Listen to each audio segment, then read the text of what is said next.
Hello, this is a guy who likes fanfiction and is too lazy to read, so here is Gladiator in audio form. Check the description for the links to the author. Chapter 161, The Fire Lord's Shadow 3. The inn was located in the outskirts of Caldera's crater. It wasn't an impressive building, it clearly served those who couldn't afford any better lodgings than the measly ones it provided. The thought gave Sokka pause as he crossed the threshold, following Roan and his sponsor into the main room of the inn, which had been adapted into a small tavern. Could Roan really not afford better than a low-rate inn? He had never lost a match in the Superior League, from what Sokka knew. Something about his humble living seemed odd, but perhaps it was Roan's sense of rebelliousness towards the Fire Nation that made him refuse to partake in their luxuries. Ruishi and his 4 fellow guards followed him. Sokka didn't know for sure who else was amongst them, though he had read Azula's reaction well enough to know Renkai was one of them. The identities of the others were mysteries and would likely continue to be unless they spoke and he recognized their voices. What now? Ruishi asked him, as Roan took his seat at a table, while his sponsor spoke to the bartender. We can keep an eye on these guys, no doubt, but you don't want to spend your entire day here, Sokka finished for him. He guessed Ruishi was grimacing under his helmet upon the very prospect of not seeing his girlfriend at all today. It's okay. I'll just talk with Roan, set a few things straight. I don't think I need to work too hard to rule him out as a suspect entirely by now. But, to stay on the safe side, could you and the others chat with his sponsor? And provide you with privacy? Ruishi suggested we could lead him to another table, I suppose. We'd still keep an eye on you and the other gladiator, but you'd be free to talk at leisure. That'd be a great help, actually. Thanks, said Sokka, smiling at him, and of course, the sponsor might be easier to crack, so you might settle this sooner than I could. Just find out if they have any sketchy allegiances, like the White Lotus. Ruishi asked. Sokka shrugged. It's worth asking. Could be they're on a killer rampage now, Sokka said, rolling his eyes. Wouldn't be a surprise, considering their track record.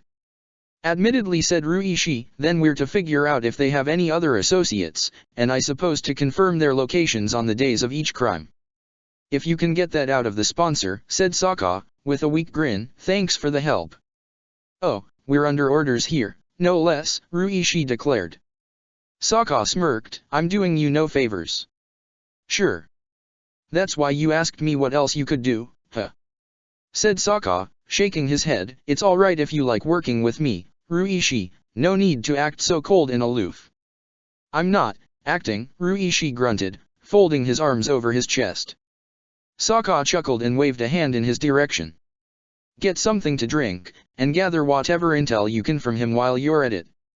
Drunken men tend to have loose lips, Sokka said, walking towards Roan. He heard Ruishi sighing in defeat behind him. The guards' attempts to play the unwilling partner to Sokka clearly hadn't paid off as well as he wished they had.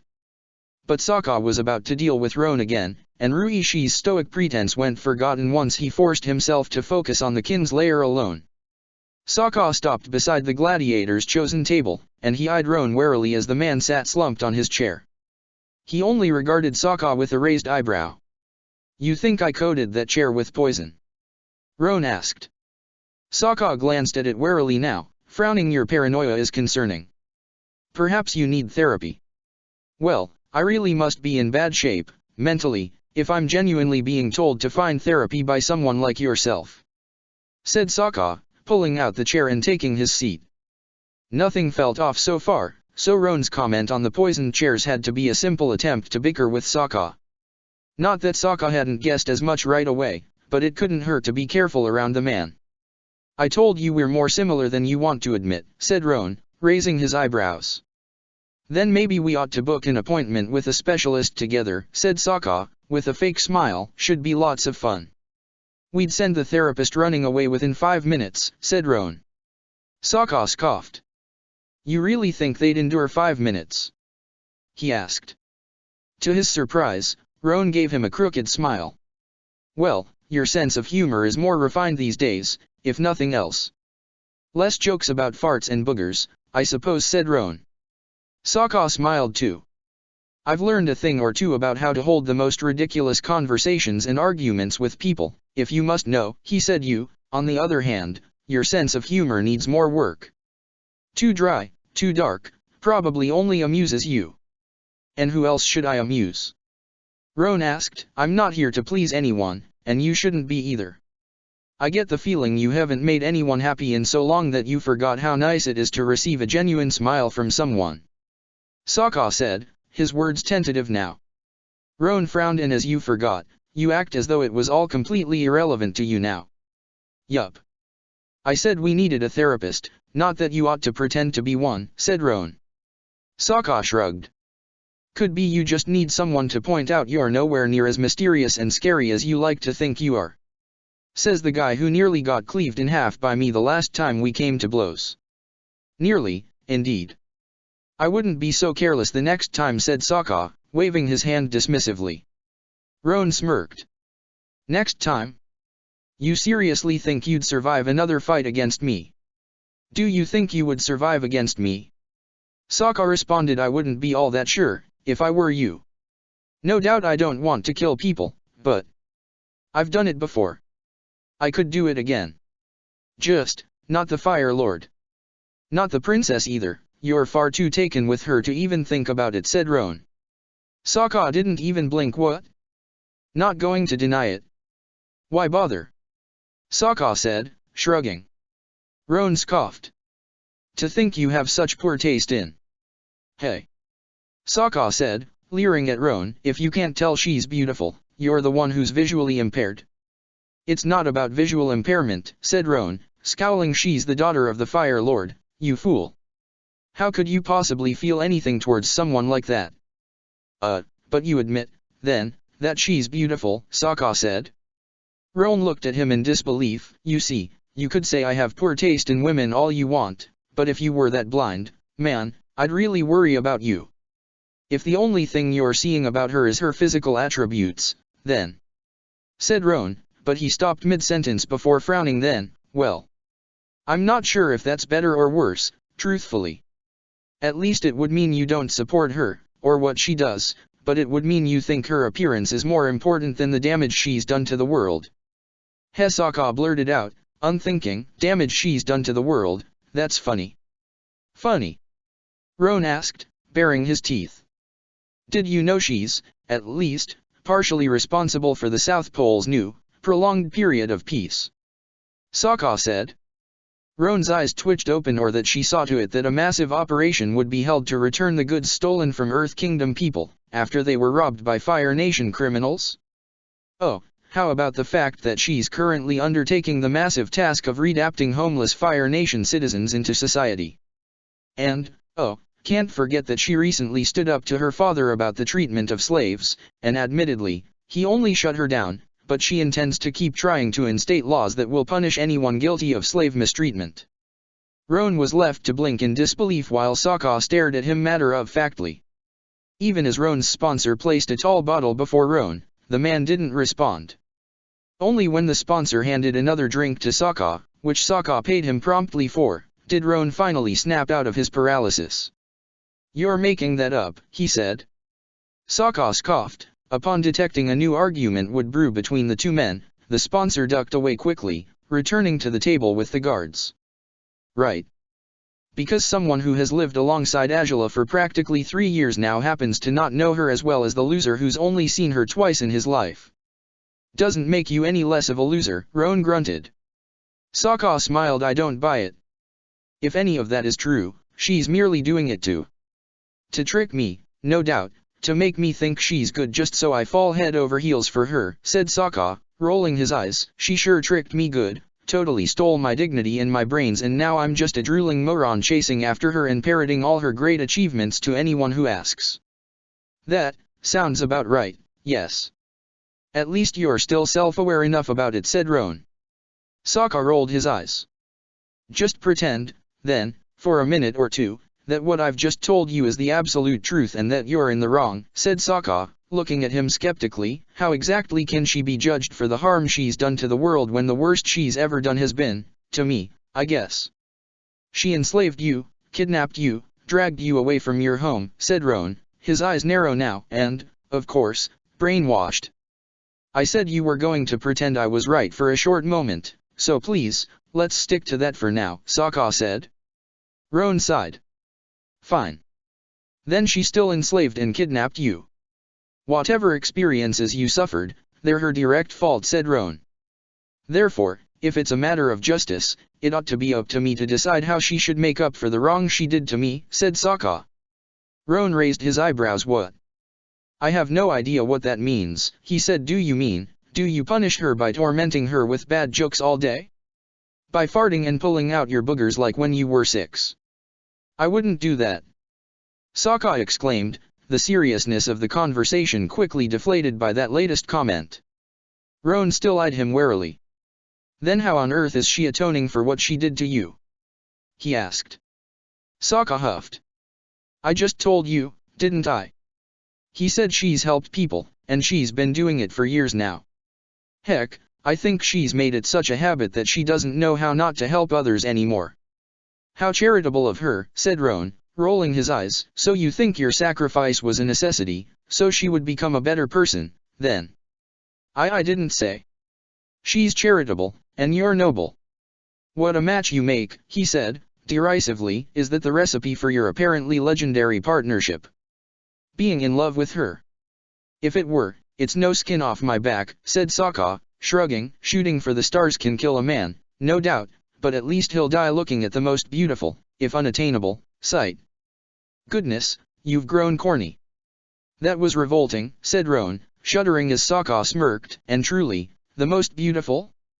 You've been away from home too long. So have you, said Sokka, raising an eyebrow. Water tribe women are certainly beautiful, but I can't say anyone compares. Someone would have outdone her, for sure, Roan grunted. Sokka frowned, noticing the man's semblance had darkened suddenly. Say what?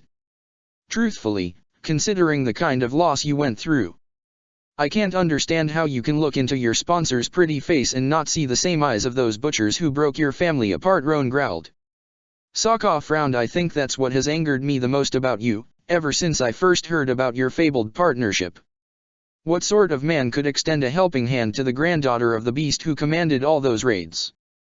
The sort of man who realizes his pride, dignity, and honor hinge on more than just on standing his ground, Sokka responded. Too many people mistake those things with stubbornness, you see.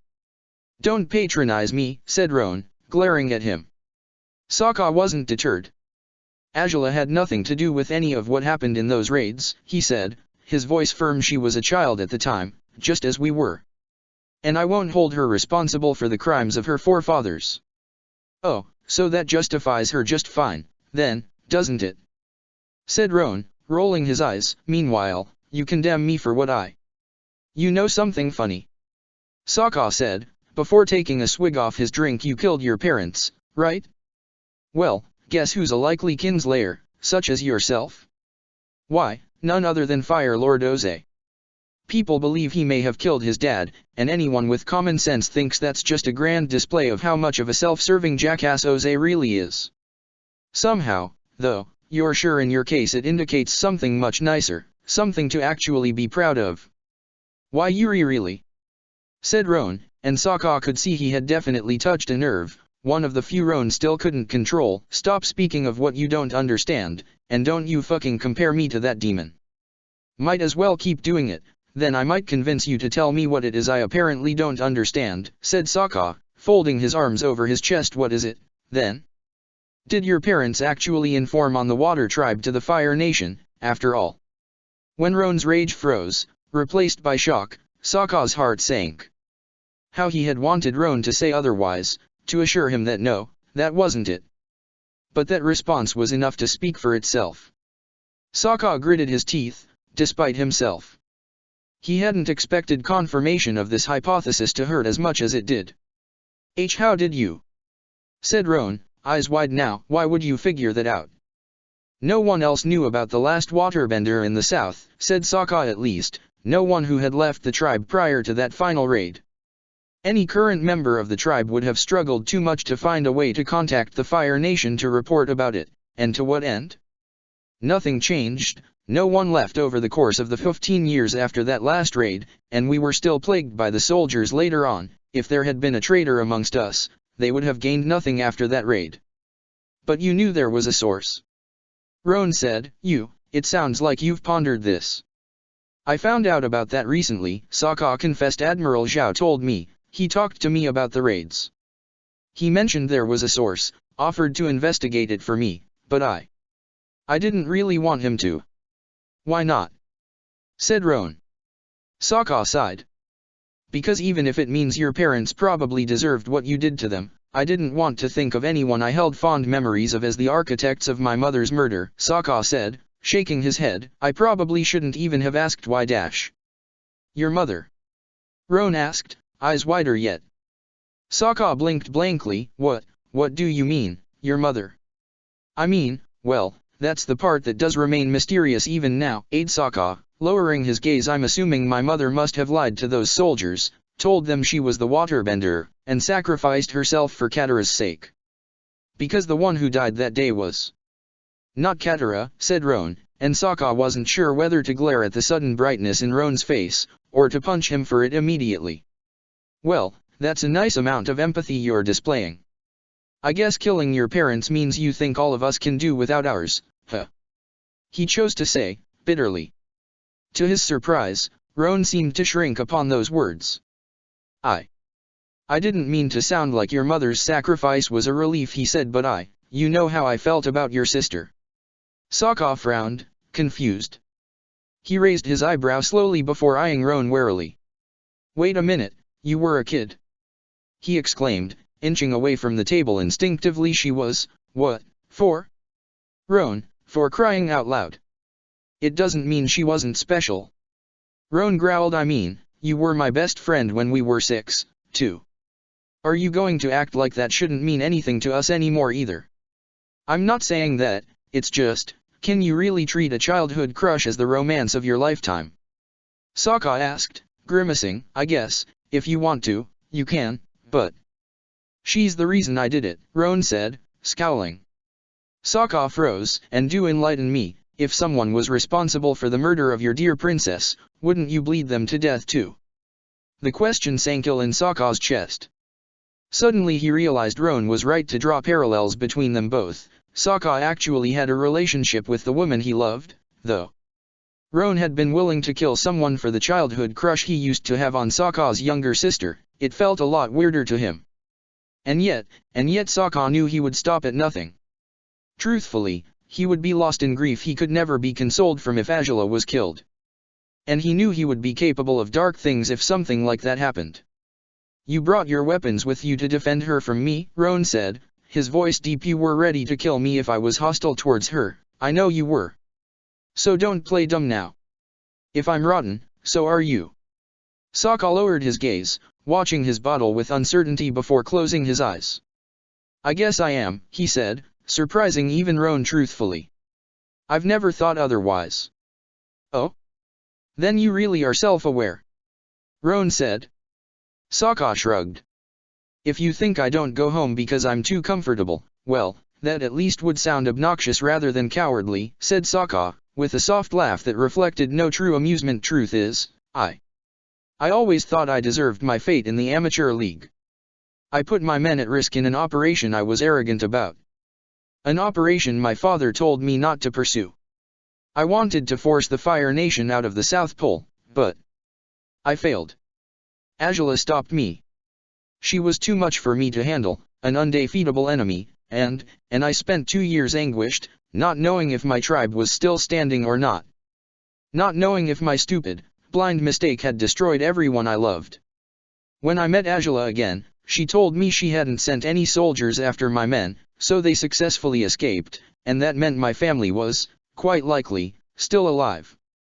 But that still meant I failed them. If I'd listened to my father, I would have never been caught in the first place. And even now, I can't really imagine him welcoming me with open arms. I endangered everyone by acting out as I did, and I guess he may have thought my fate was no less than I deserved. Roan frowned, but not with dismissiveness this time. He seemed to be in deep thought, pondering what Sokka was saying. So, you're saying you wouldn't go home even if she let you? Roan said. Sokka huffed. She's offered to take me, he answered. Roan's eyes widened. The one holding back is me, not her. She knows she wouldn't be well received, but she knows your tribe matters to you, too. Roan said, raising his eyebrows. Sounds awfully convenient. Again with that. Sokka groaned, but Roan shook his head. I don't mean it like that, merely, it's ridiculously lucky that you'd find yourself with the one person with the resources and willingness to provide whatever you may wish for, he said, and yet you can't gather the courage to face your people. Are you going to pretend you'd be any better? Sokka asked. Roan didn't respond right away. I suppose I wouldn't be, he said, after a moment. I suppose. I only dared seek you out upon hearing you were working for her, because I could lead myself to think you were just as bad as I was, if not worse. I still didn't want to believe you would have stooped so low, though, because you'd soiled your hands, but didn't want those you cared about to do the same thing, said Sokka, raising his eyes to meet Roan's. Roan kept his silence, but Sokka knew it wasn't in a hostile manner anymore. The deadliness, ever clear on Roan's blue eyes, was somehow absent right now. I guess maybe we do understand each other in more ways than we ever wanted to, Sokka whispered. Roan sighed. Just look at us. After all our dreams of glory, of ending the war for our tribe's benefit, said Roan, shaking his head, and here we are, exiled and isolated, unwelcome amongst our own. Truthfully, even after I know why you did it, said Sokka, shaking his head, I still think you should have gone to the Northern Water Tribes Council. To anyone with the authority to punish them properly.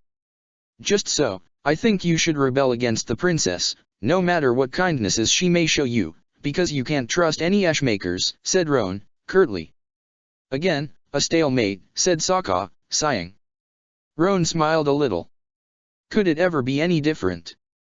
Roan said, we were friends once, but if we cannot forgive each other's crimes, then we can never stop fighting each other either. Really? Sokka asked, raising his eyebrows. Can't we? I mean, granted, I'm hardly your biggest fan, but, had someone told me I'd have a civilized enough conversation with you tonight, I would have never believed it. Yet here we are. Here we are, Roan agreed, closing his eyes. I never did intend to tell you the truth about why I did what I did. I suppose, despite myself, I wanted you to either never understand it or to figure it out on your own. I didn't expect to tell you, of all people, why I didn't fight my hardest to go home, either, Sokka confessed. Seems like we really are a sorry excuse for the legacy of the Southern Water Tribe. At the very least I'm not in love with the enemy, said Roan, lifting his bottle at last and taking a long drink from it. Sokka snorted. No, you're in love with the memory of my 4-year-old sister, Sokka huffed. Roan coughed into his beverage. I mean, sure, she's not 4 anymore, but, yeah, if she's anything like she still was when I last saw her, you sure wouldn't be all swoony over her, I tell you. Nonsense, said Roan, wiping his mouth with the back of his hand. She's surely far more beautiful than your precious princess, too. Yeah, not a chance, said Sokka, smirking. No brother you'll ever meet will ever say their sister is the most beautiful woman in the world. Zuko is Azula's brother, and she sure is the most beautiful one, and he would never think so simply because he's her brother. See? So, I could be right, but you'd never agree because you're her brother? Roan asked. Sokka snorted. Considering you have no idea what she looks like anymore, I can't say you have any right to declare who's more beautiful, Sokka said. How do you know she doesn't have huge warts all over her face by now? Or maybe she wears the most horrible makeup. Maybe she shaved her head completely. Maybe her clothes are all mismatched and... Stop talking nonsense, Roan growled. Sokka chuckled as the kinslayer shook his head. It doesn't really matter who she is now, what matters to me is who she was.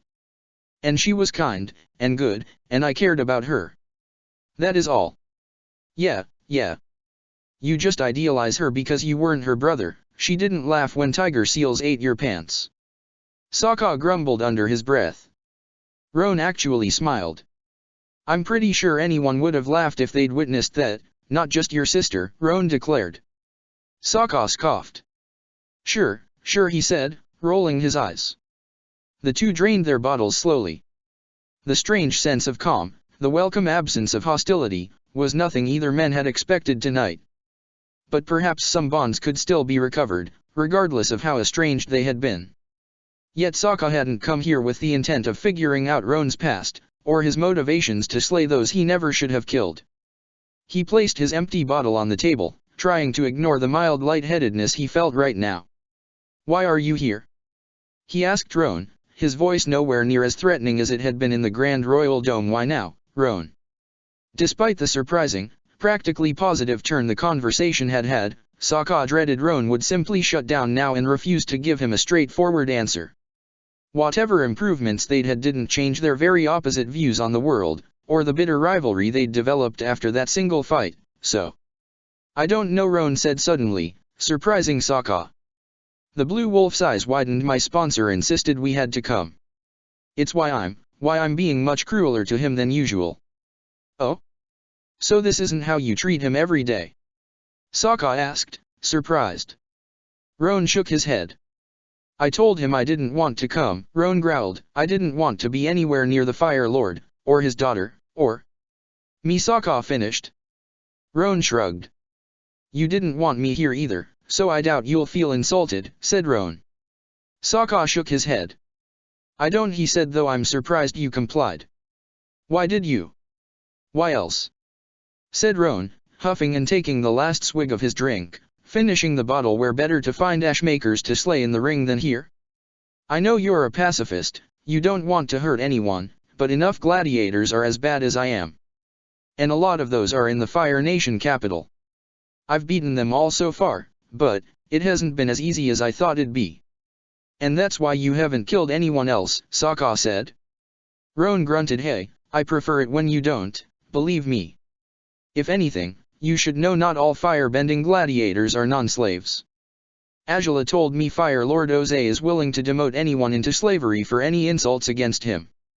She saw it happen before her eyes, once. Heck, there's some fire-bending gladiators, like the Millennium Dragon, who were born in the Earth Kingdom to a fire-bending parent in an Earth Kingdom one, so, I can't assume I know who they are or why they fight merely because they can bend fire," Roan droned, his voice monotonous in a mocking way. Sokka rolled his eyes. "You really just won't listen to anything I say if it's inconvenient for you, huh?" he said. Roan huffed. "You hold so much value for their lives, when you know they are worthless." "All our lives are worthless, in the end," said Roan, closing his eyes. "Why not use them as we see fit? We won't have rewards for doing what's supposed to be right. We won't regain what we lose, we won't take back the harm done against us. Why would we bother worrying about fitting within norms or regulations or? Life is worthless," Sokka said, raising his eyebrows. Roan looked at him skeptically. "Are you about to get preachy on me again?" Roan asked. Sokka smiled and shook his head. "I guess, you learned that early on, didn't you?" he whispered. Roan frowned. "What do you?" "That cave," said Sokka. Roan's fingers tightened into a fist. The one I led you into, where you nearly died. Being on the edge of death can change someone, and you experienced it at such a young age. I'm only guessing, of course. I'm probably wrong. But whatever happened in that cave, you were a different person afterwards. You seemed dead inside. Like you'd lost your soul inside those ice walls. Like you'd lost your will to live." Roan stayed silent now, though his fists trembled. It wasn't an overtly emotional reaction, but one that clearly was beyond Roan's control. Sokka eyed him warily. "If I'd been in your place, I can't say I wouldn't have reacted any differently," he said. "After all those years in the amateur league, after nearly being murdered by a White Lotus ploy and only being saved when Azula performed what was nothing short of a miracle. I've brushed against death enough times to know how terrifying it is to die, and how painful it is to grow aware of how meaningless life can feel, in the larger scale of things. Who would even miss me, if I'm gone? What would be any different if I died? Would my death help others, or harm them further? I've found answers to those questions, myself. But, maybe you haven't." Sokka stared at Roan thoughtfully, no judgment in his blue eyes. Roan stared at him in disbelief, again in a more honest display of emotions than any he had made before. Had Sokka hit the nail on the head, after all? Life is fleeting, yes. And it can feel meaningless, no doubt. It's why most people strive to give it meaning, to do something that makes them proud, said Sokka, sighing, being aware of how fragile life is can be both a blessing and a curse. You'll never sleep as soundly again.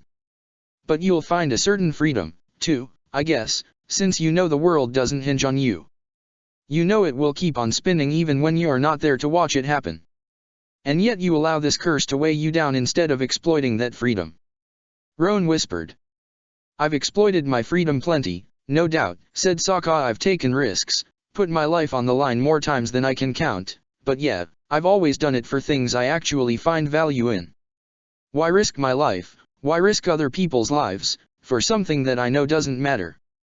And that's why you don't kill other gladiators, said Roan. I have no right to play God, said Sokka. I don't want to pretend I can determine who should live and who should die. I have killed in order to survive, and I would again, if I had no choice. But killing others isn't a fun hobby, you know. It pays off, in the gladiator business, said Roan, shaking his head. I get to kill whatever I want to kill, and I get paid for it. It's better than nothing. And what about the day someone kills you? Sokka asked, raising his eyebrows. What if another gladiator finally gets you? At that point, I'll just wither away and hope I'm quickly forgotten, said Roan. Sokka looked at him in disbelief. Life is, indeed, fleeting. Why should any of us pretend otherwise? Creatures don't mourn for a lifetime, they will move on after a member of the pack is slain. Wanting to be memorable, to leave behind a legacy, is nothing but vanity. I guess the notion of leaving behind a better world than the one you were born into is simply outrageous to you, isn't it? It is, in fact, said Roan, crossing his arms over his chest. Nothing will matter once we're dead. Say there is an afterlife, if just to humor me, said Sokka, smiling a little. Even that wouldn't make you think differently. Why should it? Said Roan. By then I'd act the same way I have so far. Heh. I can't believe it's easier to get Azula to rethink her life and decisions than it is to do it with you, Sokka said, shaking his head but slumping on his chair in defeat, as you'll have it. But, you don't gain anything from killing those you don't have to kill. And I don't gain anything by not killing them either, said Roan. You could regain a friend, Sokka said, shrugging. Is that a weak incentive? Roan frowned with unease. Sokka sighed and glanced back at where the rest of Azula's guards sat, right with Roan's sponsor. The younger man seemed uneasy, something unsurprising, as he was in the most ominous company imaginable. Why would you offer to be my friend again, despite all I? Roan asked, looking at Sokka in disbelief. Sokka shrugged. Because I've done things you can't forgive, and you've done things I can't forgive. It can mean we're meant to fight forevermore because of those things, but it could also mean we can try to look beyond our differences and make this an opportunity to get along in spite of them. It sounds beyond wishful, said Roan, especially as you know I'll never approve of your girlfriend. Oh, that's fine, just call her that to her face and she'll give you a beating so bad that you won't have to worry about anything else ever again, said Sokka, with a sarcastic grin. Roan smirked. Sounds like you're unrequited, then, he said. Or is it she prefers another term? Is that what you meant? You know damn well what I meant, said Sokka, with a sad smile. Come on, you know I'm a disaster, and the worst possible match in terms of romance. What noblewoman wants to get entangled with a slave? That's not an answer, said Roan, frowning. Sokka looked at him skeptically. You really think it's not? Do I have to spell everything out for you? He said. Roan shook his head. Certainly not. I think I understand, he said. The Fire Nation and its social hierarchy are disgusting. Yeah, it really does make you miss home a lot, Sokka sighed. Some of us did get some preferential treatment, I won't deny it, but I never really looked down on anyone else. I always felt that we were a pretty big family, that was all. I guess we were. You only realize how valuable it was once you lose it, said Roan, closing his eyes, especially when you know you'll never have that feeling back. I think maybe we could, said Sokka. Roan scoffed. I know, what are the odds, really? But I've seen crazier miracles happen. One day I'll go back and you ought to come along, too. I know you won't want to explain the truth, but you could see my sister again, though don't expect me to give you guys my blessing or anything like that. I wouldn't have, said Roan, but he raised an eyebrow. You'd trust me near your sister? Trust is a strong word, but I admit, if your feelings for her are as strong as mine for, well, said Sokka, rubbing his forehead with his fingertips, either way, if you hurt her, I'd kill you, but I'm hoping you won't be as stupid as to do that.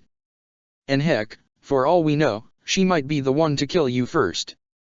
Was she that advanced with her waterbending? Roan asked. Not when I last saw her, but she's been leading our warriors. From what I heard once I was here, said Sokka, she might have become a much stronger fighter by now. Huh, said Roan, but he smiled a little. Sounds good. I always did think it was stupid not to let women fight, too. Yeah, it was. Sokka sighed, took me a while to see it, but it really is. Well, then, maybe I'll take you up on that one day, Roan said. Sokka's eyes widened. Maybe. Don't get your hopes up. Heh, it's okay, I won't get too excited. It's just, you know, if you're there they'll judge you much more harshly than they'll judge me, so it'd make my return home so much smoother. Until I tell them you've been writing love poems for Princess Azula. Hey. I don't do it that often. Curses, I bet they're terrible. It was hard to believe he would laugh with Roan, or, well, Sokka would laugh, while Roan merely smirked, but after all these years, Sokka knew better than to take his destiny for granted. He couldn't know if this temporary truce with Roan would last, but at the very least, it was good enough for now. Whatever came in the future, whatever crimes he had yet to commit, Sokka was as good as certain by now that the current disappearances weren't his fault. So he continued to swap stories and laugh alongside the man who once had been an innocent child, just like himself.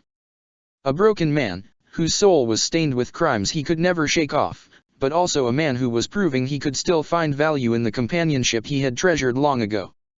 The same story had repeated itself this time.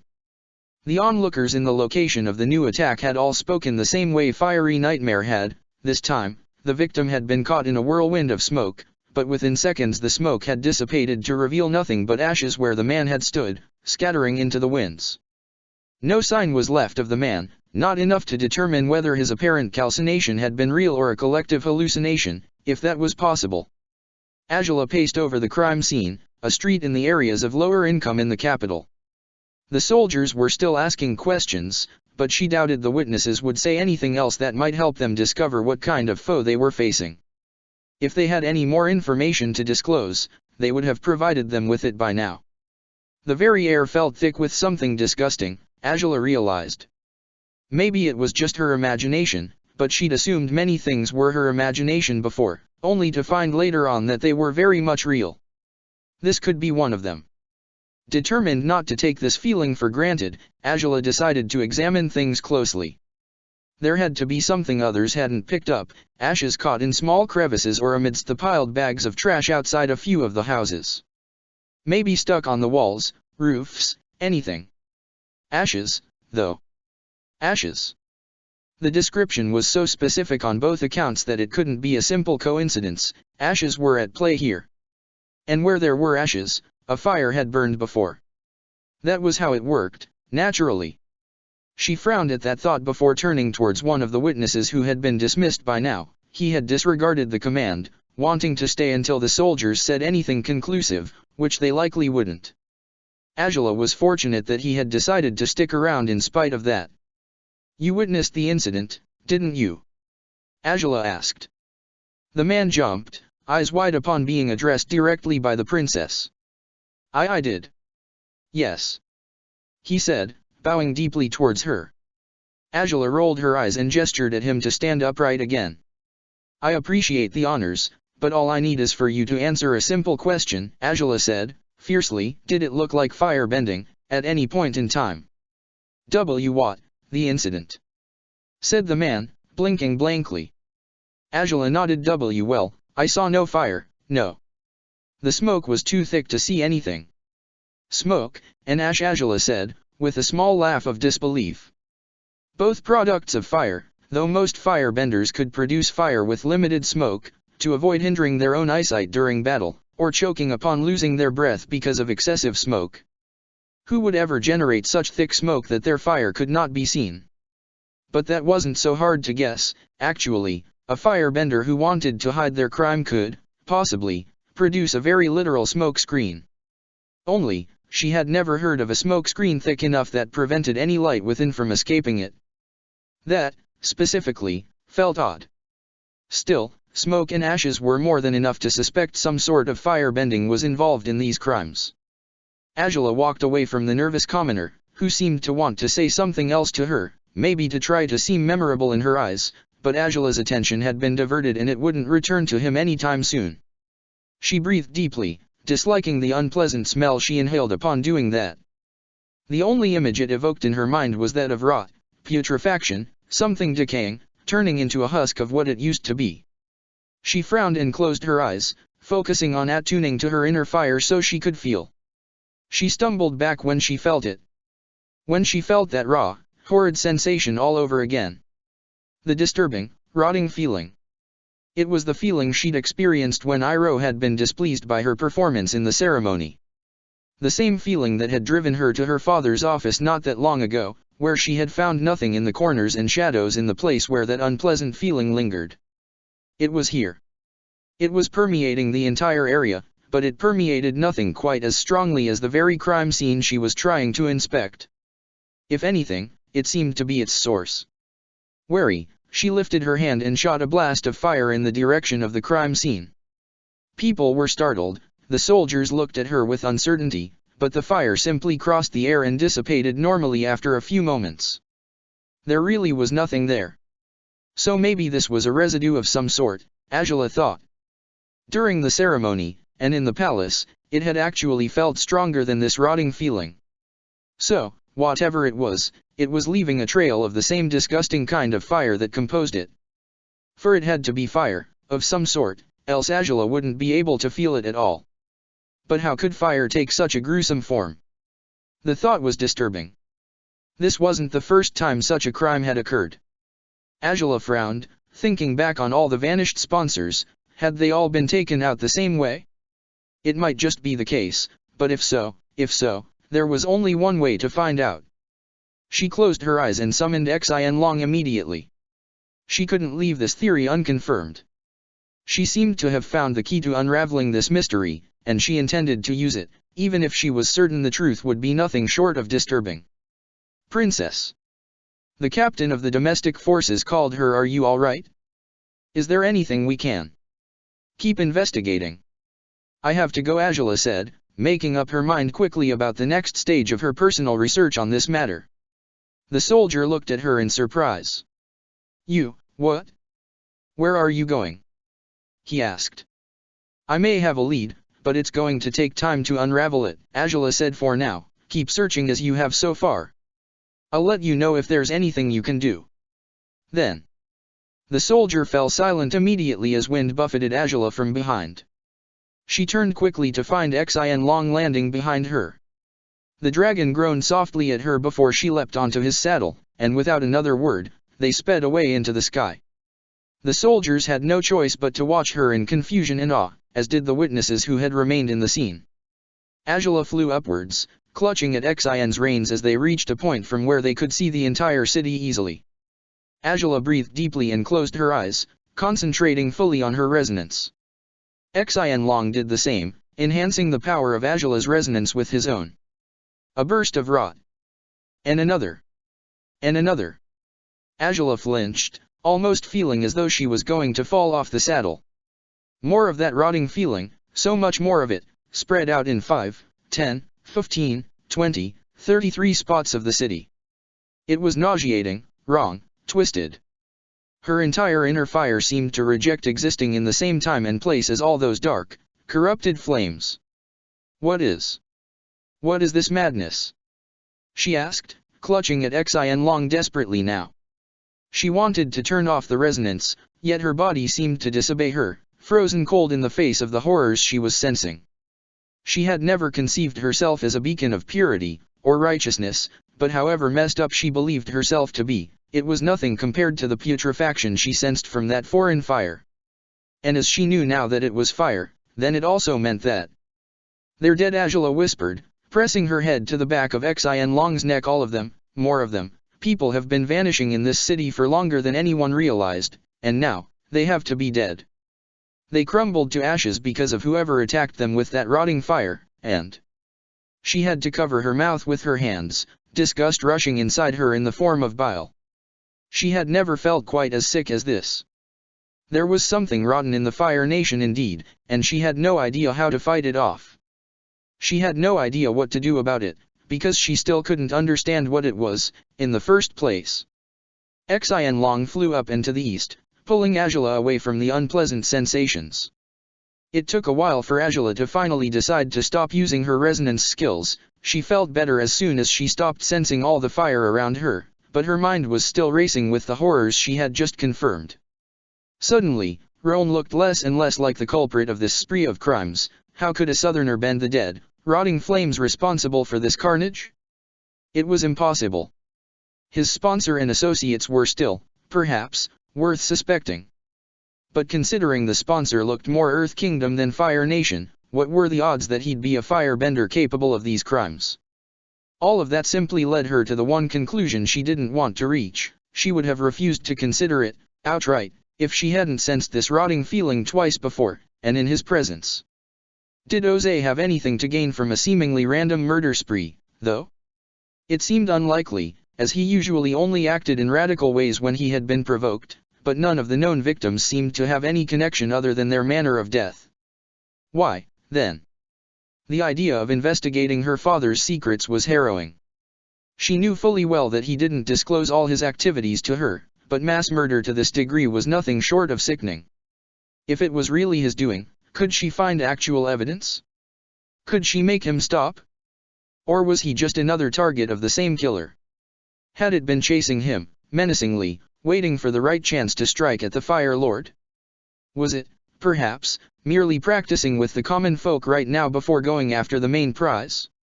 She didn't know which of the two possibilities made her feel worse.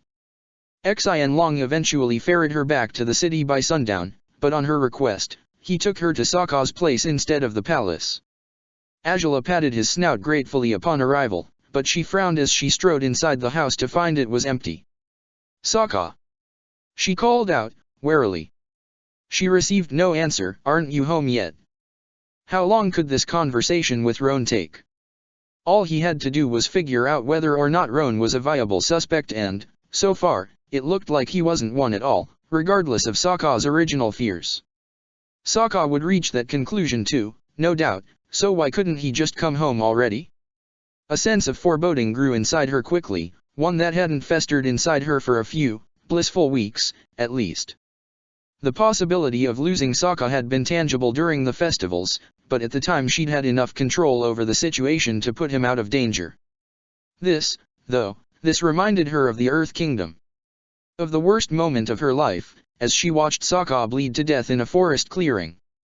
That image had been blocked away successfully for some time, but it was easy to evoke it again as soon as she felt unsafe again, as soon as fear rose inside her once more. Maybe he wouldn't bleed to death this time, but what if that thing with the rotten fire, whatever it was, targeted him?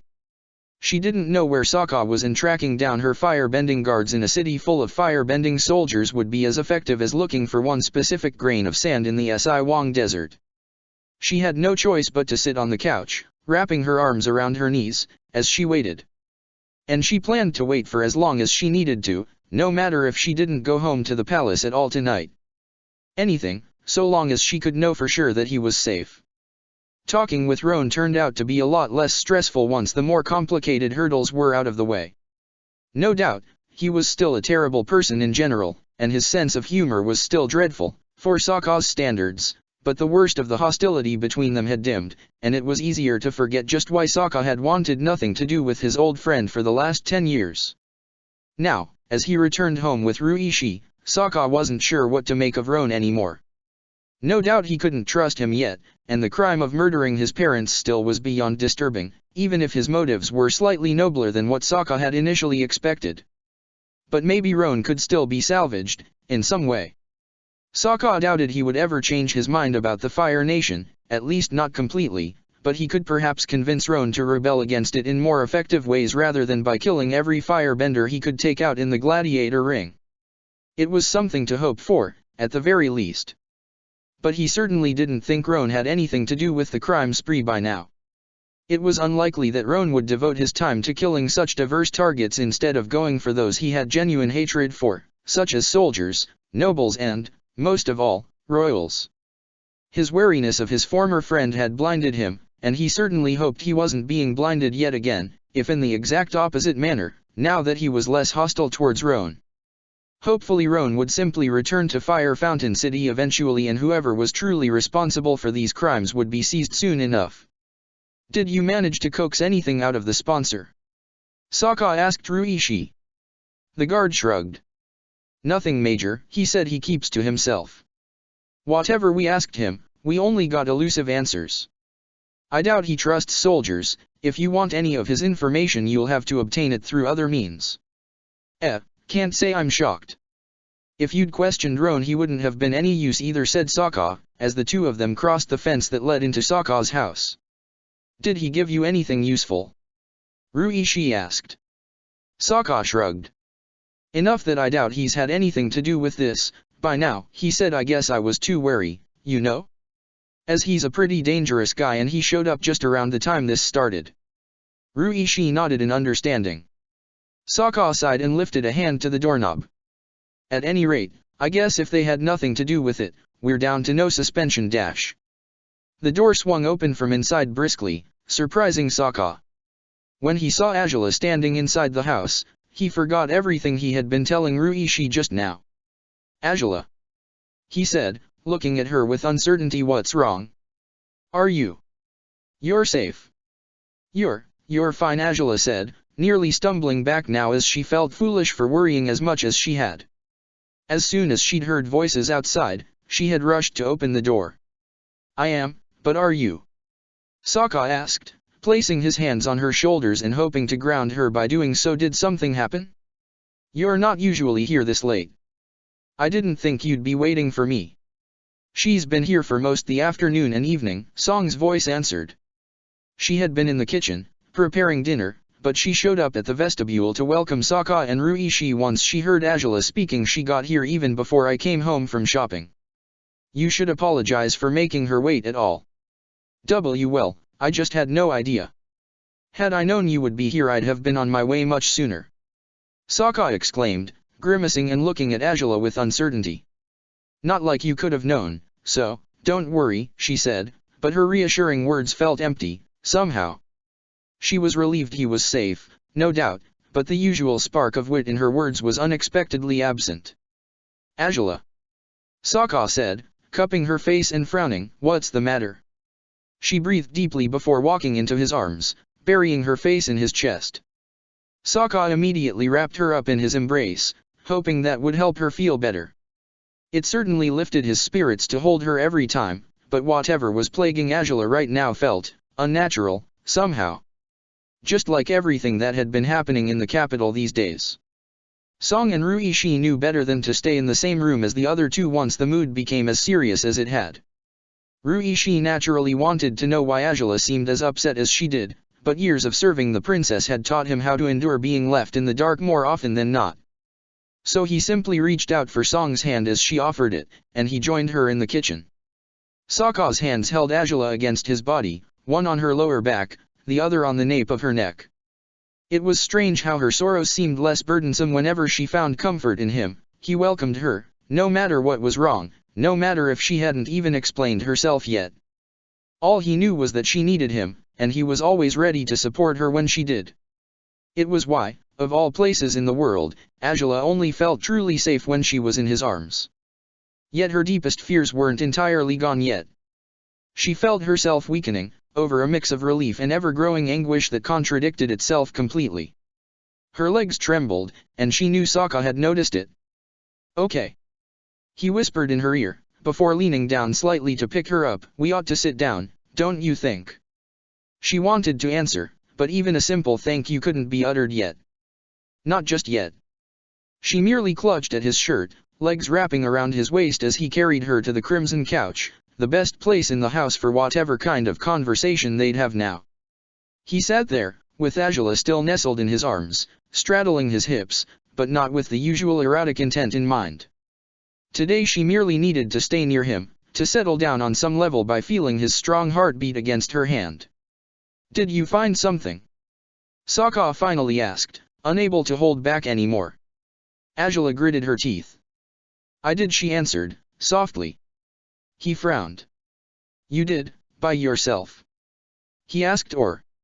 I haven't told anyone yet, Azula whispered. I don't even know how.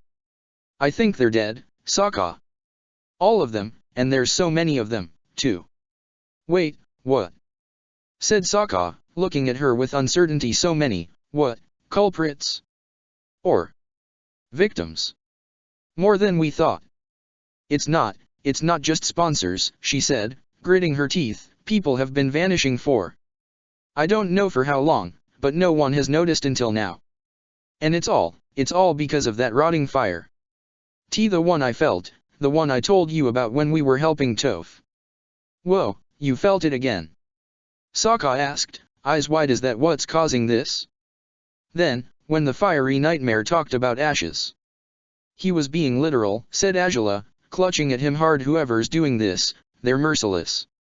The bodies vanish, because the air and wind will scatter the ashes. How did you realize all this? Sokka asked, his hand stroking her hair gently, reassuringly. Your resonance. Yeah, she said. It's why, it has to be fire, else I couldn't possibly feel it, but it's everywhere in the city, Sokka. Everywhere. How so? Sokka asked. Is it a trail, maybe? Or? I think it leaves strong traces whenever it kills anyone, she said. Sokka frowned heavily. When I sensed it, it was uneven, scattered, spread out all across the city. The first one I sensed was the latest victim. After that I asked Xin Long to fly me up high, and we used our resonance to find the traces of these attacks through the city. It's so powerful, and it stands out against all normal traces of fire because it's corrupt, it's inexplicable, it's like nothing else I've ever seen. But truthfully, I haven't seen any of it. Since everything crumbles into ashes, there's no trace left of it after it's done. I don't know what to do. Hey. Sokka said, rubbing her back gently as he felt her tremble against him. Azula had showed him just about every vulnerability she had by now, but it was mortifying to feel her body shivering for the wrong reasons against his own. Hey, you don't have to figure everything out on your own, Azula. Well, maybe you can help, but who else would? She scoffed, pulling away slightly, her gaze averting his. I can't tell anyone about this, Sokka. The only one who doesn't think I'm mental every time something like this comes up is you. Well, I certainly don't think that, but maybe others would take you seriously too, said Sokka, biting his lip. I mean, Ruishi is trustworthy, isn't he? Your other guards. I can't, said Azula, shaking her head and pressing her forehead to his shoulder. I can't drag anyone else into this, Sokka. Not after realizing they're all probably dead. Hell, I'm only telling you because you're you. But truthfully, just now, I couldn't stop thinking it might have gotten you too. Or Ruishi, or my father, or anyone. Azula. Sokka whispered, holding her close again and rubbing her back gently. Or worse. She said, clutching at him in uncharacteristic despair, that my father would be the one sending it to kill them. What? Sokka exclaimed, his hands falling to her waist as he pulled away once more. His eyes were wide, inquisitive, while hers were remorseful. Your father. Azula. That thing has been near him before, she said, breathing deeply. Either he's a future victim, and it's merely biding its time before killing my father too, or it's working for him. And I honestly don't know. I don't know which of those alternatives is worse. I just know I can't fight this. I don't even know what I'm up against, so how can I fight it? She frowned suddenly, before looking at Sokka with uncertainty. He looked at her with confusion. I'm rambling about this mess, and I didn't even ask you how things went with Roan, she said, with a small smile. I'm unbelievable. Well, all things considered, your news sound a lot darker and more urgent than what I dealt with, said Sokka, biting his lip. I don't think Roan has anything to do with this, but now I know why he killed his parents. He told you? Azula frowned. Sokka shrugged. I guessed correctly, rather, he said. Azula gritted her teeth. Then they really were the source for the southern raiders. she whispered, shaking her head. I'm sorry, Sokka. I don't know if I ought to feel better or worse now that I know the truth, he said, with a weak smile. He's still deeply damaged, though, to an extent that I doubt he'll ever truly heal from it. But I guess his reason for doing something so terrible doesn't make things any worse than they already are. He was avenging my family, or so he thought. I still think he should have taken his parents to the tribe's elders, so they could choose whatever punishment they deserved, but it's too late now. No doubt. And he made murder his hobby afterwards, Azula growled. I don't suppose he has any justifications for the gladiators he's killed, does he? Not really. He's not ashamed of being a murderer, I think, Sokka said, closing his eyes and shaking his head. He also, well, read right through me regarding how I feel about you.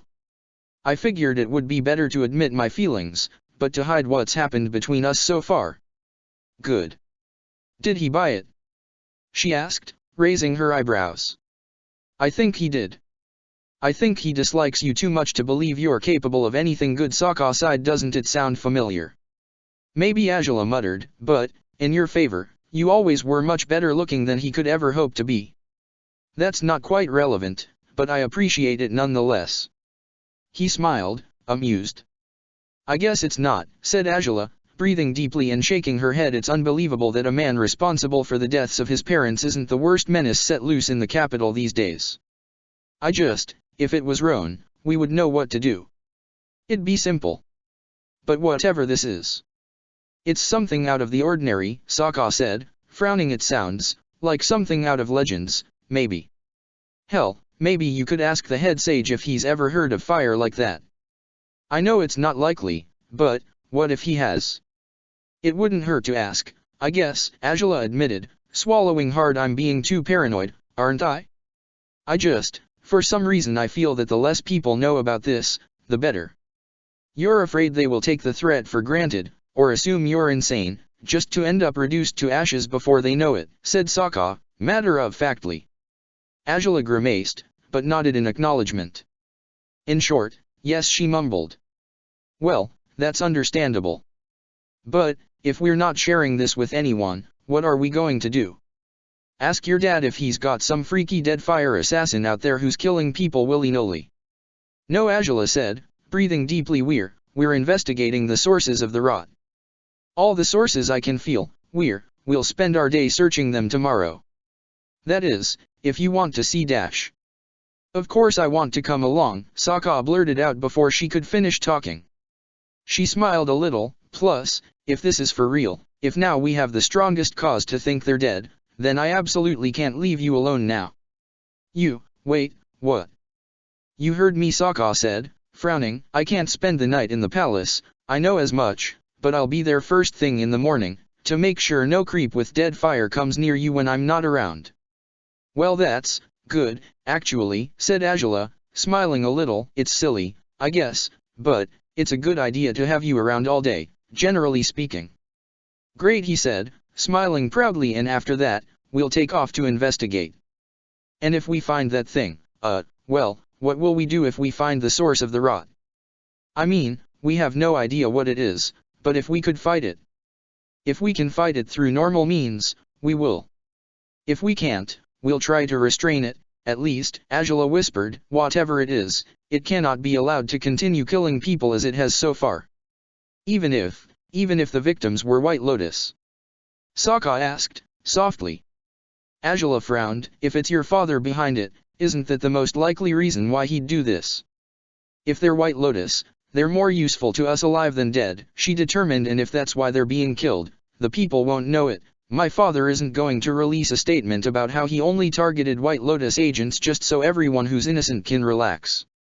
Hell, if he's really behind this, how would he even figure out who's White Lotus and who isn't? Why, you don't think he tortured the information out of the current prisoners? Sokka said, his face darkening. I wish I could say I believe your father would be better than that, but I don't. I've been hoping he's kept true to his word. I've hoped he's been honorable, but I doubt he'll privilege his promises to me over destroying his enemies. He's Fire Lord Oze, after all. He's used to getting whatever he wants, however he wants it, and no puny water tribesman can stop him, right? Usually, but maybe you can this time, Angela said, surprising Sokka. I'll look into this. Into all of this. When we follow the trail of all these disappearances, we'll look for evidence of their membership with the White Lotus. And when I have the chance, I'll ask my father about the other prisoners, as nonchalantly as I can. If it's him, he might not take that well, Sokka said, warily. Angela huffed. What do you think he'd do to me if it really is him? She asked truthfully, if it's my father. I thought it'd be horrible. I was disturbed when I first considered it, but right now, the idea just makes me angry. He wouldn't touch me, though. I'm his heir, he wouldn't risk losing me when he has no other children to take my place, and that means I could confront him over this. And I gladly will. Her eyes glowed with determination and rage. Sokka swallowed hard, never having expected to see Angela displaying such expression when speaking of her father. It was the coldness he had seen in her eyes in their partnership's early days, the same anger he saw in her features when someone disrespected her. Oze had never earned his daughter's animosity, not even as she grew more aware of his failings as a ruler. Her rebellions towards him had usually come from a place of need, and she had seemed apprehensive whenever her decisions earned scorn and displeasure from her father. Was she truly so unafraid of Oze now, or had she forgotten how imposing her father could be? Was she, perhaps, too accustomed to rebelling successfully against him? Angela. Sokka whispered. She shook her head. I've made excuses and believed in things that were unacceptable before, she whispered. I've learned better by now. And because I have, I won't sit by and watch as my father destroys his nation like a fool, even if he does it to purge our society from any enemies that lurk within it. You're being really noble, but I don't want you to do anything too reckless, Sokka whispered, cupping her face with a hand. I'm really glad you're thinking this way, but it's scary. What, that I want to confront my father is scary? She asked, raising her eyebrows. Sokka nodded. Here, I thought this would make you so proud of me. You don't know this, but the first time I saw your father was just before my second fight, the first time you brought me to the palace, Sokka said, sternly. When I laid eyes on him, I wanted to kill him, right then and there. You know what I was like. You probably shouldn't have left me unsupervised at a time like that, but then again, you couldn't have known your father would show up just then. Did you do something to him? Angela asked, looking at him in confusion. Said confusion wasn't dispelled at all when he shook his head. Then why? I didn't do anything because I realized I'd lose, he said. Angela frowned. I thought if I killed him, then what? You'd have me killed, and I'd never go back home.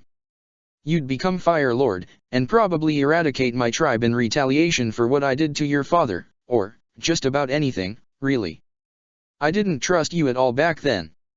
I wish I could say you were wrong not to, but I probably would have done something like that, yes, Angela conceded. Sokka swallowed hard. You had no reason to trust me.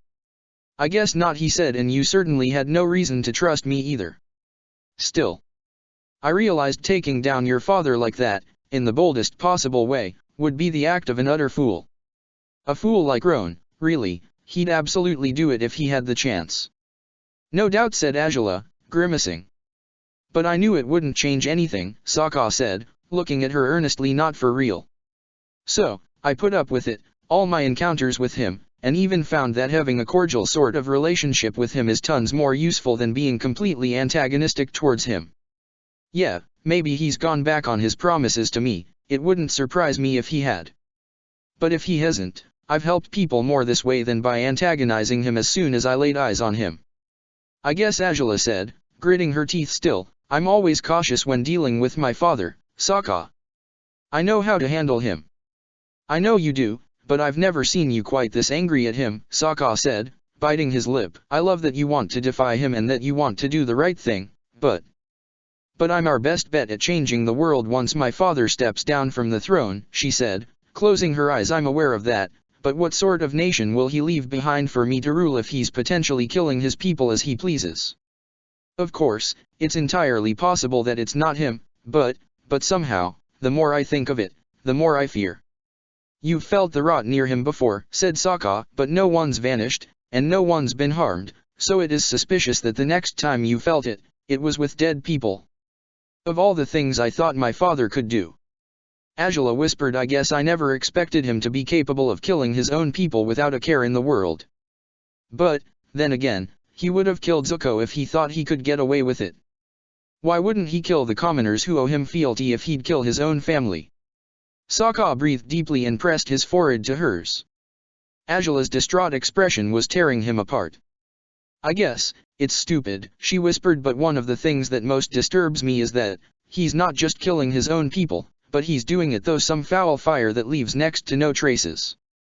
He's making them vanish, just like that, leaving everyone to wonder what on earth happened to them. Probably, leaving families and friends to mourn with the hopeful belief that the victims will come back one day, when they never will. It is disturbing, Sokka said, stroking her hair gently, and I mean, you managed to unlock the secrets for Gold Fire, for the multiple-colored one too, and those were glorious, to say the least. This thing feels like the entire opposite of the new fire you discovered. It's decay and rot, surely, she said, gritting her teeth. That's what it feels like. The multiple-colored fire, it felt like life. This feels like death. Then maybe, that's how you'll have to fight it, once you find it, said Sokka. Angela's eyes widened. Hey, it's just a theory, but maybe it'd work. Maybe. Hopefully, Angela said, frowning. Then again, we don't know what the real source is. I know it's not my father, his inner fire doesn't feel like that. His ally, if that's what it is, that's the true problem to deal with. But, that time, in his office, Sokka, there was nothing inside. I felt it, but I saw nothing. I suggested it could be a spirit, but, if it is a spirit, how on earth can I fight it? That's something to worry about when we find it, I guess. He said, raising his eyebrows. Thinking about it, though, can spirits even bend? It sounds unreal. I can't remember reading anything that said so, though I don't particularly read anything regarding spirits, she said, sighing, and rolling her eyes. It all sounds completely ridiculous. Truthfully, this does, too. It's probably an actual human being, but, what kind of firebender could ever produce fire quite like that? I don't know, said Sokka, caressing her arm gently as she looked at him in despair. I really don't. But I'll help you figure it out. We've faced a lot of weird stuff together. Nothing quite as weird as rotting firebending used as a weapon for serial murder, she said, and Sokka grimaced. Okay, I concede, he said, but we've always outdone the odds, and we can try to do that this time too. It sounds like it'll be harder than ever, but we'll have each other's backs through it all. And hey, if it's firebending, Wolfsbane can keep it at bay, right? Maybe, said Angela, thoughtful. Sokka grinned. I know this is a horrible situation, he said, rubbing her back gently now, and everyone wishes it wasn't happening at all. But if we're the only ones who can deal with it, we will. That's how we've worked so far. It is, she said, pressing her forehead to his again. I'm just worried. If that thing is working for my father, it won't hurt me, if just because of my usefulness. But if it's not, Sokka, I'm a sponsor too, aren't I? It could target me next, and it has proven it doesn't really care about drawing attention to itself, despite what I used to think. Which is why I'm reluctant to send you off at all, Sokka admitted, grimacing. Promise me you'll use your resonance in the palace, make sure that nasty feeling isn't around. I'll get there around sunrise for sure, unless you think it's too suspicious for me to arrive so early. It'd be much more suspicious if you were seen leaving the palace at sunrise, she said, smiling a little. No, that should be fine. And yes, I promise. Considering the palace and the temple were the first places where I ever felt that presence, I have to be very cautious there. Yeah, you do, Sokka nodded promptly. It also worries me that it could target you, of course. I know it's been going for sponsors, not gladiators, but after everything I sensed today, I'm starting to think it's going after people outside the gladiator business too, Angela mused, and, well, if it realizes we're after it. You fear it might come after us, too? Sokka asked. Angela gritted her teeth. I doubt this is any consolation, but if it's corporeal, and if it dares try to hurt you, I'll behead whatever that thing is before it can get close to you. That is some consolation, I guess, Angela said, with a small smile. Sokka smirked. I thought you didn't want to kill anything else, though. I don't want to, but... he said, closing his eyes. The conversation with Roan returned to mind. What he'd done blinded by his rage, by his love for a girl he hadn't seen in years, yet he still had cared deeply enough about her to seek to avenge her. No, Sokka didn't want to be like Roan, not in the least. But in some ways, it was hard to help it. And in this way, he definitely couldn't help it. I love you, Azula, he said, cupping her face and kissing her lips softly. She looked at him with uncertainty, and anyone who lifts a single hand to harm you can be sure I'll cut it clean off if they dare. Sokka, she said, smiling a little. It's disturbing that promises of human mutilation would sound so romantic, no doubt, but... he smiled too as she kissed his cheek and embraced him tightly. Thank you, she said, face buried in his neck. I know you don't want to do anything like that. But knowing you'd do it to protect me, it's... I don't know. It makes me feel... not uneasy around me, I hope. Sokka smiled weakly. I guess I sound like a nutjob, talking like this, so... it makes me feel safe in the middle of this madness, she whispered. He fell silent immediately, even if it doesn't make much sense for it to be that way. But... I promise I'll protect you, too. You always have, he said, kissing the side of her head. So, we'll protect each other, she continued, sighing. Whatever it takes, we'll fight this thing together. And we'll make this city safe again. Damn right we will, Sokka said, nodding with determination and embracing her tighter. Warmth spread inside Azula's chest now, as she allowed him to hold her deep into the night. On occasion she used her resonance, making sure there was no rotten fire nearby. And she kept using it on her way home, too, wishing she wasn't feeling the many sources of the rot down below, in the streets and houses within the large crater. She had no doubts that they would figure out this disturbing crime spree.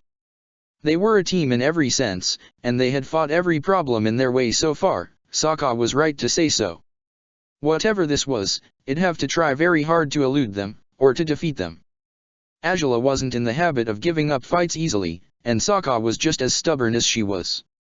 With their minds working together to solve this mystery, they'd find whoever was responsible in no time. What did you just say? Renkai was breathing heavily, looking at General Xiaofeng with wide eyes. The disbelieving look on Xiaofeng's face could easily turn into a proud smile, or a disapproving frown, and Renkai knew he had to make his case quickly if it was to be the first option.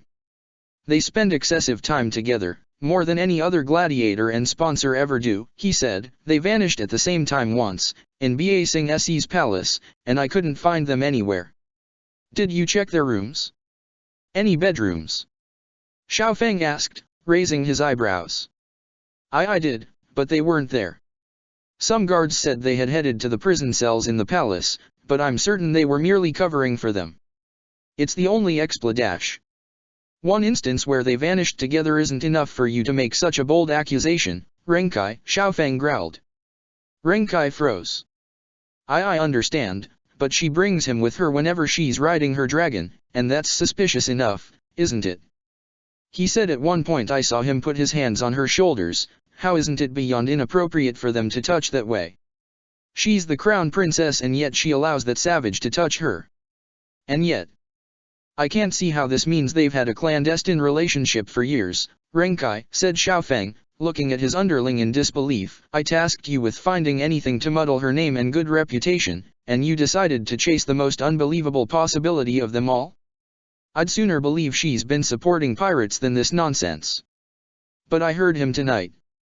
Renkai exclaimed. This other southern savage was talking with him, accusing him of being in love with the princess, and he didn't deny it. Did he say anything that genuinely betrayed that he's been intimate with her? Xiaofeng asked. Renkai gritted his teeth. Anything only a lover could have known? Was he boasting about the foul things he's done to her? And no, but... it's entirely possible, Renkai, that even if the fool lusts for the princess, she hasn't given him the time of the day. Xiaofeng roared. Oh, this is beyond ridiculous, Renkai. But I know what I've seen. It's true, sir. I know I have no evidence, but... then find evidence. Xiaofeng exclaimed, or, better yet, focus on something more useful than ridiculous. Wishful assumptions, such as expecting the princess to be stupid enough to risk her throne just for a tumble with some pathetic southern fool. But she. What, you think she really is that stupid? Xiao Feng said, eyebrows raised, before leaning over his desk. Then bring me the accursed evidence that it is so. Until then, accusing her of the exact same nonsense Admiral Zhao accused her of, just, with a different man, will only yield the same results. Are you truly such an incompetent moron? I only gave you this assignment because I thought you had what it took to pull it off. I do. Then prove it. Xiao Feng roared, standing up as he scowled at Renkai. And until then, you won't come barging into my office as you did tonight, you fool. I have better things to do than deal with unfounded accusations. Renkai gritted his teeth but knew the general wouldn't hear anything else.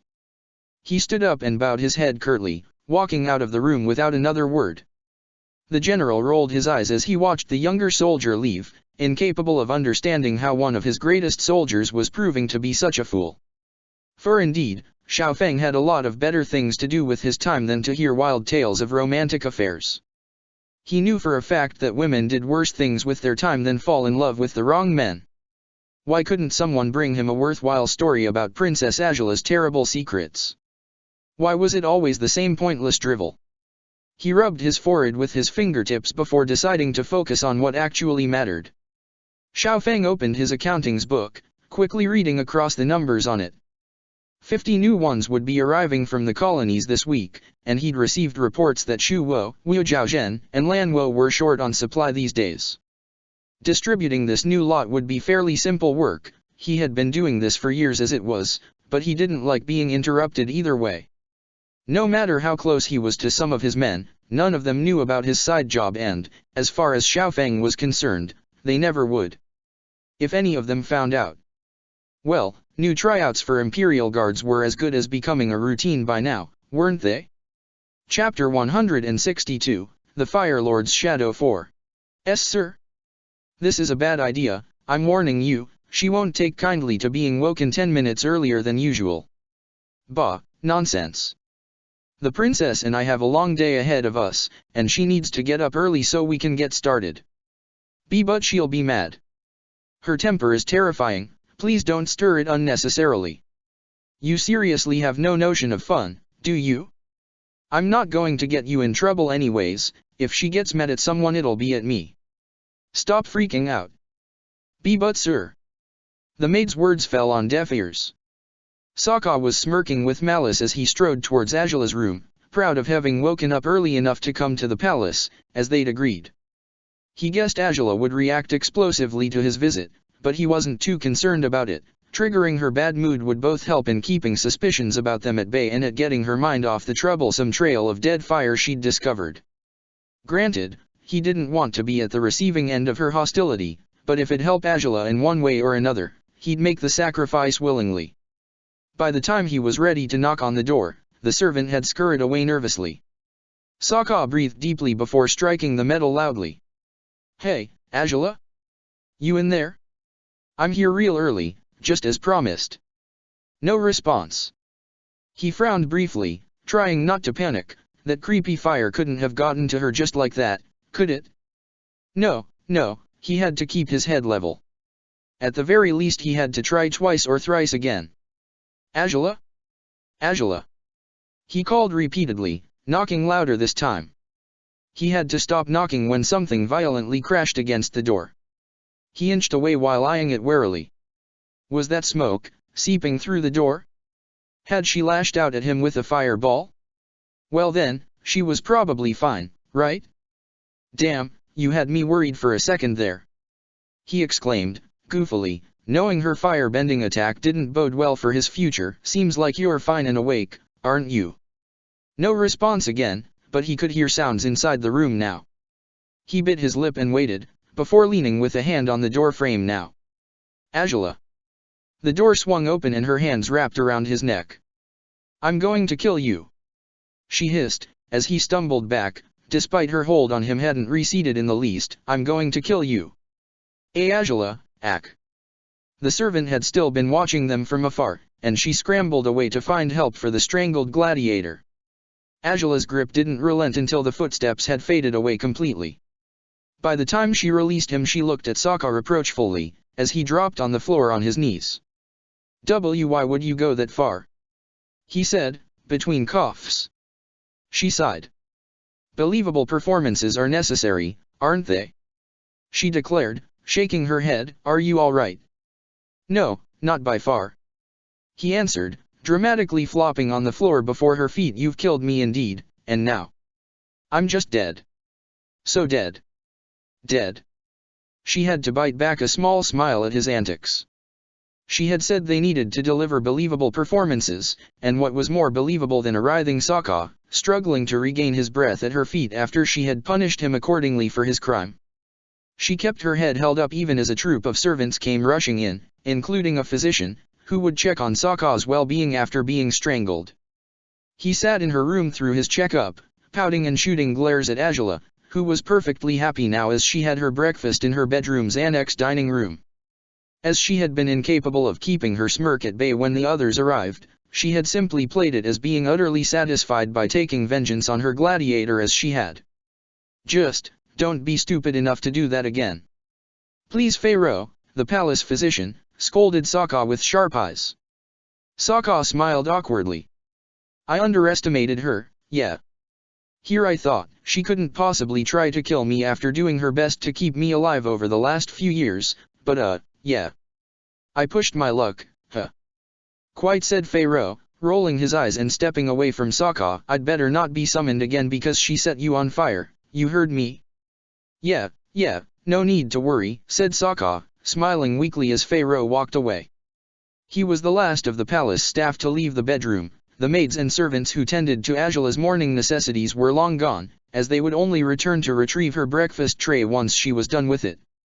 It gave them a brief window of privacy, one they couldn't possibly make the most of, but at least it allowed Sokka to sneak into her dining room and place his hands on either of the princess's shoulders.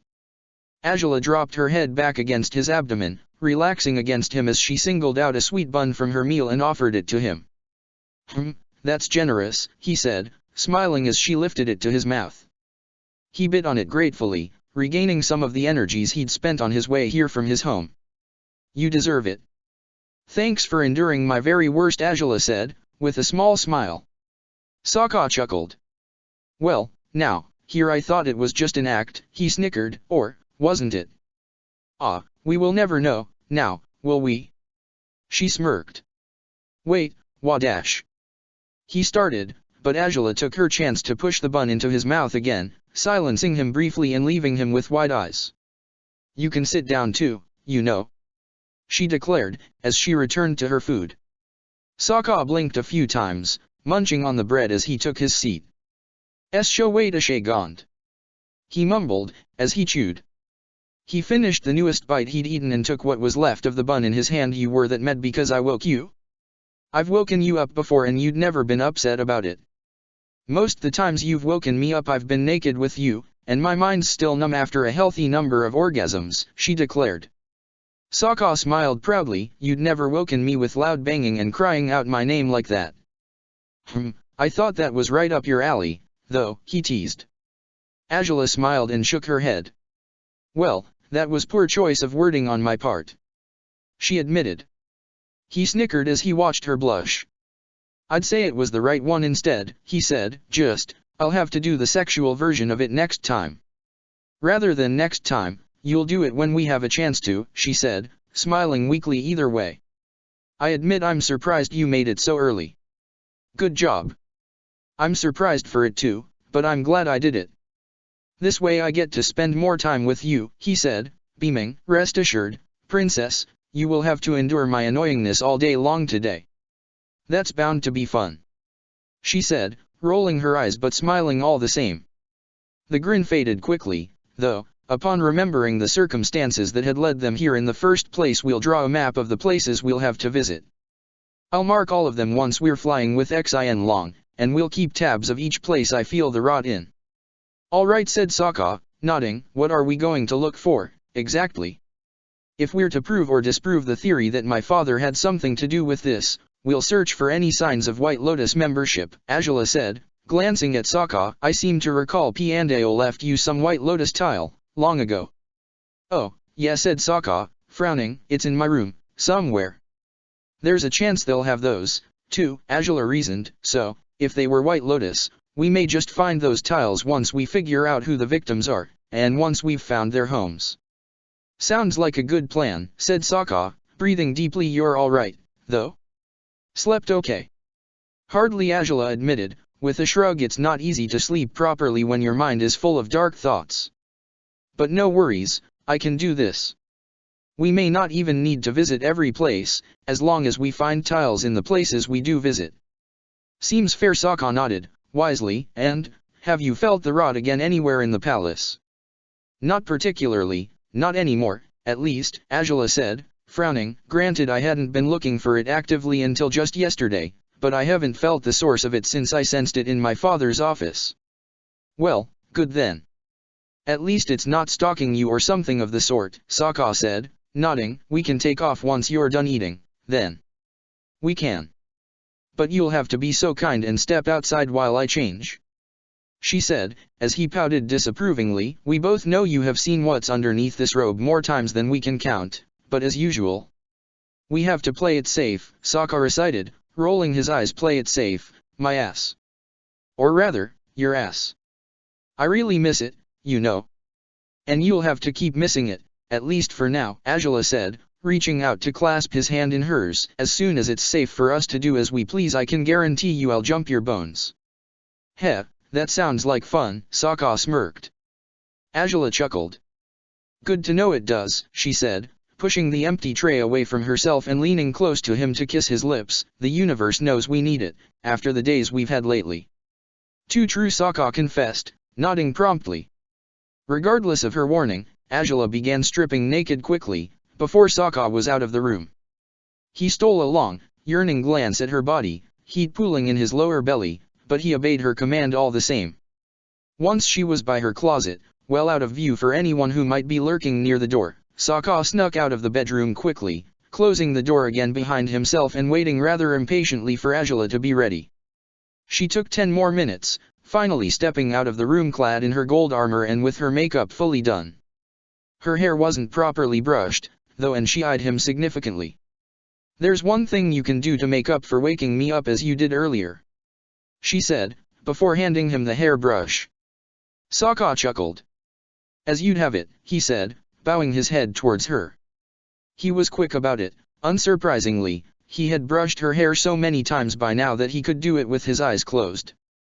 Azula placed her hairpiece where it belonged once Sokka was done, and with that, she led him to Xian Long's refuge.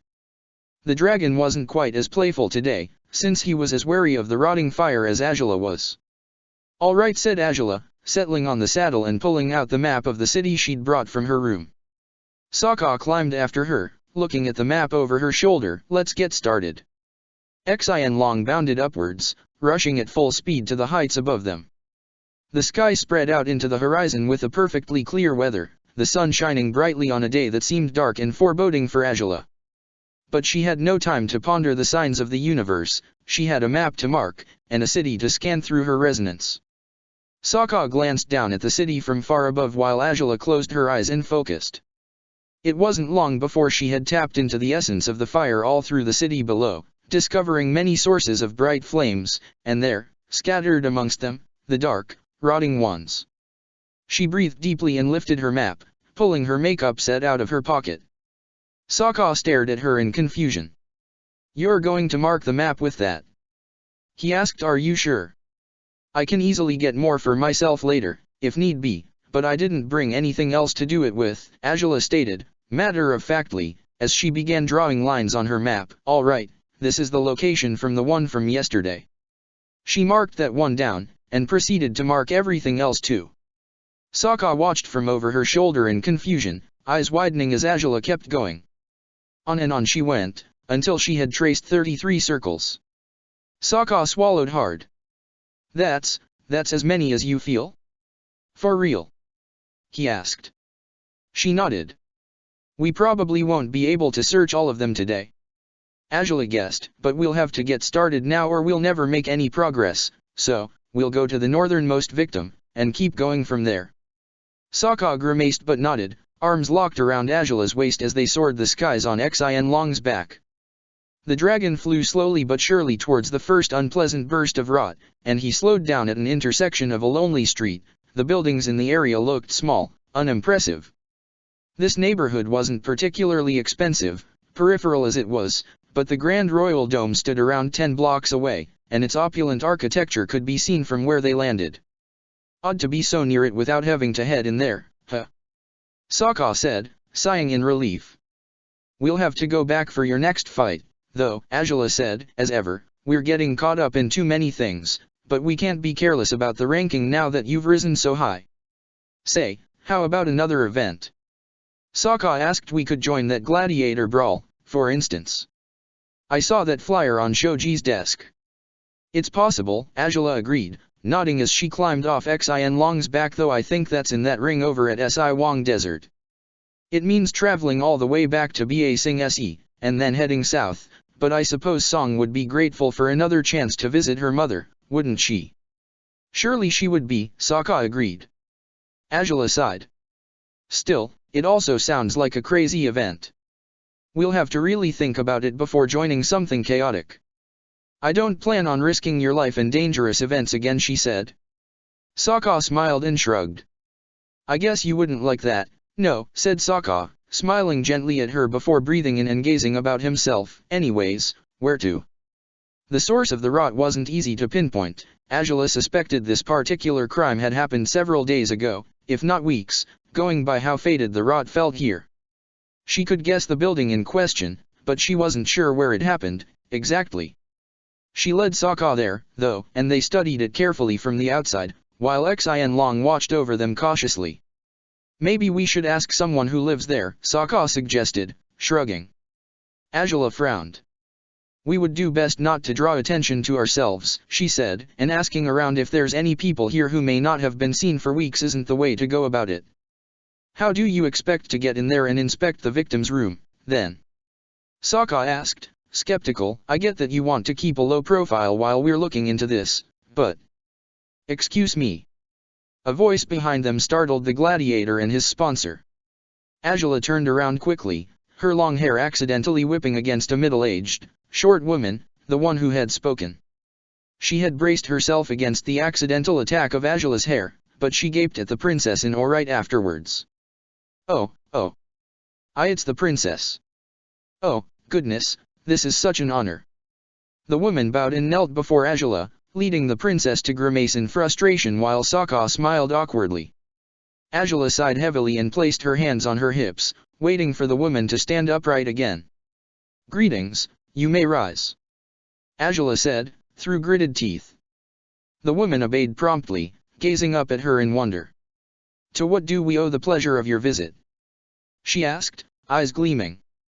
Azula's eyebrow twitched, and she glanced quickly at Sokka before gathering her courage to answer the woman's question. Well, do you live in this neighborhood? Azula finally asked. The woman nodded promptly. I'm the landlady of this very residence, princess. The woman exclaimed, smiling but pointing at the building at the right of the one Azula had deemed as the source of the rot. Azula frowned. We were looking to enter this other building, though. She said, pointing at it. The woman gasped and nodded promptly. No worries, I shall get their landlord immediately. Wait here. Azula swallowed hard but nodded, as the woman scurried inside the place quickly. Sokka scratched the back of his head, wondering why they couldn't just follow the landlady inside instead. I suppose you'll get your wish, she said, bitterly. Sokka bit back a smile. We'll have to ask that landlord. I guess it's a good thing, having a landlord to ask. It's expected that he would keep tabs on his tenants, right? He'd better. Else he'd be no good at his job, said Sokka, with an awkward grin. It's fine, though, we can just ask to see the room and not say anything compromising. Plus, you're the princess. If someone can get away with doing as she pleases, no questions asked, it should be you. You may be mistaking me for my father if you think so, she said, raising her eyebrows. Sokka grimaced, but admittedly, people ought to be more permissive with me than they are with the general populace. Barely moments later, the landlady and landlord showed up at the door. The landlady remained thrilled over having spoken to Angela, but the landlord seemed a little more down to earth than his neighbor. "Am I in any trouble?" he asked, walking with difficulty towards them, leaning on a cane as he looked at Angela with concern. "I'd be happy to welcome you here, of course, but I'm only here to ask about your tenants, if you don't mind," said Angela, nodding towards him. "Ah, I have a lot of tenants as well," the landlady exclaimed, beaming. Angela smiled dryly. "That's nice," she said, as Sokka cautiously moved to stand between the princess and the older woman. Not so much to protect Angela, but to level her with significant glares if her patience dried out too quickly. "I would like a list of those tenants, if that's all right with you, and, if it's possible, I would like to meet some of them and ask a few questions. You see, I have started a residence of a sort, of my own." "You have?" the woman asked, surprised. Angela nodded. "As is natural, I'd like to ask for advice from those who actually live off this business," said Angela, before clearing her throat. "So, if you would both be willing to explain more about your duties, and how you handle your many different tenants, I'd be quite grateful." That's, yes, of course.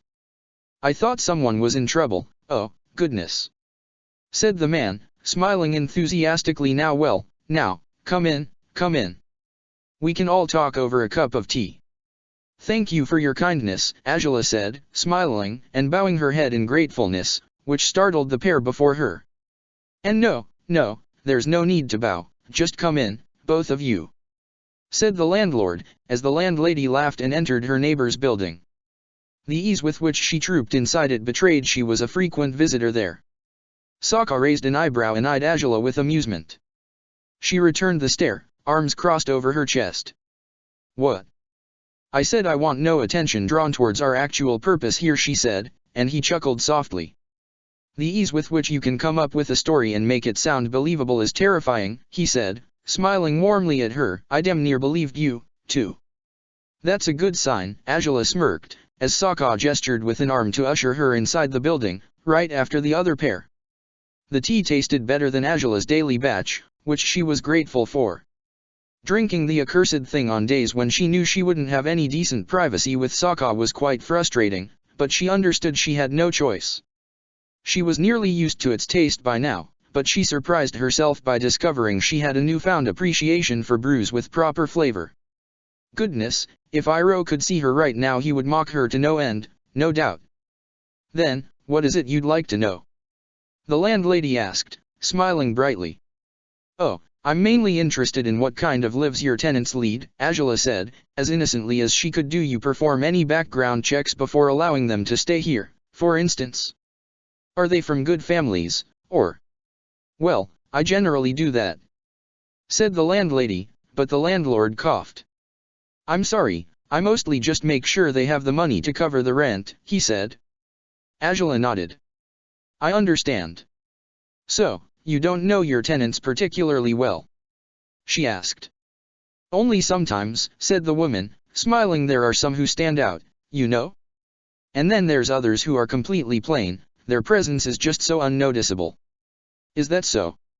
Angela asked, raising her eyebrows. "Does that happen to both of you?" "Oh, absolutely," said the landlord. Angela nodded. "Are they so ignorable that, I don't know, they could vanish and you wouldn't even know it?" she asked. Sokka looked at her with raised eyebrows, wondering if that had been too forward. "Well, no, never quite like that," said the landlord, with a small smile. "We charge them every month, so we need to keep tabs on them through the weeks leading up to payday, you know? Even the weirdest, most secluded ones need to be checked on." "And, when will it be the assigned day for rent this month?" Angela asked, feigning her innocent curiosity. "Mine is in a week," said the landlord.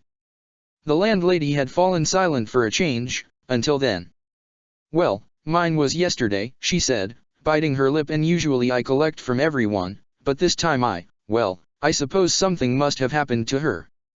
You know, that sweet girl, the one who brought me the medicinal herbs from that shop she works at." "Oh, her. She's so polite, yes," said the landlord, beaming. "I think she's got a thing for one of mine. She kept coming over and heading up to his room, and, I mean. It's quite alright, Angela said, smiling dryly as the man blushed and eyed her warily. I'm aware of how babies are made, there's no need to tiptoe around the subject with me. Oh, it's not polite to speak of such crude things with the princess, said the landlord, his blush strengthening as Sokka laughed silently into his cup of tea.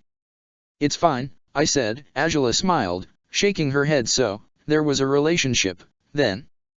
Between your tenants? That's right, but I haven't seen her in a while. Maybe she's been living here with your boy, huh?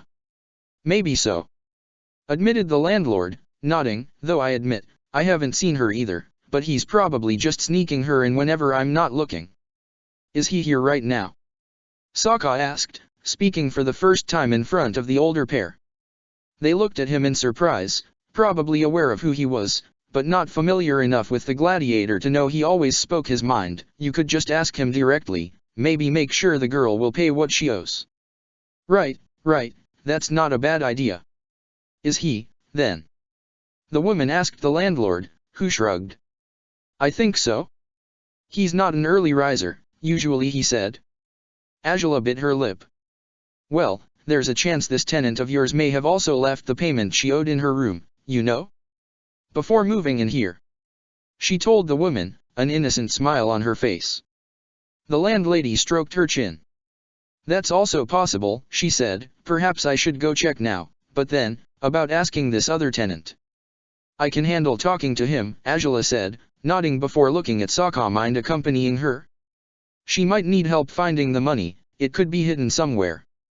It's possible, Sokka nodded, standing up and looking at the landlady with a kind smile. I'll give you a hand with that, then, if you don't mind. Oh, sure.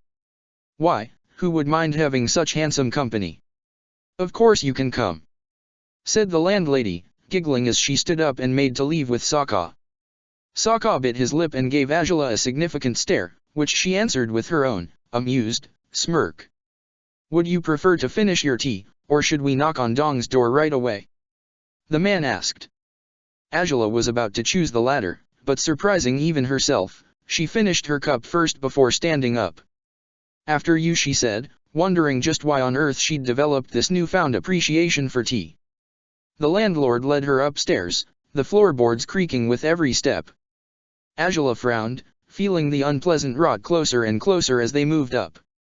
Finally, they stopped at a door, where the rot seemed stronger than anywhere else. Dong. Are you home? The landlord called, knocking the door carefully.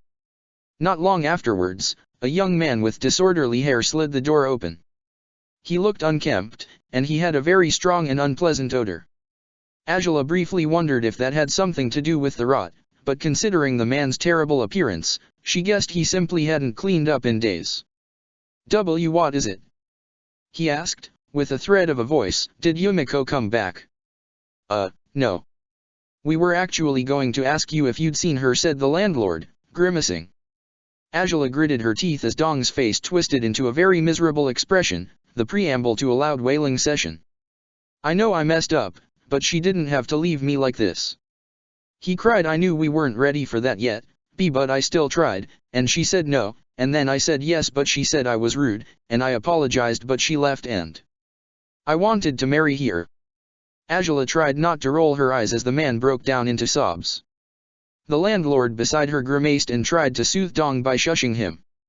Now, no need to cry like that, said the landlord, as Angela stepped forward. May I come in? She asked. Only then did Dong seem to acknowledge her presence. Why would you want tea? Oh, princess, if you wish to inspect any rooms directly, there are better ones, no doubt, said the landlord, smiling awkwardly. Dong gasped loudly, falling backwards as he looked at the hairpiece on Angela's head. Tea? The princess? Why would the princess visit me?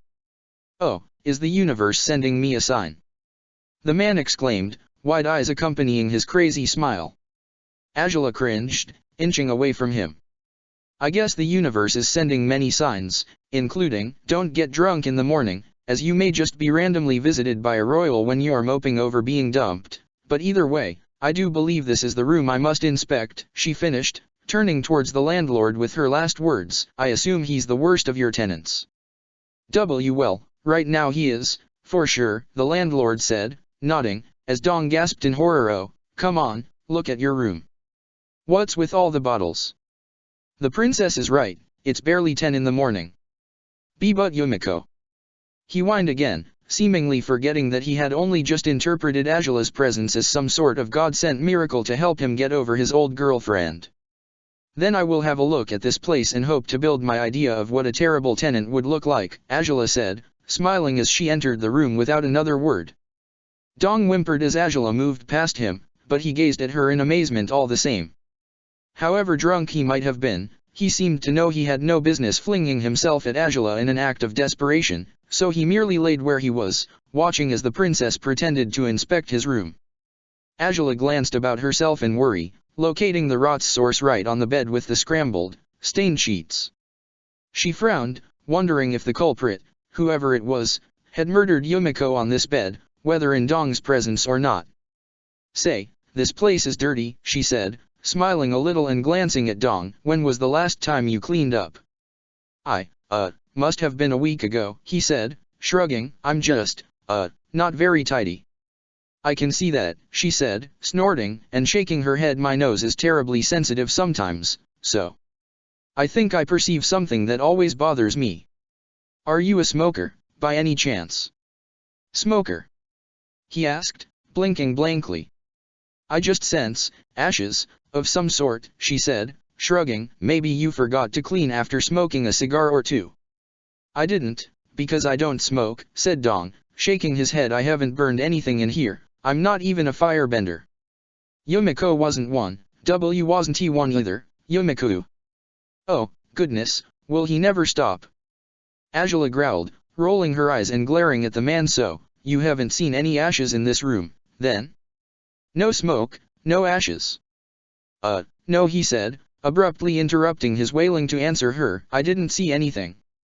"Strange, then," said Angela. "Might be it's another tenant's doing," said the landlord. "Smells seep through these thin walls easily, princess." "No doubt they do," she said, glancing around herself with a frown. If there were no ashes this time, either Yumiko wasn't quite dead, or the assassin had actually taken their time to sweep everything clean before Dong showed up. How, though? This man sounded like the kind of person who spent all day home, but perhaps it was only because of his grief over his failed relationship. "Do you have a job, Dong?" Angela asked, looking at the man with a raised eyebrow. He was sitting with his mouth agape, staring at the ceiling and not listening to a word she said. "Dong. Why yeah, I mean, what? A job? Do you have a job?" Angela repeated, her patience thinning by the second. "I'm a bartender," he said. Angela grimaced. "Why yeah, well, that's why I have so many bottles. When I'm having a rough day, the manager lets me take a few of them, and I just drink. And as that's the kind of job you work at, I assume you spent your nights working, and your days lounging around here," she said, gritting her teeth. "Sometimes," said Dong, shrugging. "Well, I have to say, you sound like you could be a well-adjusted man if only your girlfriend hadn't ditched you as she did," Angela lied, changing her behavior entirely to put on an empathetic facade.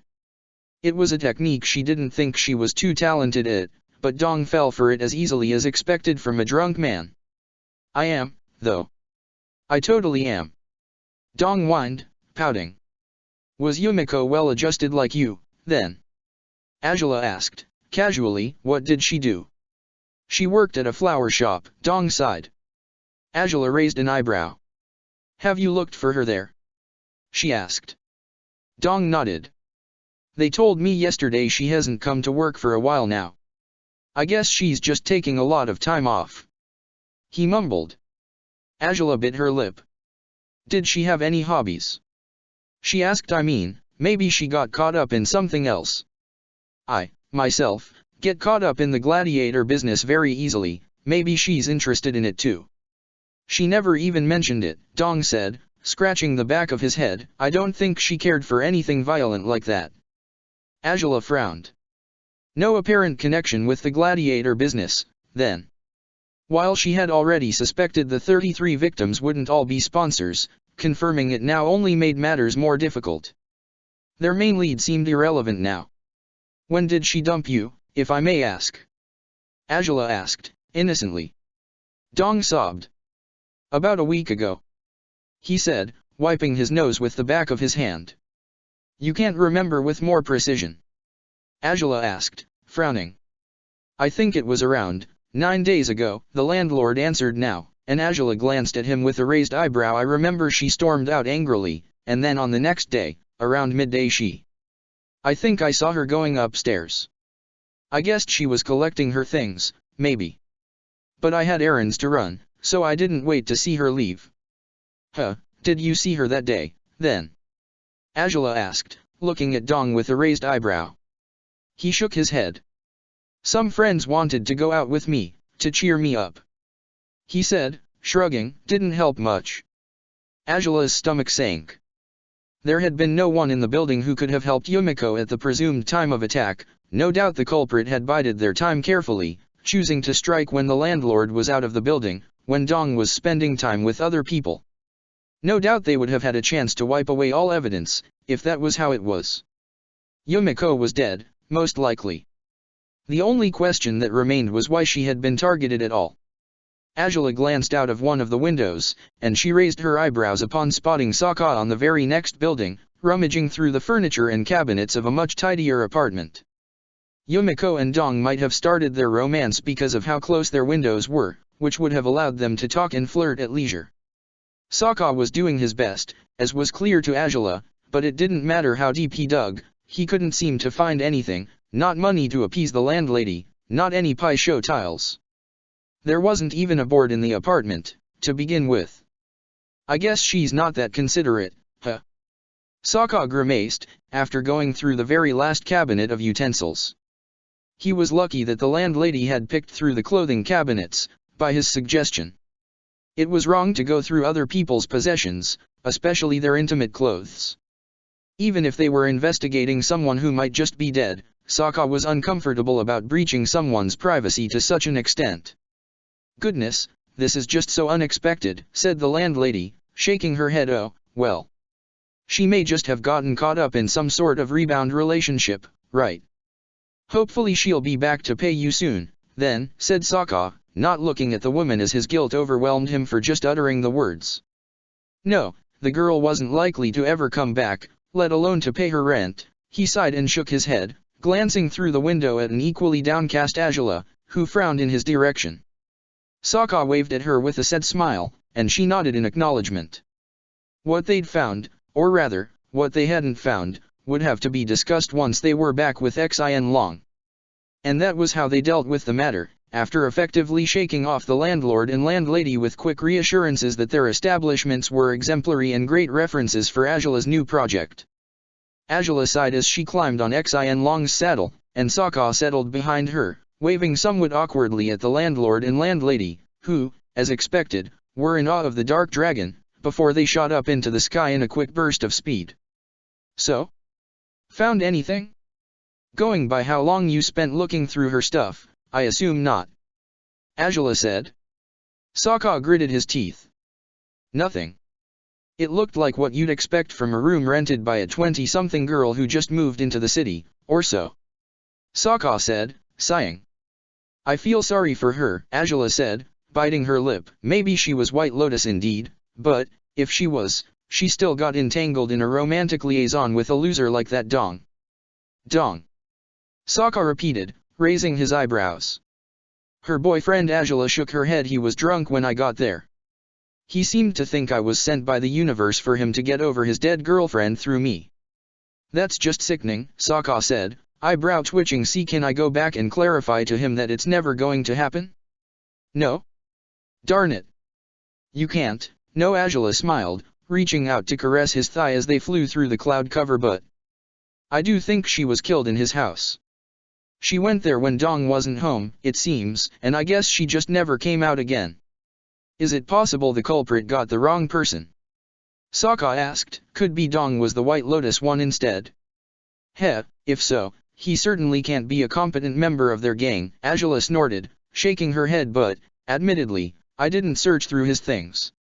Not that I would have wanted to, with all those bottles scattered all over the place. Yeah, sounds like he was a pain, said Sokka, sighing. Still, considering Dong had no stories about ashes and smoke, I don't think the assassin caught the wrong person, Azula said. I asked in roundabout ways, pretending I could sense ashes from some sort of cigarette, but he said he hasn't had any ashes in his room, so. The culprit cleaned up this time, huh? Sokka said, gritting his teeth. Considering they seemed to have waited just for the right moment, when Dong and the landlord were out, they may have had the perfect window to wipe everything clean, so Yumiko's death would be as good as imperceptible. That just makes the sloppy murders a lot more confusing, Sokka muttered, rubbing his chin with his thumb. Why was this assassin so careful until now? And why couldn't they continue being careful? It's possible they're enjoying the attention, Azula suggested, but I guess, maybe the assassin is growing desperate. It's not impossible, Sokka convened, frowning though. Why? Is it because of the investigations? Are we closing in? We haven't been closing in at all until today, Azula answered. No investigation had yielded any results so far, so being nervous about getting caught when they had everything to their favor would be, well, unprofessional, I suppose. And that doesn't really seem to fit, does it? Whoever it is, they don't sound unprofessional in the least. Sokka admitted, shaking his head. What's worse, though, she has no apparent connection with the Gladiator business, Azula said. Sokka frowned. So, despite our theory was that sponsors were being targeted, it doesn't seem like she was one. I guess the assassin cast their net much wider than we realized. That doesn't help matters in the slightest, said Sokka, huffing. What's the connection, then? We know White Lotus people used the Gladiator League to earn money to fund their rebellion, but aside from that, it's far too soon to figure out whatever we're facing, truthfully. By now it's difficult to say if this is even connected with the White Lotus at all, Azula said, pulling out her map and reading through it quickly, at any rate, ready for the second one. Just a sec. Sokka said, leaning close and hugging her tightly. Azula smiled a little. Yeah, I definitely needed that. Also, are we going to keep making up crazy stories as we did just now? Oh, no, we're going to make up believable ones, rather, Azula said, smiling proudly. Sokka snorted. Just leave it to me, else we might contradict each other by accident at one point or another. As you wish, he said, kissing under her ear. Azula shivered pleasantly. Sounds to me like you rather enjoy cooking up your alibis, huh? It's an entertaining practice, to be sure, she said, smiling with malice. Sokka chuckled. Let's see what I can come up with next, then, shall we? Sokka chuckled and waited for Azula to select their next stop. Within the darkness of what they were trying to unravel, the two of them clung to each other, to their banter and the natural comfort they found in being together. It seemed to be the only way to keep at bay the horrors they were dealing with. The next story Azula made up was that she wanted to inspect a certain house, to see if it was fitting for her gladiator to move into. The neighbor she told as much to seemed stoked about the idea of having Sokka as his neighbor, and even asked him for an autograph, but by the time Sokka had signed it, Azula had already come right out the door. The house was empty. She could sense the rot inside, but the only thing within were tatami floors, no furniture, no hiding places, nothing noteworthy altogether. The neighbor seemed to be about to burst into tears when Azula dismissed the house as too plain for her gladiator to live in, right before climbing on her dragon once more. Their run through the city carried on as it had, with Azula making up whatever believable excuses she could think of at each stop, and Sokka kept nodding promptly behind her, supporting everything she said. While they had never been aloof and distant from the general populace, they were often in the Grand Royal Dome, one of the most popular places in the city. They also had never been in such close contact with the common folk who lived in the capital. It was odd to see so many of them were almost humble, even if the city was famous for its obnoxious nobility that scoffed at all the commoners. By the afternoon, they had already searched 8 sites and were landing on the 9th as the sunlight gained an orange hue. Azula sighed, knowing this process would be painfully slow if done just by 2 people, but she couldn't tell the domestic forces to search through these suspicious places when most people were oblivious entirely of the disappearances in question. Some of them had happened barely 2 days earlier, others as far back as 2 weeks ago. Whenever they had a chance, Angela would scribble on the back of her map the details on each victim, their apparent day of disappearance, their ages, and occupations. So far, everything was so dissimilar that Angela couldn't find any potential common ground for them. Still, it was increasingly clear that this wasn't about the Gladiator business anymore. Many of the victims had no relation with it, which only muddled their investigation further. "We're getting nowhere," Angela sighed, once they touched ground at the next place. Sokka sighed, wanting to wrap her in his arms but knowing they couldn't do something like that in a crowded street such as this one. "I can't find any patterns, there's no White Lotus tiles anywhere, and every single one of these victims seems completely insignificant in the grand scheme of things. In fact, that's the only suspicious side of it all." "The victims are perfectly irrelevant?" Sokka asked. Angela nodded, climbing off the saddle. "Indeed, irrelevant enough that people won't take their disappearances all that seriously until it's been a fairly long time since they happened," she said, as Sokka joined her on the street, "or, well, unless there are witnesses who saw them happen before their eyes, as it was for the fiery nightmare and the people I saw yesterday. The victims were low profile, and so far, none of them seem to have had families with them," said Sokka, frowning. "I guess in our current times that's not so rare. A lot of families were broken up because of the war, but it's a bit strange, either way. Most of them lived alone." "True," Angela conceded, frowning, "which does make them believable candidates for the White Lotus. They'd want to blend in, playing it safe while finding ways to fund and support their rebellion behind our backs. But there's no sign of their membership so far." "Unsurprisingly," said Sokka, sighing. "Either we haven't searched as thoroughly as we should have, or I don't know, maybe they kept their tiles with them at all times, and they've been reduced to cinders just as they were." Angela frowned, eyeing him with uncertainty as possibilities and theories sprung in her mind. She narrowed her eyes before glancing at the latest suspicious building, biting her lower lip. "Or maybe the killer is taking them as trophies," she suggested. Sokka froze. "Whoa. I didn't think of that, but it'd make perfect sense," he said, grimacing. Angela nodded. "Let's check this new place, maybe we'll finally hit a gold mine," she said, stepping towards it with uncertainty. The building was a single-story house, with no fence of any kind. The windows were closed, several gables on the roof had fallen off, and although it could have had modest yards, the house was simply surrounded by unkempt dirt grounds. "Well, that doesn't look good," Angela frowned, eyeing the place with uncertainty. "Do you want to knock, see if anyone's home?" Sokka asked, moving to the front door. "Wouldn't hurt to try." "I guess not, but I suspect no one's been home in ages," she said, hands on her hips. She wondered if they ought to ask anyone nearby, but they were in a commercial street this time. People passed them by on the sidewalks, many of them so involved in their own matters that they didn't even notice they were in the presence of the princess, or her gladiator, or her dragon. "Maybe we could ask some shopkeepers," Angela said, raising her eyebrows and glancing across the street at the nearest store. "You think they would have seen anything?" Sokka asked. Angela shrugged. "Might be," she said, but she huffed and glanced back at the house. "Something's strange here, though. It's different from everywhere else." "Why?" Sokka asked, returning to her side quickly. "Does it feel different, resonance-wise?" "Very much so," Angela said, frowning. "It's widespread. I can't pinpoint a specific source, but it's much more faded. Whatever the assassin did here, it wasn't quite as strong as what they did everywhere else. So maybe they didn't kill someone here," Sokka said, glancing back at the house. "But they still used that rotting fire." "It's possible," said Angela, nodding now, "but I don't know if it's worth checking on our own. I think it's safer to ask questions first." "Heh, well, as you wish," said Sokka, glancing back at the house with uncertainty before following Angela to the shoes store she'd set her sights on. The store clerk jumped and bowed as elegantly as she could when Angela entered the establishment. After the usual pleasantries, Angela was ready to get to the point. "What can you tell me about that house across your store?" she said, gesturing at it. The young woman blinked blankly.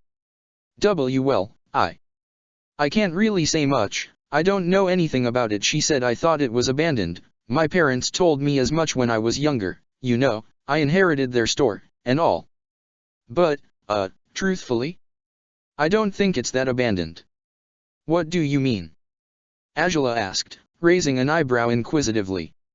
I've just seen people, on occasion, showing up there, she said, shrugging. Sometimes I see them going inside, sometimes I see them leaving. I can't remember what any of them look like, if you hoped I could identify them. You never knew any of them? Sokka asked. Didn't any of them enter your store, by chance? Well, no, said the girl, frowning and shaking her head. At least, if they did, I never saw them heading inside the house, or out of it, or, well, I admit I've never paid too much attention.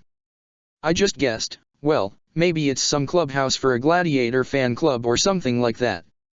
A very wishful possibility, Angela said, frowning, and glancing at the house from over her shoulder. The girl swallowed hard. Why are you asking about that house, though?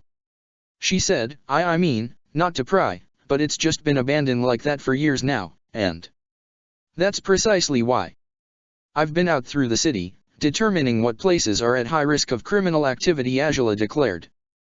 The girl flinched. I never thought I'd find a potential criminal hub right here, in a commercial district. It might not be anything that serious. The girl started, but Angela's harsh glare silenced her. Thank you for your assistance, Angela said, stepping outside again. Sokka followed her without question. She didn't cross the street right away, though. She frowned, staring at the place with irritation and unease. It wasn't anyone's real home, possibly, maybe it really was a reunion place. Maybe this was the link in common between all the suspects. We could visit Dong again tomorrow, Angela said. Sokka cringed. Why would we want to do that? Didn't you say the guy's a drunk? Because the drunk had a relationship with one of the victims, Angela said, crossing her arms over her chest. That's better than what the others seem to have, which, as you know, is nothing. It's possible Yumiko vanished once a week, or at a specific interval, without explaining anything to him, for whatever reunions she'd have here. Wait, White Lotus meetings? Sokka inquired. Angela breathed deeply but nodded. Possibly. We still have no evidence of it, but it's not impossible, she said, frowning at the house. Maybe we could head inside, after all. You finally want to try doing that, just when I start thinking it'd be safer not to, Sokka sighed. Angela smiled at him. For what it's worth, this place seems safer than the rest, some would. Which is why the whole situation is weird, but it's worth checking either way. I'll keep my resonance active throughout, in case the damn thing shows up for once. And I'll stay right beside you all the time, Sokka grumbled, as they crossed the street. No point in separating here. Good, Angela said, her hand brushing against his lightly as she strolled powerfully towards the front door. She had been ready to kick the door open, but a simple twist of the doorknob was enough to prove there wasn't even a lock in the house. Angela's paranoia only increased with that. What are the chances we're walking into a trap? Angela mused. Sokka grimaced. There's a strong likelihood, I won't lie, he said. It's like that thing lured us here, Angela muttered. The murderer, it's as though it had set things up ideally just so we'd come here and it'd take us out. Why, though? Are we a real threat for some reason? Sokka asked, confused. We're nowhere close to figuring out what's going on. And yet we're closer than anyone else, Angela said, stepping back and closing the door brusquely as she glared at the building. It's cowardly, maybe, but I'm not comfortable entering this place just with you. I'd think it's caution, not cowardice, said Sokka, sighing and looking at her in concern. Maybe we should call it a day, Angela. We've been on our feet since early in the morning, asking questions all over the place. We could use a break. I guess we could, Angela sighed, shaking her head and leading Sokka to where Xin Long waited, perched proudly on a rooftop while watching Sokka and Angela as a guardian would. I only hope there really was a trap, or else this will feel beyond foolish once we figure out the truth. Sokka smiled and patted her shoulder gently just before the dragon landed before them. Xin Long shot up into the sky once both Angela and Sokka were safely on his saddle, and they returned to the gladiator's house, their heads hung. We'll look through the rest of them tomorrow, Angela told Sokka, glancing at him from over her shoulder, or, well, as many of them as we can. It's so many, Sokka groaned, jumping off the saddle after Xin Long landed safely and, well, I'm not sure we'll find anything if the first 9 places didn't have anything useful. We can't just assume that, Angela sighed. I know it's a pain, and I'd rather be doing less depressing things, too, but, if there's the smallest chance we'll discover this assassin made a mistake worth exploiting, I'll take it. I guess you will, Sokka sighed, but he looked at her pleadingly from the ground, while she remained on the saddle. You stayed here until late yesterday, can you afford doing it today as well? Angela started, frowning. I'm not sure. I mean, I doubt I'll get in trouble, but I'm not sure I'm in the mood for fun today, if that's what you had in mind. What I had in mind was keeping you in my sights and being sure no creepy invisible fires came anywhere near you, Sokka answered earnestly. Angela actually smiled fondly. Well, really, now I will end up in the mood, what with you saying that sort of thing. A nice sentiment, but I know you don't mean it, he said, smiling, and placing a hand on her thigh. Just for a little while, Angela. The less time we're apart, the less we have to worry about each other. And I'm pretty sure you're worrying a lot about me, considering what you've said. No doubt I am, Angela conceded, sighing. I'm just not sure, but, well, I doubt my father will keep such close tabs on where I spend my evenings, right? Right. Sokka exclaimed, smiling enthusiastically now. Angela smiled and stroked his chin with her fingertips. What a mischievous gladiator, she said, climbing off Xian Long's saddle before instructing him to wait in the backyard. The dragon huffed but complied, rolling into a small ball and resting with his tail waving slowly in the air. Admittedly, I thought it'd be harder to convince you, but I'm glad I succeeded, he said, beaming and wrapping an arm around her waist as he led her towards the house. Removing themselves from their very unpleasant mission, and properly enjoying their physical contact, was a good way to improve their sour moods. You're home, Sokka? Song asked. From the kitchen. I think I made too much food for dinner, but I'm planning on using some of that as leftovers, okay? So don't finish everything while I'm not watching. Heh, do you expect you'll be able to control your gluttony? Angela smirked. Sokka pouted. The princess's voice surprised Song. Ah, princess, she said, rushing to the kitchen's open door now and smiling. Ah, then never mind the leftovers. If you're here for dinner, then I cooked the right amount after all. The first good thing to happen today, seems like. Angela laughed. Thank you, I think I'll be happy to stay. Yes. Sokka exclaimed, beaming as he hugged Angela tightly. Song chuckled before giving Sokka a stern glare. But that still means you don't get second servings, or third. Or fourth. Or.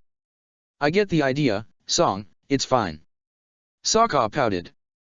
Angela chuckled as she poked his arm, wrapped around her as it was. Is that the secret to your build? Eating unreasonable amounts of food that translate into muscles? She asked. Sokka bit his lip before shrugging and smiling. Must be. See, that's why I have to keep eating that way. Angela laughed against his chest as Song rolled her eyes and returned to cooking. She was smiling too, though, happy to have company again, even if they surely would focus on each other as they ever did. Ruishi would come by in an hour or so, though, and by then all three of them could have dinner together. The last time all four had enjoyed a meal together was after Sokka and Angela's last scare, and it had been a great way to lift their moods. And as Sokka had been slightly downcast lately, Song guessed this would be a good idea for everyone, especially for him. Sokka and Angela surprised Song by offering to help in the kitchen. Angela hardly did anything aside from asking questions, curious and confused over many things in the cooking process, but Sokka actually tried to be helpful. Naturally, Song had to rush to fix a lot of things before Sokka ruined them beyond repair, and the gladiator merely laughed awkwardly about it while Angela scolded him for his carelessness. All the same, Song found it was amusing to work with the two of them like this. She had genuinely expected them to lock themselves up in Sokka's room, so this was a nice change of pace, no doubt. Ruishi arrived when the meal was almost ready. By then, Sokka was sitting next to Angela again, chatting casually while Song finished arranging every course. She raised her eyes with surprise when Ruishi knocked on the door, and she rushed to the door with a spring on her step. How shameless of her, showing off her happiness that way. Sokka huffed playfully, smirking with mischief. Angela eyed him with amusement. You'd prefer it if she were blatant about it the same way we are? She asked. Sokka laughed and shook his head. Goodness, what a messed up house this would be if that were the case, he conceded, smiling at her as Ruishi and Song strode back inside the kitchen. Princess, said Ruishi, looking at Angela with confusion, I guess it's good to know where you are, but I'm surprised you'd be here. Am I expected elsewhere? She asked, grimacing as she dreaded Ruishi might bear some bad news. Well, some members of the domestic forces came by the palace to ask about you, he said, taking his seat and urging Song to sit beside him, but as we didn't know where you were, we couldn't help them. I thought you were investigating with them, weren't you? I was. Until yesterday, Angela said, with a dry grimace before glancing at Sokka with uncertainty. I've picked up a different line of investigation now. If it yields any results, I'll inform the domestic forces immediately. A different line of investigation, Ruishi repeated, skeptical. Angela scowled. And why are you using that tone, Ruishi? Just. I didn't know that's what they called it these days, is all he said, shrugging. Angela scoffed as Sokka smiled a little. I don't have to report my daily activities to you, Ruishi, but if you really want to know, I spent the entire day searching for clues through the city. Yes, Sokka came along too, but that doesn't mean. That doesn't mean you were doing an inappropriate tour of the city together, no. I'm sure it doesn't, Ruishi said, with a small smirk. Angela glared at him and shook her head while Sokka stroked his chin beside her. Say, that's hardly the worst idea, you know. He said, smirking, and causing the other three to jump. The hell? Angela said, looking at him in disbelief. I mean, if we're going to be traveling all across town through an entire, exhausting day, might as well sneak some spice into it and make it worth our while. Sokka declared, beaming. Angela's body seemed incapable of processing the ridiculousness of his proposal, and she just caught herself laughing in disbelief. Ruishi had rolled his eyes at Sokka while Song smiled and covered her face with her hands. Please don't ever tell us if you actually do that, okay? Song said, with a small voice, as Sokka laughed much louder than Angela now. Their heavy, difficult day at least had ended on a good note. Angela Hardy felt heavy-hearted by the time she went home. After a long and deep kiss with Sokka right beside Xin Long, it only ended after the dragon interrupted them by smacking Sokka's rear with his tail, chuckling mischievously about it. Still, upon returning to the palace, it was difficult to keep her spirits high. She kept using her resonance, constantly checking if any routing fire was near her, but she still couldn't find anything. Whatever that thing was, it hadn't been in the palace recently. She decided to stop by the spa for the first time in quite a while, relaxing there and enjoying a full treatment for once. As she hadn't been intimate with Sokka in some time, there was no risk that any servants would spot red bruises on her neck or any other marks that might give away their relationship, so she enjoyed the pampering to the fullest and returned to her room feeling refreshed, even if still quite paranoid. Her eyebrows drew together when she entered her room to find a messenger hawk perched on her windowsill. She strode towards it, expecting it to carry a message from the domestic forces, but upon reaching it, she realized she'd seen that specific bird before. Hawky, she said, smiling a little as she reached for the message the bird carried on his back. She unfolded the small note and grinned fondly as she read it. You're home safe, I take it? Just checking, you know, for good measure. She wasted no time answering his message, quickly picking up ink and brush and returning Hawky to Sokka with a small answer. The gladiator had been lounging in bed, sleepless and sighing, wondering if Angela would answer at all, just when his bird returned. He bolted to his feet and unfolded the note, beaming upon reading her elegant handwriting. All is well, I merely stopped by the spa for a while. I hope Ruishi and Song won't keep you up at night. He smirked as he composed his answer, and Angela laughed upon reading it only a few minutes later, rolling her eyes at his reply. It's okay, if they do I'll just take revenge somehow. You know me, I'm inventive, I can come up with something. Also, using decent ink again. What happened with writing with your makeup? The teasing and taunting each other through messages didn't stop, even though both of them were careful to never write anything too incriminating on their notes. Angela hardly noticed how late it was as she kept scribbling messages, sitting by her window and waiting for the messenger hawk every time. Sokka as well had climbed off his bed, and instead sat at the dresser, always wondering what Angela might say next. It was helpful to stay in touch this way, both because they enjoyed their ridiculous conversations and because they could confirm the other was safe. The only downside was, of course, that they might not sleep at all through the night, but at the moment that seemed to be the least of their concerns. Angela finished sending Hockey with another taunting reply and sighed before relaxing momentarily on her desk.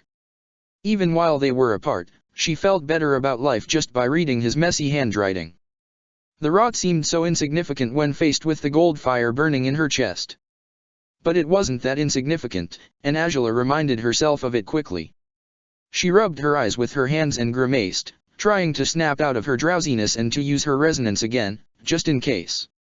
She'd been very distracted by Sokka's letters, but if nothing had happened until then, nothing was likely to happen by now. So she closed her eyes and scanned carefully, feeling her mind shutting down as the urge for sleep grew stronger. But she just had to make sure all those bursts of fire around her were what they were supposed to be. It was a quick thing, and really, so far she couldn't feel anything out of the ordinary. The rot. She jumped to her feet with a start, eyes wide, when she felt it. It was nearby, terrifyingly close. Her entire body shook as she glanced at the door, all thoughts of Messenger Hawks forgotten now. It was that thing, and it felt strong. It did. Either it was the actual assassin, here to take down another victim, or it had only just killed someone here and left its strong trail behind, while Angela had been distracted.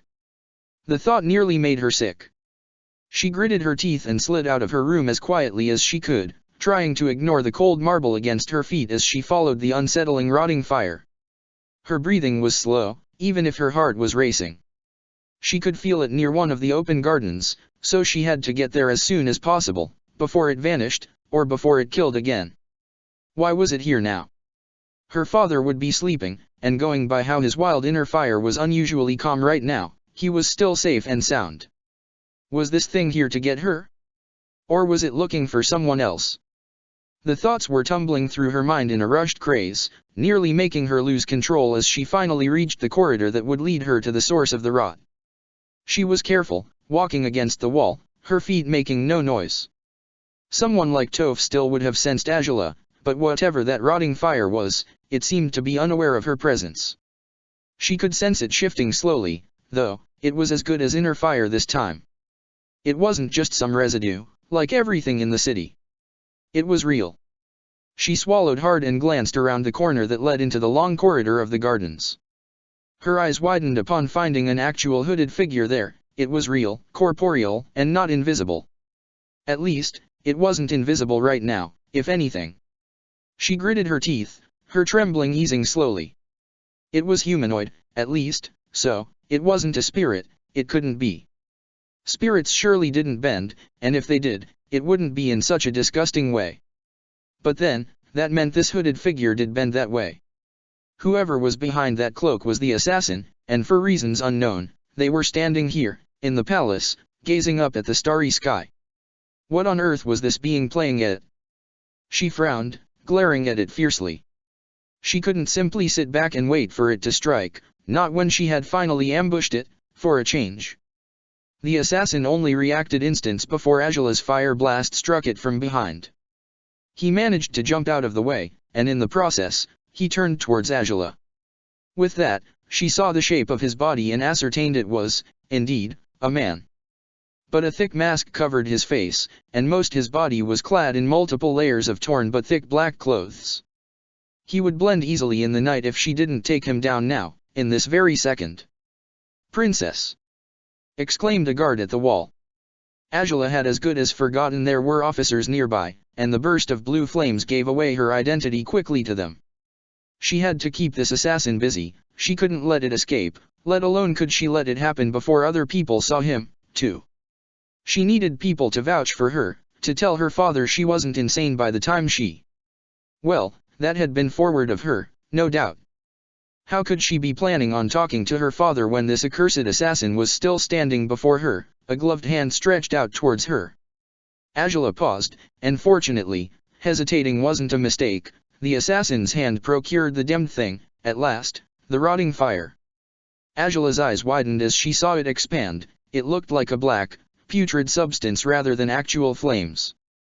There was no light to it, nothing to it but an unpleasant appearance concealing what, as far as she could see, was gas. The smoke spread out from his fingers, and it was directed towards Angela. She gritted her teeth and used a fistful of flames to push the rod away. It helped, surprisingly, but it failed to defeat it. The smoke simply spread around the blue flames and, to Angela's chagrin, the assassin closed a hand and his smoke muffled out the remnants of Angela's blue flame. She gritted her teeth before attacking again, aware that the outcome was likely to be the same. But if just for now, if just to keep the bastard distracted until the guards got here. Blasts of orange flames attacked the hooded assassin now, too. The guards had rushed here, and they had seen the intruder by then. That, if anything, would be a relief, but now, as they surrounded it together with Angela, they had to figure out how to stop this madman without falling prey to his smoke. Desist immediately. This will not end well for you. One of the guards exclaimed, a non-bender armed with a spear. The assassin seemed to ignore him, which prompted the man to attempt to stab at the enemy. Again, raising a hand was enough for the assassin to summon the black smoke that, within seconds, turned half the spear to ashes. Angela shouldn't have stopped to watch, she knew as much, but her entire body shuddered upon seeing it happen with her very eyes. Had he done that exact same thing to all those people? Had he melted every living, breathing person through that sickening fire? By now, all soldiers and Angela herself hesitated. And that was what enabled the assassin to wave his hands around himself and summon a cloud of smoke that no one would dare approach. Angela gritted her teeth and punched flames into the smoke, hopelessly so. It amounted to nothing. Even when the other soldiers joined her, the thick shield of smoke was too strong for anything to penetrate it. It seemed as good as solid. And suddenly the fire broke through. Angela gasped and deflected the flames of one of the soldiers, noticing all their fire had torn through the smoke at last. But there was no one left where the smoke cloud had stood anymore. Her chest heaved, her legs trembling. What had just happened? The accursed thing had just vanished? Was it capable of invisibility, then? Could it be gone? She gritted her teeth and used her resonance, but after the fight, the area of the fight was coated in the rotting fire's signature and she couldn't quite pin down the assassin's location anymore. But if she focused she might feel it. She closed her eyes and forced her resonance to the utmost extreme, driving herself as hard as she might, finding a burst of rot beyond the palace yards. It was speeding away through the city so quickly she lost it within seconds. It's gone, it's back out in the city, send word. Call all the domestic forces, rouse them now. Angela shouted, as the startled guards looked at her warily. That menace is loose in the city, and it must be stopped. Why yes, princess. The men exclaimed, some with more enthusiasm, others speaking warily, clearly too scared of what they'd seen to jump headfirst into fighting this threat. Under any other circumstances, Angela would have scoffed at their fears, but not tonight. Not after this. The men scrambled away at haste, nervous about fulfilling Angela's orders and about dealing with the assassin that had slipped past their surveillance. With the rare kind of powers he seemed to hold, Angela didn't think the assassin could have been stopped even if the soldiers had sensed him before she did. Other soldiers reached her a few moments after the first ones had left. They had seen the fire from the walls, but they hadn't joined the fray. Not that they had even understood what kind of conflict had been unfolding, to begin with. Angela's frown and mild trembling startled them when they reached her. Princess, are you all right? What happened? Asked one of them. The princess turned her cold glare towards them. You, she said, eyeing the one who had spoken, find an imperial guard, make them wake my father immediately. I must speak with him, now. Why yes, princess, said the soldier, nodding promptly and rushing off. The ones who came with him were watching Angela with uncertainty. Return to your posts, or rather, spread out and cover the stations of the guards I sent off earlier, she commanded quickly. The men seemed to think they could do something more meaningful, but they bowed their heads towards her and rushed away to follow her orders. Her mind was racing, but, most of all, her rage was burning painfully inside her. It had been impossible to fight it, and she still understood nothing of what had happened. Was his fire invisible? Was the smoke simply its product? Had the accursed assassin propelled himself into the air, using his smoke as a literal smoke screen? The thoughts kept bothering her as she made her way to her father's chambers. She would wait for him outside his room, knowing better than to disrespect her father's boundaries, but she would make sure to speak with him immediately. For better or for worse, the assassin's existence had finally been unveiled, and she would do her damnedest to chase him down. All that remained was to find out where her father stood in all this. She didn't have to wait long for Jose to show up. The Fire Lord was elegant even in his sleeping robes, albeit the frown on his face didn't bode well for whatever sorry soul ticked him off right now. He glared at Angela, holding her responsible for his interrupted rest. "Why did you demand for me to be woken, Princess Angela?" he said, his voice a low growl. Angela knew she had no time to waste. "An assassin broke into the palace tonight," she said, curtly, directly, her golden eyes steeled against her father's, and thus she saw how his frown receded slightly, giving room to surprise and confusion. "An assassin?" he repeated. "Angela, what?" "I fought him, other soldiers joined me, but it was impossible to defeat him." Angela continued. "The fire he wielded, it was smoke, or it was invisible, I have no idea which one it was yet. But he vanished in the middle of our fight, and I could sense him heading into the city, so I sent the guards to inform the domestic forces of what was happening, and—" "You sensed him?" Jose repeated, eyes wide. "How did you sense some assassin, Angela?" It's a skill that can be learned," Angela said, shrugging. "My dragon taught me how to use my inner fire to resonate with the fire of other benders nearby. I used that to track down the assassin's trail. I've been doing as much for 2 afternoons now. Father, it's killed countless people by now, around 30 of them, all with some rotting, disgusting fire of the sort of which I'd never seen before.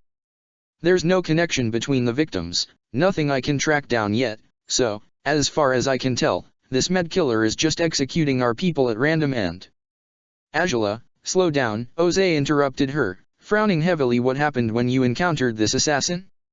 Did you fight him? Did he flee?" Yes, I fought him, and yes, he fled," Angela said, gritting her teeth. "I've sent soldiers to track him down, but it sounds like you're dealing with a power beyond anything we've faced so far," Jose said. Angela scowled. "Go to your room, Angela. I will handle this from here." "Will you, then?" she said, looking at him with uncertainty. "I'm sorry, Father, but you must be the first royal to respond with such pragmatism to the news of how an assassin with otherworldly infiltrated your home. I was already in bed, you can't expect me to respond to things as I would if I were in better shape," Jose huffed. "Meanwhile, you are too shaken up to deal with this. You have enough to concern yourself with as it is. I will deal with it on my own time.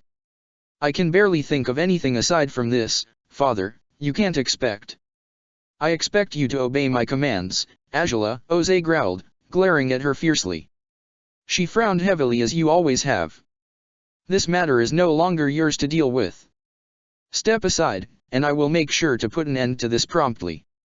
Angela's chest heaved as she looked at her father in outrage, but she turned around and walked away, trying to stop her entire body from trembling as it had earlier. Still, against all sense, against all she had learned over the years she had spent living in this palace, she turned again, and looked at her father one more time. Jose seemed astounded by this newest onset of defiance from his daughter, but her words floored him even further. Were they White Lotus? She couldn't hold back her violent trembling anymore, not as she held her father's disbelieving gaze with her unforgiving one. "What are you?" The victims. She cut him off, knowing better than to play into his evasive pretense. Were they White Lotus? It seemed she had succeeded, if just for a moment. Jose's surprise wasn't that his daughter had been in mortal peril, or that such a dangerous killer was set loose in his city. What surprised him was that Angela had tracked down and even fought him, that she had even unraveled the true intent of the assassin's mission. Even if Angela didn't want to believe it, the slow scowl on Jose's face spoke for itself to vouch for these truths. And her chest burned in frustrated rage because of it. Finally, Jose opened his mouth to speak. For one fleeting moment, Angela thought she'd receive an answer. "Go to bed." Now he spoke, his voice threateningly low, his golden eyes blazing menacingly. There was no telling what he would do if she took one more step out of line. Angela gritted her teeth and stormed off without another word. Go to bed, then. It was to bed for now, no doubt, but eventually he'd relegate her to living in a far-off family property, surely, and if she kept rebelling, he might just find whatever excuse he could to give her Zuko's exact same treatment. Strangely, Azula found she didn't care about whatever her father might threaten to do to her anymore. His accursed assassin scared her more than he did, though. What was the wretched man capable of? And who was fouler, the one with the dead fire, or the one who had hired him to execute allegedly dangerous people with it? She clenched her fists as she strode towards her room, indeed, shaking her head in disbelief. All along, it had been her father. When she had felt that accursed sensation during the ceremony, all the times she felt it later on, near her father, it had meant the dim assassin was probably close by, perhaps even protecting Oze. And she was too stupid to accept it until today. She barged inside the room and slammed the door behind her, but instead of jumping in the mattress, as her father surely wanted her to, Azula picked up a few empty bags and moved to her closet. She pushed whatever clothing items she expected to make use of over a couple of days, all before changing out of her sleeping robe and into her armor. By then, she noticed Haki perched on the windowsill still. She rushed to scribble a warning to Sokka, to alert him that she was on her way, before sending Haki back home. Azula made sure to collect everything she'd need before making her way to the center of her room, rolling back the carpet and opening the trapdoor. She yanked at the carpet and spread it in its right place after climbing into the tunnel, and she started on her way to her gladiator's house. Not only did she need to talk to him immediately to tell him what had happened, but she direly needed to make sure the accursed killer hadn't taken off towards Sokka's house. If that thing had been around for a while, how much did it know? Was it aware of Azula's relationship with Sokka? Would it seek to hurt her indirectly, to avenge himself after she'd nearly caught him tonight? Well, that was certainly an exaggeration. She had been nowhere near catching him. Those vague abilities that she still couldn't wrap her head around had kept her at bay easily. What would have happened if her opponent had taken the offensive instead? The thought sent bad shivers down her spine as she made her way through the tunnels, constantly using her resonance in case the killer was nearby. In case she found any other victims down below, too. She sped up her pace, barely acknowledging the heavy bags she was carrying. Not feeling the damned assassin's presence was just as bad as sensing it, if not worse. He was still out there, but until she knew those she loved were safe, she would have to run as fast as she could, boosting her legs as she sped up towards the right tunnel exit. Sokka had dozed off on his dresser when Haki returned. He had assumed Azula had fallen asleep, and credited her lack of answer to that. But the flapping wings woke him, and he rubbed his eyes as he approached the bird. "Heh, that's strange," he muttered, still somewhat groggy as he opened the note. All his drowsiness vanished when he read the newest message. The assassin was in the palace. "I fought him, he got away. I'm heading to your place now." The curt sentences and cut and dry tone of her message were accompanied by shaky, violent handwriting. His stomach twisted into knots as he read the message twice, and then thrice, and 4 times before setting it down and rushing downstairs. He ran a hand through his hair, his heart racing, and not for good reasons. She had to be okay, even if she seemed upset. Who could blame her for that? Sokka certainly wouldn't, but there was simply no way she'd be caught by that thing while she was on her way here. Where should he expect her? The backyard. Would she bring Xian along with her? That would reassure Sokka. If anything, assassins didn't fly, did they? At least it wouldn't be able to follow her into the air. He sat anxiously at the couch for what felt like hours, even if it couldn't have been longer than 20 minutes, when he heard sounds by the front door. She'd come on foot, then. No wonder she'd taken so long, but that surely had been too reckless. The situation seemed reversed from what had happened the previous day. Now it was Sokka who reached for the door and opened it with a quick yank before Azula could knock on it. He had seen Azula in bad shape enough times before, but he hadn't expected to see her as angry, as frustrated and as scared as she looked right now. Her armor was perfectly in place, but her nighttime ponytail was nearly undone, her eyes wide as she looked up at him. "You're okay," they both said in unison, but while they'd usually find amusement in coincidences of the sort, they couldn't do that this time. Sokka reached out to clasp her arm, pulling her in for a tight hug. Azula wrapped her arms powerfully around his hips as well, after she dropped her bags on the threshold of his house. She couldn't control her body, though it wasn't like she ever did when she was with Sokka, but this time she didn't cave into carnal instincts and deep desires. No, this time she cried, sobbing furiously into his chest as her nails clawed at his light shirt. Her outrage was undoing her slowly, her disappointment in her father all-consuming. She couldn't help herself, not when she was back in the only place that felt like a home anymore. Not when she was with the only person who could still make her feel safe even when the image of the rotting fire destroying that spear remained ingrained deep inside her mind. And so she wept, without explaining everything Sokka was desperate to understand. He had no choice but to continue holding her, as though scared that she might fall apart further if his arms weren't around her. But he knew that wouldn't be the case, it was Azula, after all. She would compose herself with time, and once she did, she would put an end to this chaotic ordeal for once and for all. The princess had seen, firsthand, the kind of foe she was up against, and because she had, Sokka was certain the rotting fire's reign of terror wouldn't last much longer. Chapter 163, The Fire Lord's Shadow 5. Sokka had woken long before Azula did, but he hadn't wanted to disturb her. Helping her fall asleep had been no easy feat.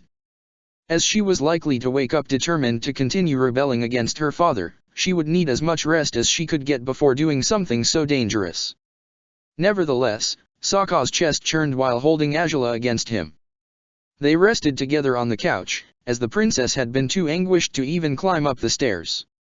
Sokka had settled for staying in the living room, and he laid stretched across the couch, his back against the armrest while Azula nestled between his legs. Her face was tucked away near his shoulder, her long hair a curtain that shielded her from the rest of the world while she breathed slowly and steadily against him. Too much had happened last night, that was apparent. Sokka had barely understood what she'd managed to say between the tears of rage and frustration, but he clung onto what little he had grasped. The assassin had been impossible to defeat, and Oze was behind it all. That was what mattered. Hours seemed to drift by, and he knew it was irresponsible of him to let this drag out any further, but he did it anyways. He was determined to let Azula sleep as much as she needed, even if she didn't want to dash. She finally twitched against him, and Sokka stroked her hair gently as soon as he noticed she was waking up. She sighed heavily, but she hardly moved once she remembered where she was and, presumably, why she was there. Sokka's fingers trailed over her back, and he kissed the top of her head softly. "Are you numb again?" Azula asked, her voice raspy. She cringed at its sound, and at the unpleasant dryness of her throat. "Not really. Maybe my legs are, if anything," he said, rubbing circles over her back now. "Did you sleep okay, or?" "As well as I could, considering the circumstances."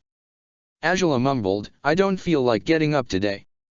"Can't blame you," he sighed, before biting his lip. "I understand if you're not ready to share yet, but you want to know what exactly happened last night," Azula finished for him. Sokka grimaced. "I'd been so sure you'd just fallen asleep when you stopped answering." "I never expected that kind of message," he said. Azula sighed and pushed herself up, to Sokka's mild chagrin. "I didn't expect to send it either," she whispered, "but after the next to last message, I tested my resonance again and I felt the damn thing's presence. It was there, and I went after it." "On your own?" Sokka asked, frowning a little as he sat up with her. Azula swallowed hard. "I know, I was reckless, but several guards and soldiers joined me before long, so I didn't deal with it by myself." "Still," said Sokka, huffing and shaking his head. "Okay, but what is it, then?" "This assassin. It's a man, I believe. It has the body of one, and it's too corporeal not to be an actual human being," Azula answered. Sokka nodded, still frowning, "But his fire-bending it's just as bad as I'd felt it. When one of the non-bending guards jabbed a spear at him, he used his rotting fire and just disintegrated half the spear within seconds. It was like watching the natural effect of rapid fire, but with no flames. Instead, it just looked like black smoke. It enveloped the spear, turned it to ashes, and he used that same fire to defend against us too. Then he even used it to mask his escape, and after that, I could sense him heading into the city. I told some soldiers to chase him down, but you don't know if they succeeded," Sokka finished. Azula shook her head. "I may have sent them to their graves, for all I know," she said, "or, well, the soldiers might have been ordered to return afterwards. Really? Sokka repeated. By whom? My father, Azula said, and he froze upon hearing the spite in her words. Going by what little I understood last night, you confirmed he's involved? Sokka asked, looking at her warily. Azula shrugged. Might as well have. He barely batted an eyelash when I told him there was an assassin in our palace, she huffed. He kept asking technical questions, rather than the expected ones. He wanted to know how I sensed it, more intrigued by that than by the notion of a firebender with rotting fire. Then he just dismissed me. He told me my hands are already full, with all the projects I'm involved in, and that he'd deal with this himself. No matter how I protested, he refused to yield. So before I left, I asked him if the victims were White Lotus. You did what? Sokka asked, eyes wide now. Azula. Goodness, did he kick you out of the palace for that? No, he didn't. He just told me to go to bed, Azula huffed, rolling her eyes, as if that'd change or fix anything. As if I could just pretend nothing was happening after what I witnessed last night. It was utterly outrageous. So you just stormed off and came here? Sokka asked. Azula nodded. Pretty much. I took everything I thought I'd need and I'm not going back to the palace until this is dealt with. Hell, until I can feel safe again there, if anything, and chances are I never will. She finished that with a dry smile, and Sokka sighed before taking her hands in his.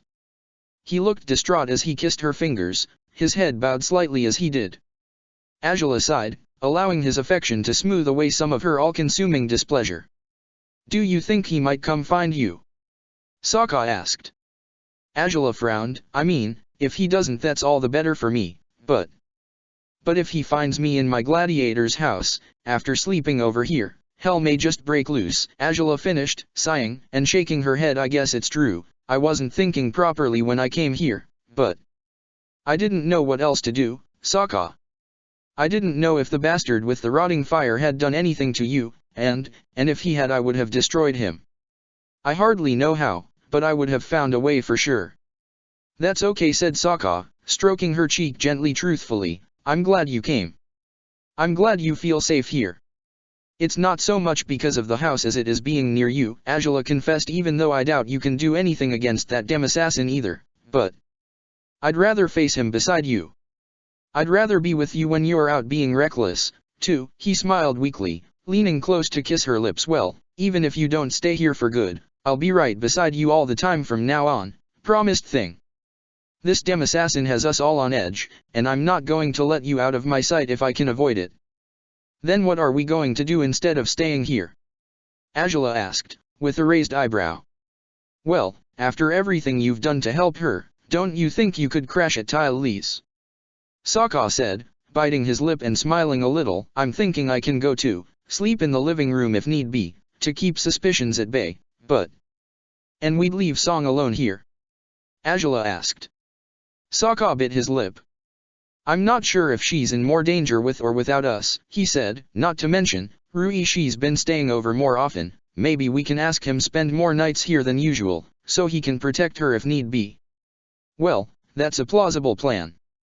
Though anything is bound to sound awful right now, Azula groaned, leaning forward on the couch.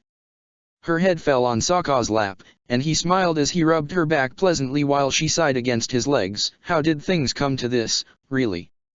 Truth be told, it wasn't in our control at any point in time, Sokka whispered. If the victims are indeed White Lotus, then it's your dad who decided to push things too far. If it isn't him, despite everything indicates it is, then it would have been someone who hid their crimes well enough that we couldn't have stopped before they delivered all the damage they did. At any rate, though, if the culprit behind these murders is a man, flesh and bone, he can be defeated somehow. No one's unbeatable, I'm sure of it. I guess so, Azula whispered, though she remained unconvinced. Sokka frowned. I know the situation was tense, so you probably didn't remember to do it, but did you try to fight with Goldfire? I didn't, Azula admitted, frowning too. It slipped my mind entirely. I forgot you suggested it. It might be no use either way, Sokka shrugged. It could be worth a shot though. Also, what about Wolfsbane? Did you get to use it too, or I didn't remember to either, and after I watched that spear turning to ashes, I don't think I want to risk it. Angela shook her head. Sokka nodded.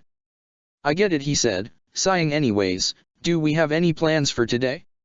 Other than dropping by at Tylee's to ask if we can stay there for a while, of course. Not really, Angela huffed. We could keep looking through the many crime scenes for clues to confirm indeed that they were White Lotus, but after what I saw the assassin do, I don't think he would have been careless with the evidence.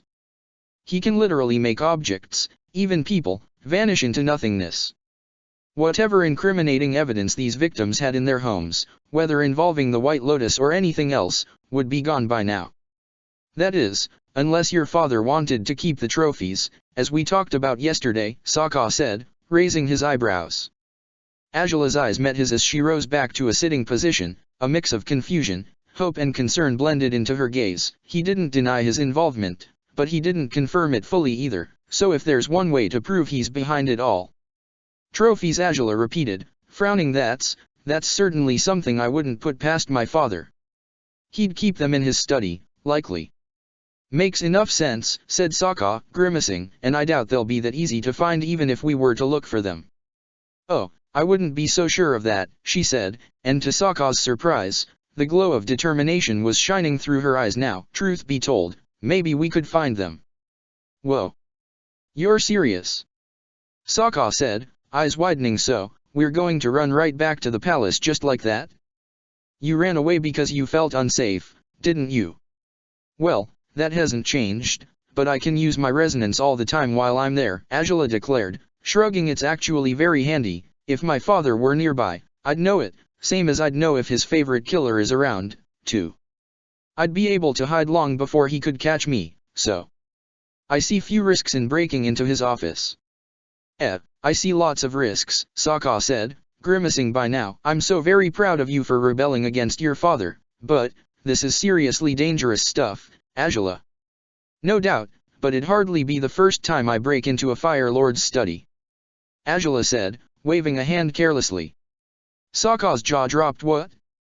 You know I've broken into it before.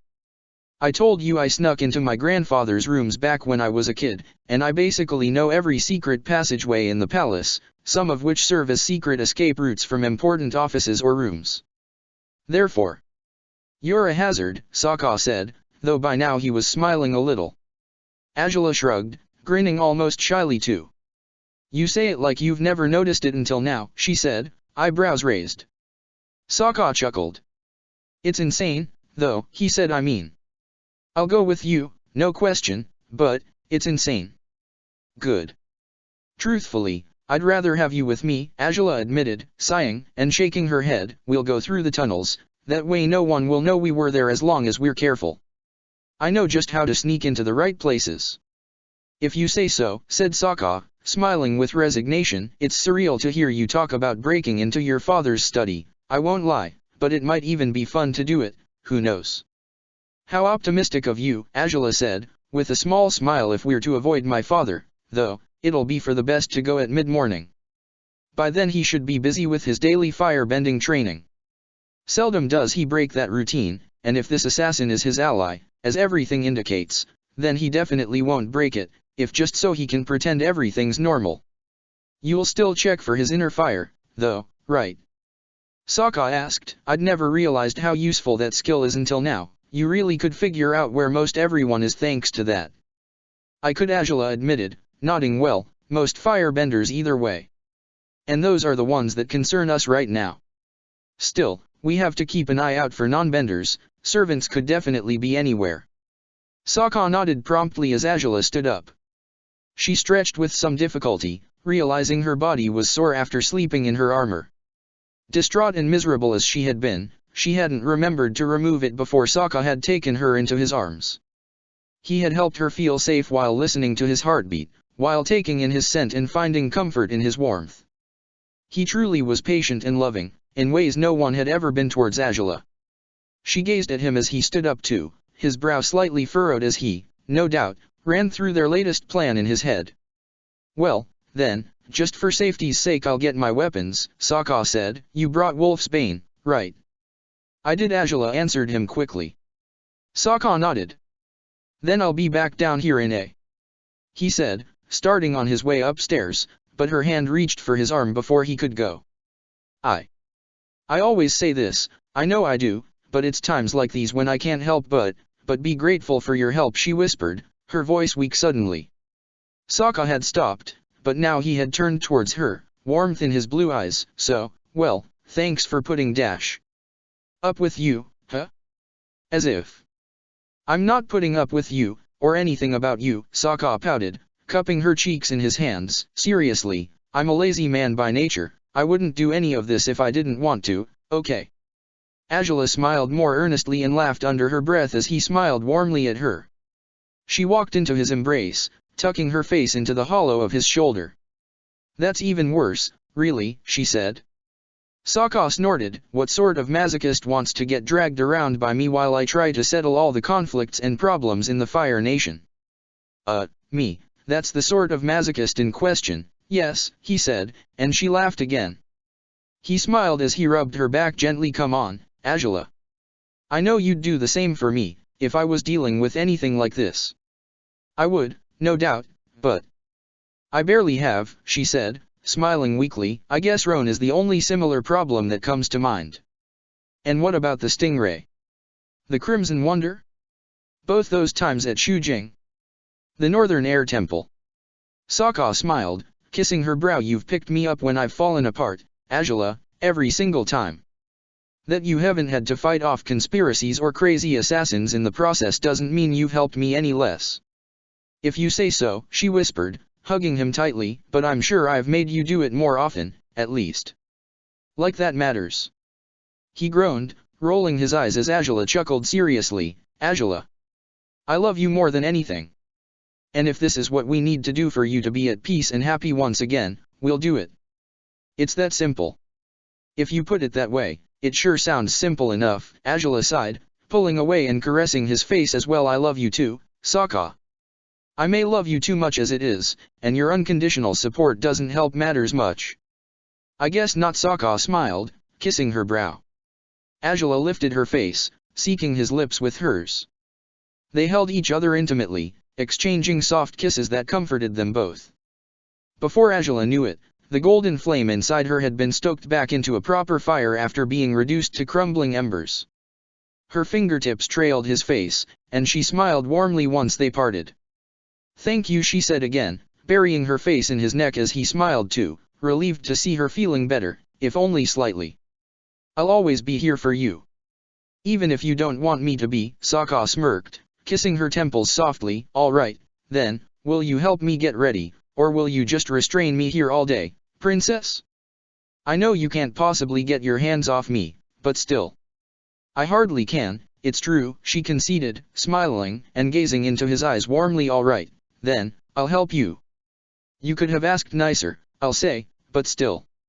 Oh, would you be so kind and join me in my personal chamber, so you can fit my armor around me, my dearest Princess Azula? He asked melodramatically, dropping on one knee while reaching for her hand. Azula laughed softly and shook her head. Okay, I think I prefer it when you ask rudely, after all, she smirked. Sokka chuckled. He surprised her by picking her up, carrying her across his arms as they went upstairs. They would only have a handful of opportunities for intimacy today, it seemed, but as brief as they might be, they needed them. Whatever happiness and peace they could find through each other, the stronger they'd feel once they were figuring out the truth about Ose's dealings with morbid assassins. They surprised Song later on, when she was waking up amidst yawns. While Rui Shi often stayed late at their house, he was only spending the night with Song around once a week these days.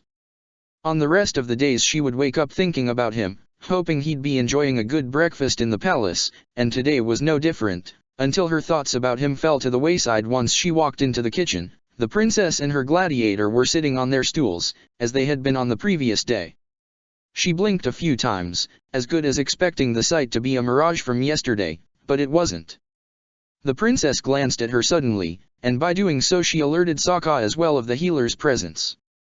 Princess, Song said, still not giving her eyes any credit. I thought you'd gone home for the night. I had, Azula said, nodding. I just arrived terribly early today. You both look like you didn't sleep it. Oh.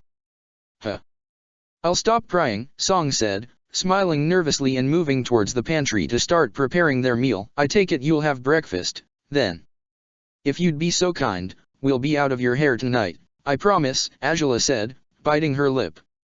It might be for the best if Song just assumed they were just being reckless. Angela would rather be spending nights with Sokka when it was ill-advised to, rather than chasing down a mysterious, deadly assassin with abilities as extraordinary as they were terrifying. Out of my hair? What do you mean? Song asked, raising her eyebrows and glancing at them over her shoulder. We'll spend the night outside, both of us, Sokka said, nodding. So, you could have the house to yourself, actually. You and Ruishi, finally free from our pestering, That's a nice idea, I suppose, but, what are you talking about? She said, eyes wide. You'll spend the night out? Isn't that a little? Not quite as risky as it sounds. We'll be at Ty Lee's, Angela said.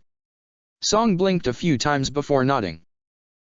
Well, that's better than staying at an inn or something, she laughed, relieved. Now how come, though? Is she having a party, or? She might try to make it into one, actually, Sokka mused, tapping his chin. Well, let's hope the idea doesn't come to her at all, right? Right. Though I doubt Ty Lee will try to throw a party like she did when we were headed to the slate. Angela smirked. She has a mother-in-law to impress now, she can't be so blatant about her worst practices. That's true, said Sokka, smirking too, though, now I think of it, with Haru's mom around, do you think there will be any rooms to spare? Maybe not. I can't say I care, Angela shrugged. She has pillows and cushions, we can just lie there if need be. Well, if you say so, said Sokka, smiling a little. The whole situation seemed iffy to Song, and she eyed the other pair warily. They hadn't been acting like themselves lately, but not on a personal level. Their love seemed as firm and strong as ever. It was everything else about them that was off, somehow. Their escapades weren't as they used to be, they hinted at something much more troublesome than their normal line of business. The princess had been so unsettled merely 2 nights ago, waiting for Sokka eagerly as she'd been, not caring about how late it was. It seemed she had even spent the night this time. And for them to head to Ty Lee's, was something wrong? Or were they simply trying to avoid inconveniencing Song? That seemed foolish, since they weren't bothering her, not for real. Still, Song knew that, whatever they did it for a reason. The two of them had proven they were made of stronger stuff than most people.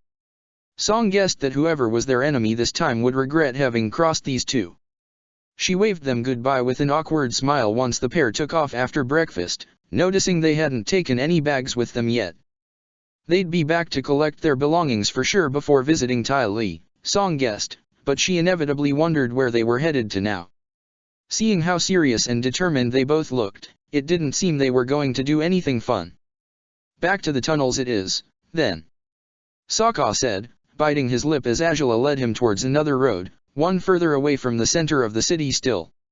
One of the most isolated trapdoors stood there. That's right, Angela stated. I learned their layout long ago, and I can navigate them just as easily as the palace.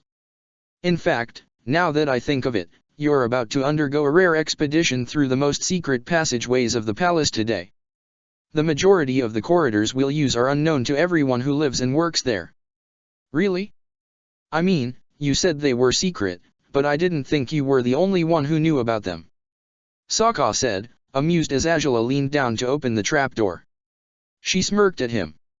Yes, well, as far as I'm aware, no one else ever bothered testing the palace thoroughly to figure out its secrets, she said, shaking her head. Sokka smiled warmly. And you deem me worthy of sharing these secrets with? He asked. Angela snorted and looked at him skeptically.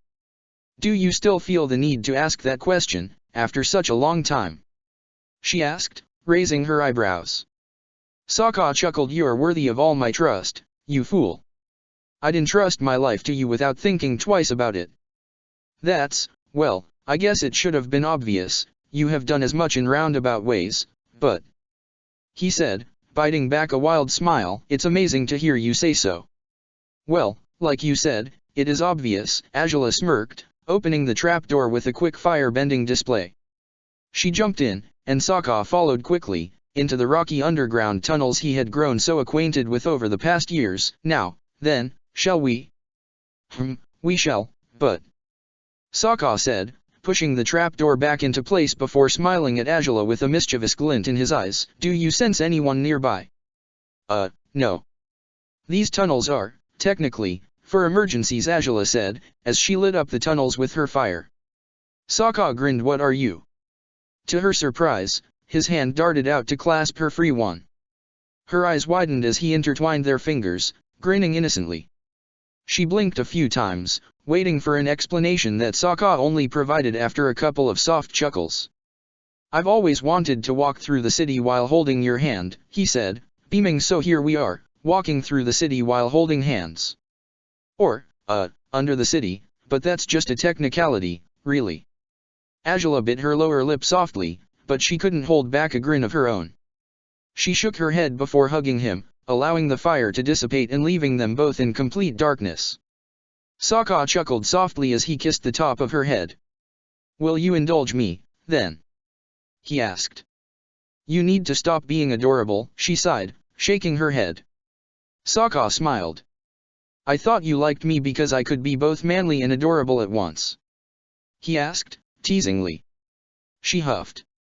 And you're taking advantage of that fact most shamelessly, aren't you? She said, such a clever gladiator. He snickered before ushering her to start walking alongside with him. Azula smiled warmly and she lit the way again with a blue flame that kept flickering gold. She as well enjoyed the strange, foreign feeling of holding hands while they walked places. She couldn't help but wonder if this was how other couples felt when they strolled through the city side by side. There was a lot they were missing out on, no doubt, with their relationship being what it was. They couldn't have normal dates, let alone progress through the stages of love in the usual way. They had been engaged for a while, with no hopes for an eventual wedding anytime soon. Even walking hand in hand was as good as a miracle, and while she was happy to comply this time, her chest hurt as well as she pondered how much Sokka was sacrificing for her sake. Because the one doomed to never have a normal relationship was Azula, not Sokka. He could have chosen anyone else, an easier love than theirs, but he hadn't. He had only wanted to be with her. She glanced at his happy smile, her heart aching at the sight of it. To think they were off to deal with something dark and morbid all over again. She should be using her resonance right away, keeping tabs on all kinds of fire in the city to make sure the assassin wasn't nearby. And yet she could barely bring herself up to it. She gritted her teeth and pressed her face to his shoulder, surprising Sokka. He smiled, squeezing her fingers lightly. What? You think this is silly, don't you? He taunted her. She shook her head. I just wish. I wish we could really have it all, you know. She whispered, I know we always talk about it, and you say you don't care about anything other than being with me, but still, every single time we've wanted to wake up together without having to separate in a hurry, or hold hands, or just do anything normal couples can do, we're unable to do so. Well, I know it's not ideal, Sokka smiled weakly, and I know it could be much better, but you did wake up with me today and you didn't have to run off anywhere. And we're holding hands now, too, so I'll take what I can get, princess. I guess, but I suppose I'm only more convinced every time that we need to fulfill my plans for your birthday, Azula scowled, because as it is, Sokka waited for her to finish talking, albeit he didn't notice she was suddenly struggling at keeping up with him until her hand left his. By then he turned towards her, finding a horrified grimace on her face. Sokka, your birthday, she repeated, in chagrin. Sokka's eyes widened. Oh, that, he said, frowning as Azula's free hand moved to her mouth. I'd meant to do this, to arrange things so we could get away, but goodness, after the trip to Ba Sing Se, and now this assassin, I couldn't really. Hey, it's okay, he said, smiling, and placing his hands on her shoulders. It's fine. We can reschedule it for some other date, maybe. On our next anniversary, might be, or, the next sexiversary. Why not? Because, you already know why, Azula said, looking at him reproachfully. Sokka sighed. Besides, what day is it, really? I've been so out of sorts I don't even know if it's today. Sokka said, raising an eyebrow and stroking his chin. Azula grimaced. It is, isn't it? The 5th day of the 12th month. She said, her hand going up to her forehead as she groaned and shook her head. I'm the worst. Oh, hey now. You certainly aren't. I mean, I don't really know what's today's date either, Sokka laughed, cupping her face as she grimaced, but if it was today, then, like I said, we've already done at least 2 of the ideal things I'd like to do if we ever do go on that trip. And that is waking up with you and holding your hand while we stroll together. See, no need to suffer. Right, Angela mumbled, leering at him eerily. Well, hopefully once this is over I'll have a chance to make this up to you. Maybe I can actually take you out to eat in the city, or... You don't have to do anything like that, Sokka said, kissing her brow. Angela sighed and wrapped her arms around his body. Angela. I love you. I'm sorry. I love you, she whispered repeatedly. He smiled and held her as she spoke, his hands rubbing her back gently. The day's young. Maybe we can still salvage it, he said in her ear, kissing her temples softly. Angela's fingers clutched at his shirt desperately, pressing her body fully into his. I hope so. She whispered, I really am sorry. Well, if you want to feel a little better about pleasing me on my birthday, so far it seems I'm going to spend the entire day and night with you, this time for sure, he said, biting his lip. And that, Angela, is the main wish I'd like to see come true. Anything else is an added bonus. His grin was as charming as ever as he kissed her lips softly. Angela looked at him hopelessly, though the beautiful, reassuring smile on his features was enough to make her feel a little better, at least. You really ought to hold me to higher standards, she said. Sokka snorted, I mean it, your fiancée is a damn princess who could procure anything for you on your birthday, but instead. And that's exactly why I ask for the impossible, see? What's a higher standard than that? He teased her, kissing the tip of her nose. Stop torturing yourself, silly. It doesn't suit you as well as it does me. Oh, you think it suits you? That's a bold assumption, Angela snorted. Sokka chuckled. I've done it so many times I've perfected it into an art by now, princess, he declared, reaching for her hand again. We should get going again, though, shouldn't we? Yeah, as it is, we'll probably get there when my father's already training, she said, biting her lip and sighing. Ugh, we should just postpone today's search instead. Come on, Angela, he said, smiling tenderly at her. We don't even know for sure that it's today, all right? We have a lot to do, and we can just celebrate on a different day anyways. We should. No doubt, we should, she huffed as they restarted their journey, though it is a little irksome. I wanted to celebrate it on the actual date, seeing how we can barely celebrate my birthday properly. Yours should have been easier, smoother. Now, we'll make sure to do it next year, if you're so hell-bent on it. He smiled as he kissed the side of her head. And we can throw in the rest of the stuff I'd wanted to do, too. I have many ideas, I certainly do. Such as? Angela smiled, eyeing him with uncertainty. Anything I should worry about? Worry? Well, really, why would singing lessons worry you? He asked. Angela's eyes widened. What, you want me to pay for your singing lessons? She asked. Sokka shook his head. No, I want you to teach me. Oh, no. Not in a million years. She laughed, looking at him in disbelief. But you're way better than me at singing, and hey, I taught you sword fighting. You can teach me how to sing. He declared, smiling broadly. Angela's heavy mood was easily chased away by his silly requests. While no doubt he was doing this to lift her spirits, she also was certain he wanted those singing lessons for real. He had spent so long teasing her about her singing and she had never yielded, but alas, perhaps she could consider yielding today. If it truly was his birthday, she might as well give him something he'd been asking from her since ages ago.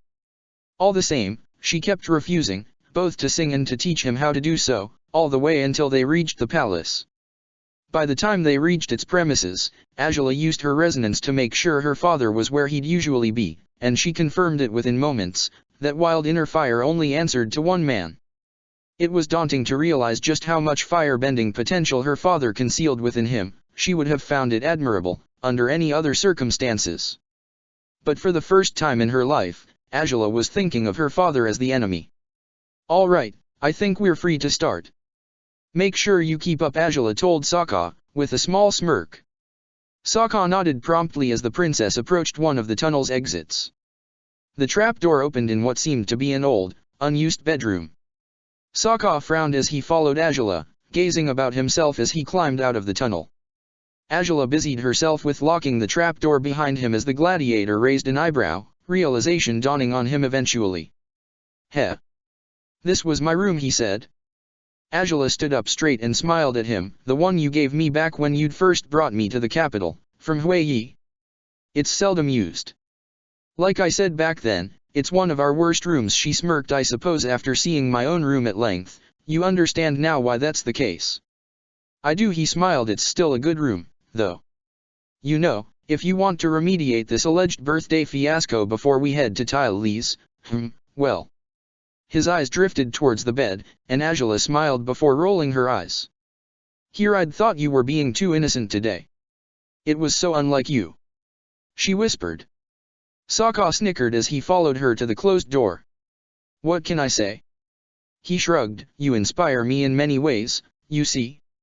No doubt I inspire your most scandalous ideas. Yes, she smirked, opening the door. All right, now to the right.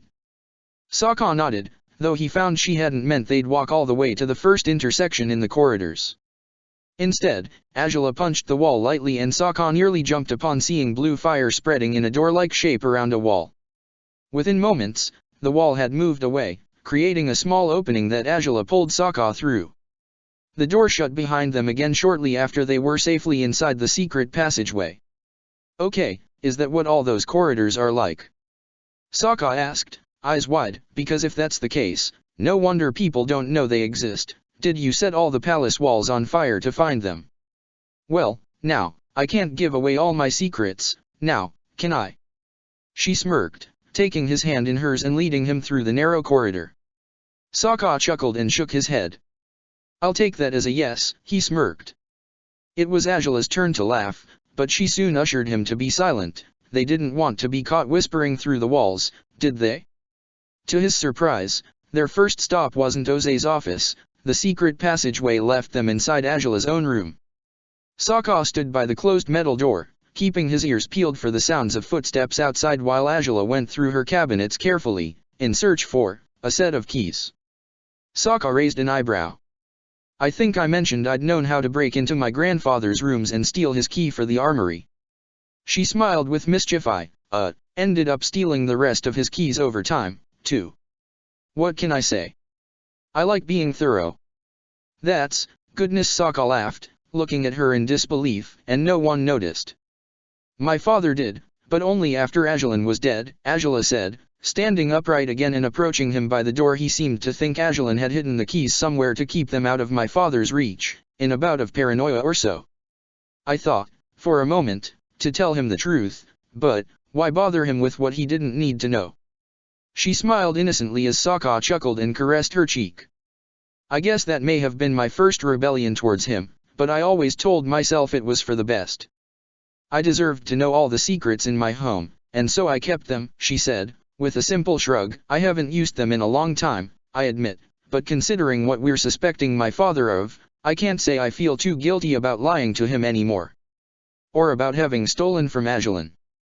We were meant to be all along, Sokka sighed happily. Angela raised an eyebrow. You've been sabotaging your father and grandfather for so long, you were ripe for my corruption long before we met, no doubt. Ah, as if Angela smirked. Sokka chuckled. I was a much better daughter back in the day. I only lied to my father on very rare occasions. By now I lie to him in just about every conversation we hold. Only because he's not worthy of the truth, Sokka pouted stubbornly. Angela rolled her eyes but smiled, pulling him closer and kissing his lips softly. Whatever you say. Let's get going, then, she said. My father won't be training forever. They made their way to another secret corridor, this time one that led them downwards and then spiraled up to another level of the palace. Sokka wasn't sure which way they were going at first, but soon enough they were headed downwards, seemingly descending through the walls. The corridor led them right outside of Ose's study. The princess was quick to work with the keys, slipping inside the study stealthily and ushering Sokka to follow her immediately. There's a chance guards will check on the study eventually, so we have to be out of here before they do, she said. Let's be quick about this. Sokka nodded promptly as he waited to follow Azula's next orders on where to look first. Once she had scanned the room quickly, gauging for the best place to hide a bag of Pai-Sho tiles, she instructed Sokka on where to start searching and he got to work right away. They were careful to put everything back into place whenever they moved objects around, hoping not to betray they had broken into the study. But the more Azula looked through the cabinets and drawers, the more she dreaded they'd find nothing here. As Sokka was busy checking through a pile of tall books, Azula stopped searching and frowned, sitting before her father's desk. The gladiator turned towards her with a raised eyebrow. "I thought we didn't have much time," he said. Azula shook her head. "We're looking in the wrong place," she said. Sokka raised an eyebrow. "How so?" "This isn't business, Sokka, not truly." "Not for him," Azula said, standing up and tapping the desk gently with her fingernails. "He's too invested in this, it's basically a quest of revenge. It's personal for him, so he'd keep his trophies nearby. In his own room." "Whoa. Okay, that's even more dangerous," Sokka said, swallowing hard. "You don't expect us to break into his?" The nonchalant look on Azula's face spoke for itself. Sokka's jaw dropped. "Come on, I'm only trying to cover all my bases," she said, rolling her eyes. "Besides, it makes sense. It makes a lot of sense, considering what he's like." "That's not the part I find debatable," said Sokka, eyeing her warily. "It's, damn, can we just sneak in there like that? Do you know any secret?" "Oh, of course you do." "Well, why would I even bother asking?" "Your caution is good, I won't deny it," said Azula, with a dry grin, "but I can't abide by it right now. We can't afford it. If we find nothing either in his room or here, it may mean he's innocent after all and I'm being unreasonable and unfair, but it may not mean that, though," Sokka said, biting his lip. "Maybe he's just smarter at hiding things than you expect him to be." "I suppose you have a point," Azula muttered, frowning. "Maybe I'm underestimating him. He's kept plenty of secrets from me for a long time as it is. And maybe there's some loose floorboard here, and that's where the tiles are," Sokka exclaimed, with an awkward grin. Azula raised an eyebrow and glanced down at the solid marble under her feet. "If you think he hid them under this kind of flooring, we'll have to ask Haru to help us get to it, don't you think?" she asked, with a sarcastic grin. Sokka grimaced. Well, maybe there's some secret fire trapdoor again, who knows?" Sokka pouted. "Most secret passageways are behind walls, not floors, but I guess I can set my father's office on fire searching for that trapdoor, if you want," she said, beaming. Sokka huffed. "Okay, fine, let's go to his room," he groaned, "but if we get caught there, goodness, we'll never see the end of it." "No need to worry, I'll handle anyone who catches us," Azula said, waving a hand dismissively. Sokka raised an eyebrow. "With more of your convincing stories?" he asked, as she led him out of the room, which she locked promptly before they progressed to the earlier passageway. Sure, let's say that," she said, shrugging nonchalantly. Sokka grimaced and shook his head. "Goodness, Azula, you're really reckless when you want to be," he huffed. "Oh, I learned from the best, if you must know," Azula declared, with a proud smirk. Sokka sighed in resignation as he followed her closely, silently acknowledging he had no right to judge her on those grounds after all. This time the passageways were narrower and much more complicated. By the time they were close to the Fire Lord's private rooms, Sokka was starting to feel breathless. They had switched corridors at least thrice, opened several more fire-triggered doors and even unlocked several secret barriers that already stood within the passageways themselves. That Azula had memorized this hidden maze somehow was mind-blowing for Sokka. "Okay, it's right here," Azula said, upon reaching an apparent dead end. Sokka breathed slowly, knowing better than to cave into desperation for fresh air. "Are you all right?" "A little bothered by these walls and the dead air within them, but I think I'll be fine," he said, with a weak smile. Azula bit her lip and squeezed his hand gently. "Thanks for putting up with me," she said, and Sokka rolled his eyes. "How many times must I tell you?" he grumbled. "As many as you care to, since I don't really believe you," she laughed, before pressing her palm to a specific spot on the wall. After unleashing her fire, a small opening appeared near the bottom of the wall. Sokka was confused as Azula slid another key through it, and part of the wall receded, though he couldn't quite see the welcome glow of daylight through the opening. He frowned before following Azula through the open wall, crouching down to the floor and nearly bumping into tall furniture as he slid inside the room. The furniture in question, he realized instants later, was the back of the frame of Oze's massive, royal bed. Sokka grimaced as he inched away from it, moving to follow Azula through the room. Something as ordinary as a bed had been decorated to the extreme, with all sorts of golden sculpted phoenixes and dragons on its frame and jewels increased usted in them. The cushions and pillows were gold and red, as was the bedding, and they were patterned as though to make them artworks of their own. Oze was tasteful, no doubt, but he certainly had no sense of moderation. "Are you just going to gawk at the bed for the rest of the day, or will you help me here?" Azula asked him, already in another wing of the bedroom. Sokka flinched. "If you're getting funny ideas again." "I'm not. I swear I'm not," he exclaimed, smiling guiltily as he rushed towards her. "I admit, it'd be fun to taint your father's bedroom so thoroughly, but we don't have a death wish," Azula said, smirking at him. "At least, I don't. So, if you want to have fun on his bed on your own, be my guest, but we're here to find something, aren't we?" "We are, and I didn't mean to do anything anyways. Goodness, can't take a joke," he grumbled.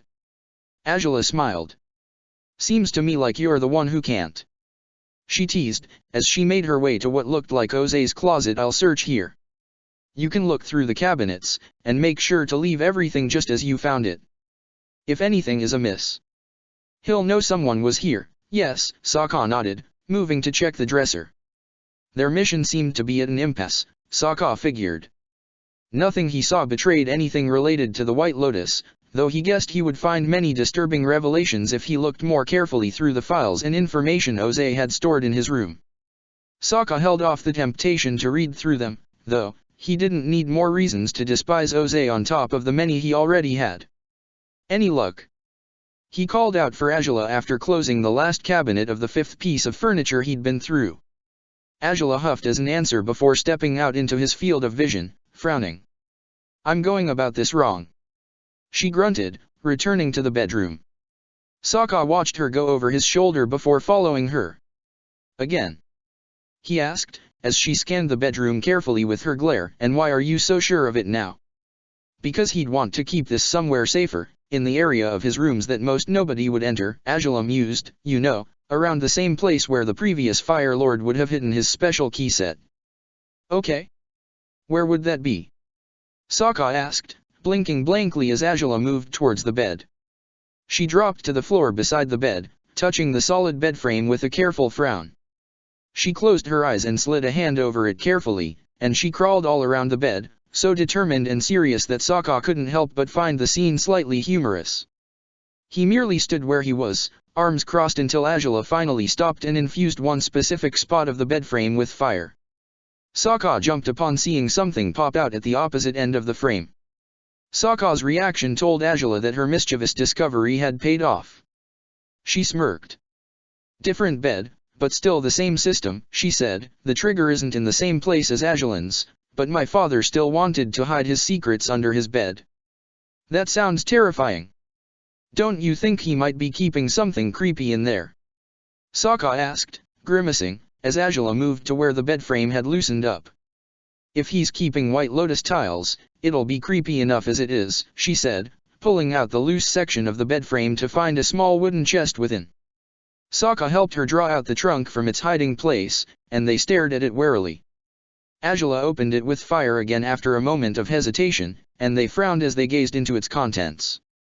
The ornamental comb within would have interested Azula, as would have the jewels, and the old, small books and scrolls.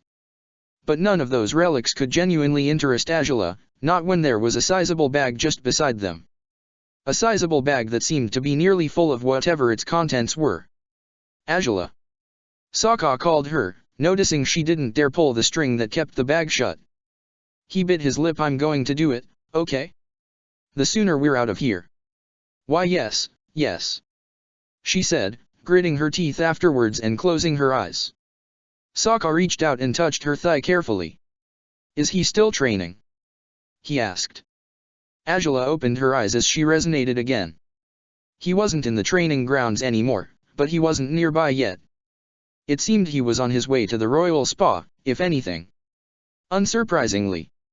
He's going to the spa. He generally does that after he's done training. We don't have much time left, though, she said, glancing at Sokka warily. He nodded. Here we go, then, he said, and he pulled the string. Her breath caught, and then she released it. Her eyes had widened, but they narrowed quickly enough, just before she closed them shut tightly once again. That symbol had been something to despise, something to abhor. But right now, it was something she found herself wanting to defend, even if she hated herself for it. The only one to blame for that, though, was Ozai. She would never have felt any empathy, let alone sympathy, towards the White Lotus, if he hadn't been hunting them down in such a gruesome way. But there was no other explanation for the collection of White Lotus tiles she had just seen. Some were larger than others, some had a different color pattern, some were made of different material. But the same symbol was emblazoned on all of them, and there was nothing to interpret from this other than the obvious truth that had manifested itself before her since last night. Azula, Sokka said, lifting a hand to her face. Azula shook her head, reaching for the fastenings of the bag and closing it shut again. The rest of the trunk's contents were irrelevant. She didn't want anything more to do with it. She didn't want anything else to do with her father and his nefarious schemes. She pushed the trunk back under the bed, reviewed the chambers one more time to ensure nothing was out of place, before leading Sokka back to the secret corridor. He followed silently, knowing better than to speak when she was clearly having trouble accepting what she'd seen. Much more trouble than he'd expected she'd have at this point, truthfully. She had known all along that this was the likeliest possibility, especially after last night. But knowing for certain that her father was the true culprit behind the murder spree through the capital was still a harrowing reality for her to face. She had admired the man for years, and she had respected him even after he had stopped being her hero. What to think of him now, when she had discovered one of the dark secrets he had kept from her all her life? Was that grotesque assassin the one responsible for Azulin's death? Was he responsible for Ozai's prolonged rule without considerable resistance? Had he systematically killed every political enemy of the rising Fire Lord? Would he come after her if she ever revealed that she had discovered Ozai's crimes against his own people? Sokka had no idea where she was leading him now, but after crossing into several new secret corridors he found himself in the only one he'd known before today, the corridor that would lead them to the basement. Azula seemed to walk by instinct alone, unwilling to say anything even once they were locked safely within the basement. She paced for a moment before dropping to the floor, her hands going to her head. Sokka gritted his teeth before kneeling beside her, keeping some distance for her sake. She most likely wanted to be left alone right now, and frankly, he had no idea what he could say to help her. It might just be best if he didn't say anything at all. She sat cross-legged, elbows on her shoulders. Her perfect hairdo was ruined by the fingers she ran through it, and yet she couldn't stop doing it. It wasn't until he noticed she was actually pulling at her own hair that Sokka reached out to clasp her hands with his own, hoping to stop her from hurting herself in her frustration. To his surprise and relief, it worked. How could he? She finally spoke, her hands still in his. Why couldn't he just? He's just proving them right. He's just going to convince them to come back, to attack us, to destroy us. All he's doing is. He's never going to learn, is he? He thinks he can just force his will upon everything, force whatever results he wants, and everything will merely happen without consequences. But that's just stupid. Sokka finished. Azula raised her eyes to look at him. He gritted his teeth, caressing the back of her hands gently. I'm sorry, Azula. I wish your father were a better man than this. I mean, he's never set a great precedent, but this has to be the worst thing he's done since I became your gladiator, and that includes all the manipulative schemes I've witnessed and even been a victim of. It's unforgivable, Azula said, shaking her head. They're the enemy, no doubt, but what he's doing is. It's underhanded in the most disgusting of ways. It's as though he were ashamed of doing things the right way. Goodness, if he can have his lackey track them down and even collect each of their tiles, how could it possibly be harder to take them into custody and deal with them lawfully? Would that have been much of an improvement? Sokka asked, raising an eyebrow. I mean, he would have had them executed anyways, whether they were White Lotus or not.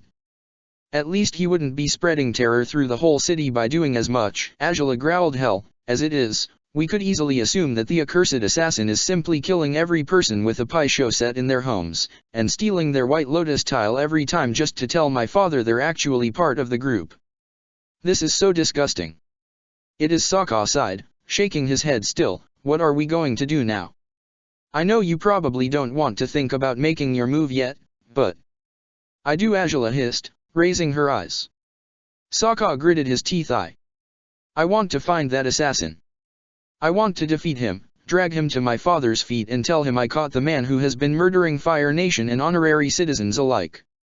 Okay, that'd be awesome, but we don't know for sure that you can beat him, and I definitely don't recommend rubbing the guy's limp body in your father's face even if you do, Sokka said, looking at Azula meaningfully. I don't want to rain on your parade, but you want me to stay safe and not trigger my father's worst responses, said Azula, with a dry grin. Well, as far as I'm concerned, he can demand for an Agni Kai if I disrespect him. He already knows I can defeat him, and I would have no qualms with doing as much in front of an audience. I'm done trying to defend him or protect him, or I just can't. I refuse to. What he's done is it's beyond appalling. And the worst part is, I keep wondering how many times he's done it. We would have never found out about this if the Gladiator business hadn't been involved in it. How many times have we simply not known that he was scheming to kill hundreds just because it struck his fancy to do so? And if they really were White Lotus? Sokka asked, eyeing Azula warily. I absolutely don't approve of what he did, but that they may have been part of their society doesn't change your views on this. Why would it? Azula huffed. I hate the White Lotus, no doubt I do, but the only thing he'll achieve with this is justify their rebellion. Now they'll have every bit of evidence they need to prove that the Fire Lord doesn't care about his people, that he only cares about preserving his power and destroying everyone who might oppose him. And, really, why would anyone think he cares about anything else? When has my father proved otherwise, really? Never, admittedly, said Sokka, breathing deeply. This could be a huge scandal if news about it broke out. Fire Lord Oze, attacking his citizens just because they like a weird board game? Even if he said they're White Lotus members, if he doesn't have more solid evidence than that, it won't be easy for everyone to believe it. His rule has been marked by so many scandals that one more could easily cause him more trouble than he can handle, Azula huffed, and maybe that's why he settles his problems this way. Maybe that's why he uses this undetectable assassin. However that may be, said Sokka, rubbing his forehead with his fingertips. I don't know how to stop this assassin. If you tried to reason with your father, to convince him to order that guy to stop, he'd shut me down the same way he did last night, Azula growled, and I'd gain nothing from it. If anything, he might just turn on me, have his guards restrain me, who knows? Then the only way to stop the assassin would be by intercepting him directly. By protecting whatever White Lotus victim he goes after. Sokka asked. I don't mind if that's what needs to be done, but I never did think we'd end up defending them. What they've done to us is unforgivable, Azula said, closing her eyes, especially what Zhang Zhang tried to do to you last. But we can't simply turn a blind eye on this. Especially if we don't even know for sure that they're part of their group. Then you'll have to find him, Sokka sighed, the damn assassin. You have to track him down before he strikes again. If these people truly were White Lotus, he discovered their allegiance somehow, Azula huffed, covering her mouth with a hand. That assassin can be invisible when he wants to be, we know as much. So he's an ideal spy, no doubt. Still, he found these people somehow. Maybe he questioned the White Lotus members from the prison tower. We've talked about paying them a visit, but I don't think they'd ever want to say a single word to either of us, Sokka whispered. Azula grimaced. Still, there's so many victims, she said, shaking her head. All of them are so different, and there seem to be no real links between them. How could this bastard of an assassin find them all? How would he? Unless what? Sokka said, as Azula straightened her back and looked at him, the spark of an idea in her eyes. That house. That shop girl, the one who said she constantly saw strange people entering the suspicious house, the one that felt ominous, strange, Azula said. The one we thought might be a trap. Sokka raised his eyebrows. I told you it felt different from the others, Azula explained. What if? What if he didn't kill anyone there, but what if it's a White Lotus hideout of some sort? Maybe that's where they'd meet, where they found their orders. There could be information about the members there, and if the assassin followed each member after they left that place, he would figure out where they lived, and then he merely waited for the best moment to kill each of them. Okay, said Sokka, grimacing. That sounds awful, but it also sounds plausible. We'll have to check out that place thoroughly then. And we're not doing it alone. Not this time, Azula said, frowning, and standing up. Sokka pushed himself up to his feet too. I have already crossed paths with the assassin, the domestic forces will know as much by now. If I tell them I have suspicions about that place, they'll follow me there for sure. So. We could also get Ruishi, Feli. No. They're Imperial Guards now, Azula said, sternly. As much as I trust them, they're no longer under my direct command, they're under General Xiaofeng's, and he could be one of my father's allies in this. If word reaches him of what we're up to, he'll put a stop to us before we can make any moves, Sokka finished, breathing deeply and shaking his head. How did everything get so messed up within such a short time span? Curse everything, really. Your father is a nightmare. I'd take offense to that if I didn't agree wholeheartedly right now, Azula said, leading the way out of the basement. What will we do if we discover something important in that place? Sokka asked. I don't know, a list of members, anything genuinely incriminating. Why, I'll gladly rub it in my father's face, Azula huffed, climbing up to the passageway they'd used a long time ago, back when they'd spent their first night together by accident and Ruishi had saved their necks. If there's incriminating evidence, he would have wasted the chance to use it and condemn these White Lotus members lawfully by choosing to send out that accursed assassin of his. But you mean, will we look for whoever's still alive from this hypothetical list? Why? I suppose we would, if we can still protect them. And, say, what if we find the assassin? Sokka asked. Will we fight him? We will. But we won't be alone, Azula declared. Well, you did mention the domestic forces. Not them. We have a much better ally we can count on. One who may just give us the leverage we need, if our theories about how to defeat that rotting fire are accurate, Azula said. Sokka's eyes widened. Right, he said, nodding in understanding. They walked through the dark corridor with strong strides, moving quickly through the halls and towards the nearby dragon refuge. Azula didn't seem to care about whoever spotted her in the palace anymore, only determined to reach her dragon's building. Some guards pointed at her, Sokka noticed, but they didn't interfere as the princess and her gladiator filed inside the refuge. Xian Long growled at them, as good as berating Azula for not taking him with her to Sokka's house. She apologized silently and quickly. Sokka helped her pick up the large dragon armor that they fastened over the magnificent creature within moments. Xian Long's usual mischievous mood was nowhere to be found, profoundly disturbed by the rotten fire as he was. He allowed them to set up his armor and saddle perfectly, and he leaned down to encourage them to climb up right away. Azula's wordless command quickly saw them shooting up into the sky, all three of them ready for battle even if they weren't certain they'd join one at all. They slowed down upon finding one of the domestic forces squads patrolling through the city, and Azula asked them to send word to the captain she had been working with. She'd meet him and his men at the suspicious building. The soldiers nodded promptly and set out to deliver her message while Azula, Sokka, and Xian Long sped away towards the agreed location. Again they lingered outside the ominous house as they waited for the reinforcements to arrive. Sokka was growing impatient, nervously thumbing his knife as he kept a wary eye on the streets. Azula stood with Xian Long, patting the armor plate that covered his snout. I really am sorry I left you behind, but it won't happen again. I promise, Azula said, sighing. Right now, though, we need to work together, Xian. If that thing shows up, or if we find leads about wherever he's been lurking, then... Xian Long huffed proudly, smoke pouring out of his nostrils. For once, he was completely serious about his threats. He was ready to take down their enemy, no matter the cost. We have to be ready to track him down, to follow him if he tries to escape. Angela said he's going to surface again eventually. I know he will. And it doesn't matter how invisible he may be, we won't falter this time.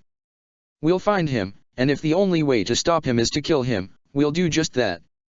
Any objections? Xian Long shook his head proudly. He certainly would have no problems killing the assassin. Xian Long had killed more than enough creatures as it was. And most of them hadn't been a disgrace to firebending as this thing was. Good. Then we're set, Angela declared, just as Xian Long swung his head to the side, noticing the domestic forces were finally arriving. Princess! The captain exclaimed, rushing towards them with his brigade behind him. Angela regarded him with a curt nod. We've heard you faced off against the suspect. Is it true? It's true, and he got away. I don't intend for that to happen a second time, Angela determined, her arms crossed as the group stopped before her. This place is suspicious, and it may shed some light regarding why these attacks are happening in the first place. It's why I summoned you. We must search it for clues, Captain. We can take care of that, Princess, the captain said, reassuringly. We'll be quick about it, too. You can wait outside, if you like. Is that so? Angela said, uneasy about waiting instead of joining the search. Still, a pointed stare by Sokka convinced her to let the soldiers do their jobs. Fine, then. Do your best, Captain. We shall, said the captain, nodding before waving a hand towards his soldiers. Let's get to work, people. The soldiers opened the front door and charged inside without much ado. Angela and Sokka waited by the front door near Xian Long, who, as ever, would be too large to fit inside the building. Angela breathed deeply, her knuckles white as she pressed her hands into fists, gazing at the decaying building with uncertainty. She tried to hold down her unease as she waited for the soldiers to finish their initial search, all across the main floor and the upper one, spreading out tactically to investigate the location as quickly as possible. They'd discover something, definitely. This place was too suspicious to be. The house is clear, Princess, the captain said barely moments later. Angela frowned, raising her eyes towards the man as he returned to the front door, though, suspiciously so, I must say. There's nothing here. Nothing. Angela repeated, strolling inside with indignant determination. My men are scouting all the rooms now, but, so far, it's completely empty, said the man, gesturing at the clear vestibule. If the place wasn't as worn down and old-fashioned as it was, it would seem to be as good as new. No furniture, no marks of anyone having lived here. No stains on the wooden floors, no paintings or scrolls on the walls. Everything was, indeed, too clean. Angela frowned. This couldn't be right. Most houses they'd visited so far had been less suspicious than this place, and many of them had signs of murder and crime cover-up all over them. If this was a normal house, there'd be something, anything, inside it. If that accursed assassin had decided to clean up the place completely, then he was a fool. He'd only made the place more suspicious by doing so. Use your resonance, Sokka suggested to Angela, standing up behind her. The captain glanced at him in surprise, as Angela gazed at him over her shoulder. Maybe it really was him, after all. Him? The assassin. The soldier repeated, confused. Angela breathed deeply and closed her eyes. The unpleasant sensation of the rot was right outside, she realized now. The strange, lingering but more faded feeling that she'd identified the previous day. But there was one stronger, vivid sensation below them, several feet underground. Her eyes snapped wide open as she sensed it. That same gruesome, disturbing fire she had pursued last night. Sokka, I think he's here, Angela said, glancing at Sokka warily. He tensed up right away. I feel him, underground. Under. Sokka said, eyes widening, before Angela turned to the captain. Do you have any earthbenders in your squad? She asked. The man swallowed hard but nodded. 2 of them, yes, said the captain. Keep them at the ready, we might need to dig for tunnels, Angela declared, before looking at Sokka again. Where would they hide a secret door? They? You mean the White Lotus? Sokka asked, frowning. Angela nodded. The captain's confusion only increased upon hearing the infamous group being brought up right now. I have no idea. You think they had a secret trapdoor like the ones you guys have all over the city? It has to be something different, Angela said, shaking her head. They wouldn't want to connect their hideout with the tunnels known to everyone who lives in the capital. They'd need something safer for their purposes, and I think that's where the assassin is hiding right now. I don't know why he's there, or how he got there, though. But all right, how about actual loose floorboards this time?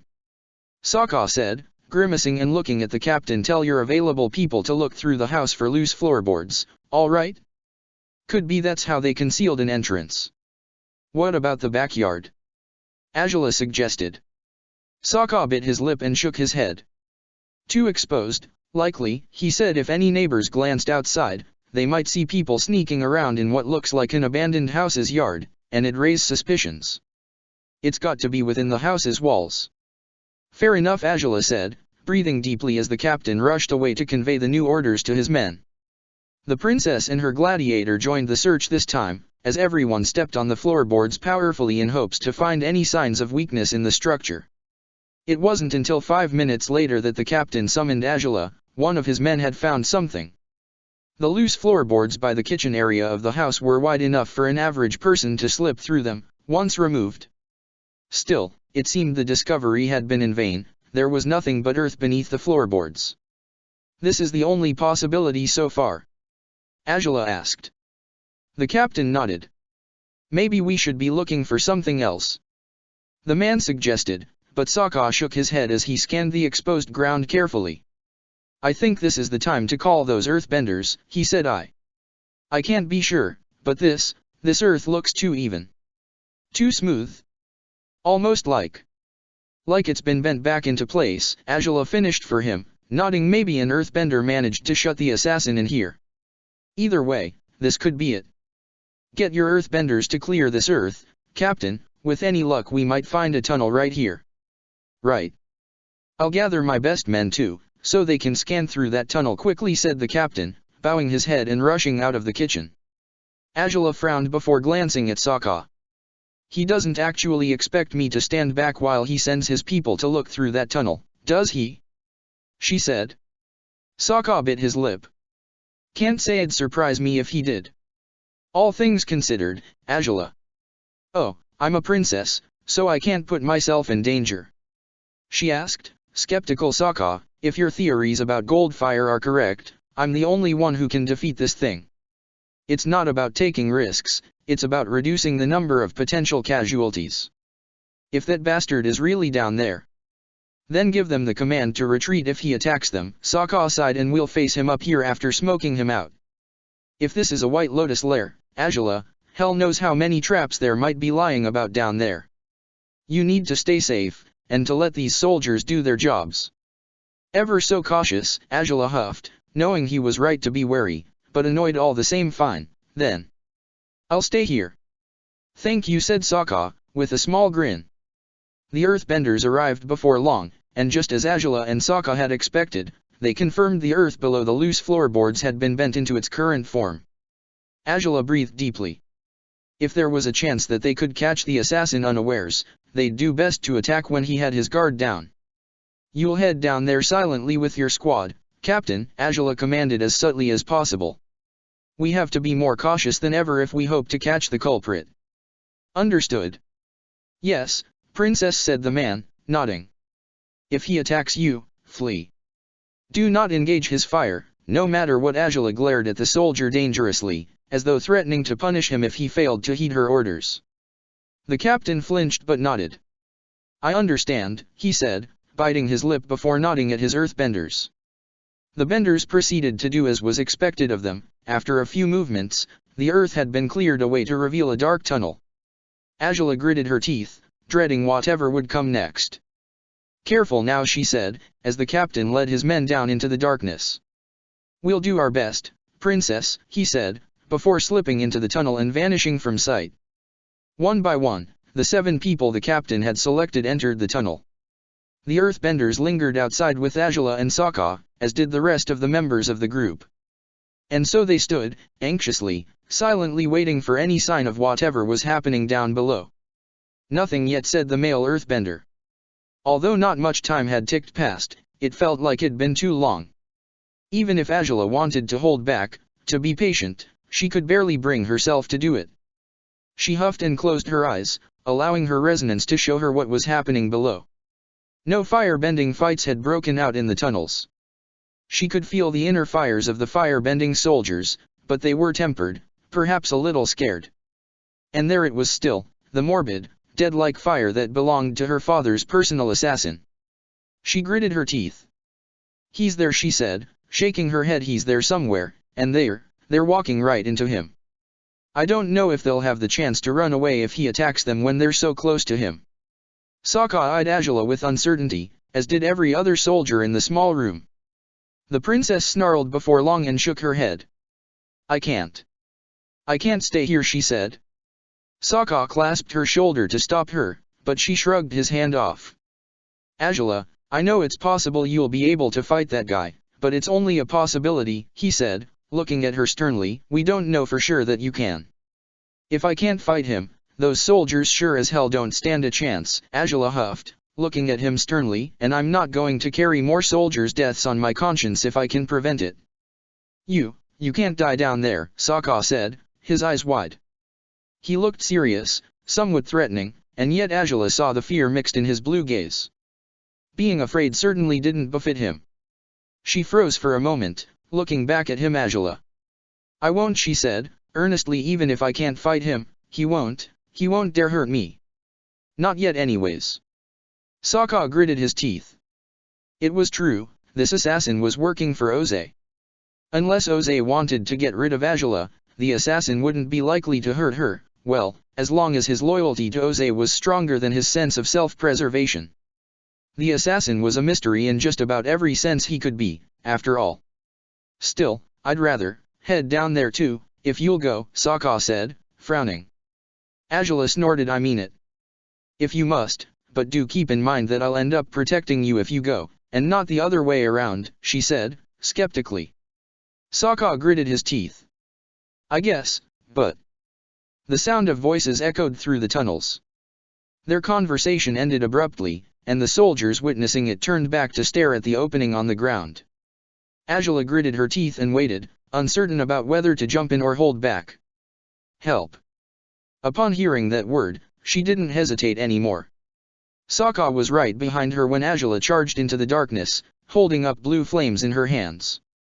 She barely registered that she was halfway through the tunnel, that her legs were as good as moving on their own accord as she raced towards the voices, ready to save the soldiers before the accursed assassin could do anything to them. But upon reaching them, she found the 7 soldiers alive, and unharmed. Panic riddled their eyes, though, as the captain leaned down before a man, or what was left of the man. Angela's eyes widened as her fire lit up the scene, finding the victim had no limbs left. Only his torso and head remained, and yet he was still alive, it seemed. If just barely. "What on earth?" she said, leaning down before the dying man in confusion. She inspected the stumps, finding that not only they were fresh, but they looked to have been caused by the rot. I didn't mean," the man said, with a raspy, weak voice. Angela stared at him in confusion, taking in his fear and the old scar across his cheek. "I only wanted T2. I was just trying to fight for." Angela's eyebrows drew together, though her frown was wary. The man's final words spoke for themselves. He had to have been a White Lotus agent. He had wanted to save the world, in his own way. Whatever his crimes, Angela doubted he deserved to die this way. "Where is he?" she asked. "What happened?" "If you help us, we may find him and stop him before he can reach his next victim. Just tell us." "There's only one left," said the man, through gritted teeth. "And he will find him now. I never wanted T2, I tried to trap him, but..." Angela, Sokka called her, frowning. "Your resonance. If the rotten bastard can be invisible, then maybe he's still right here." "I'm sorry," the White Lotus agent said, but to Angela's surprise, he was looking at Sokka. "I'm so sorry." "You're okay." "It's going to be okay," said Sokka, looking at the man with uncertainty. Maybe the soldiers can get him to a hospital? If we can save him, maybe he could help us find the killer. Maybe, Angela agreed, glancing at the captain. It may not be too late for him yet if you take action right. The man's eyes opened wide, as though he had seen something terrifying right behind the princess, her gladiator, and the soldiers, and within a fraction of a moment, the tunnel fell into complete darkness. Angela gasped, powering her fire further, but she still couldn't see anything as she was buffeted by a powerful smoke storm, by impenetrable darkness. Sokka cried out, as did the other soldiers. The dying man's voice was lost in the smoke whirlwind within seconds. It had been too late to save him despite it all. Angela gritted her teeth and focused, as she felt her breath fading away, stolen by the smoke that was now slipping inside her lungs. She couldn't give in to the fear, to panic, to whatever this was. She still felt her body, still felt all her fingers. She wasn't decomposing, but she couldn't be certain that her companions weren't, either. And curses, if that assassin had done anything to Sokka. The rage forced her out of her panic in a quick burst. They'd already talked about what she had to do when she met the assassin again, and she'd do it. It wouldn't be easy to defy the darkness, to fight off the feelings of desperation, rage, and fear coursing through her. But she shot out a hand towards where Sokka had last stood, and she found his hand. He was still there, all right. And that was all she needed right now. The tunnels suddenly snapped back into light, painfully, when a golden burst of flames poured right out of Angela's free hand, batting against the smoke with surprising success. The soldiers fell back, covering their eyes with their hands now. Sokka flinched, his fingers squeezing Angela's, and he stood his ground even as the smoke receded. Only Angela caught a glimpse of the masked assassin, who was lying on his back, unflatteringly so, a few feet away from her. The princess's eyes glowered with rage, and her fire flickered back to blue only for instants before she focused again on the hand she was holding. She wasn't as calm as she should be when bending gold fire, but this was as good as it would get right now. If it wasn't good enough, they'd be doomed. She unleashed a barrage of gold flames at the assassin, and it was all she had to do to get him to scramble away, fleeing for his life, seemingly.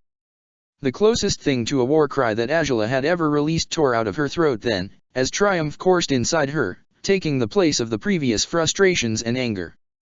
She was filled with courage, with fury, and with the determination to take down that blasted assassin no matter the cost. "Come on!" she called Sokka, yanking his hand and pulling him with her. Still somewhat overwhelmed by the burst of light and the smoke he'd inhaled, Sokka followed clumsily, his hand still tightly locked around hers. He was breathless, uncharacteristically affected by the smoke, and he could hear Angela coughing too. She didn't let herself falter, though, even as she trembled, her palm sweating coldly against his own. She closed her eyes, resonated. There he was, not so far ahead, just at the tunnel's exit. "He's there!" Angela bellowed, hoping her voice would reach the soldiers who had stayed outside. If only she had commanded the earthbenders to close the tunnel's opening again, she could have kept the assassin in check, and finished him off before he could escape from her again. She heard the soldiers' voices. They sounded surprised, somewhat panicked. The assassin hadn't masked his presence upon breaking through to the surface, surely. The sounds of shouts and fighting reached them barely seconds before they could climb out of the tunnel, but by the time they reached the entrance, the assassin had already rushed through enough of the soldiers to have a clear way to the front door. Where Xian Long waited, his gold eyes gleaming with deadly rage instants before he engulfed the weakened, desperate assassin in an inferno of blue flames. The house, naturally, caught fire. The assassin did not. He was bending the fire away from him somehow, or keeping it at bay with his own. Angela couldn't tell. She gritted her teeth and unwillingly released Sokka's hand to join the fray, summoning whatever positive thoughts of Sokka she could to blast the assassin with gold fire again. The assassin heard her coming. He jumped out of the way, risking being burned by Xian Long's own flames, but taking his final opportunity to escape through a window in an empty room. Angela chased after him, and she heard footsteps following her, but by the time she reached the window, the assassin had finally seemed to trigger back his camouflaging skills, whatever they might be. He was gone from sight. But she could still find him. Angela's eyes blazed dangerously as she resonated, sensing, to her astonishment, that the assassin seemed to be flying. Was he propelling himself with his own fire, through the same technique she had used in the past? It was likely, although she could see no smoke this time. What on earth was this accursed man's skill? What was he doing, and how could he do it? Xin. Angela called the dragon, jumping out of the window. The dragon joined her on that side of the house, ushering her to climb on his saddle.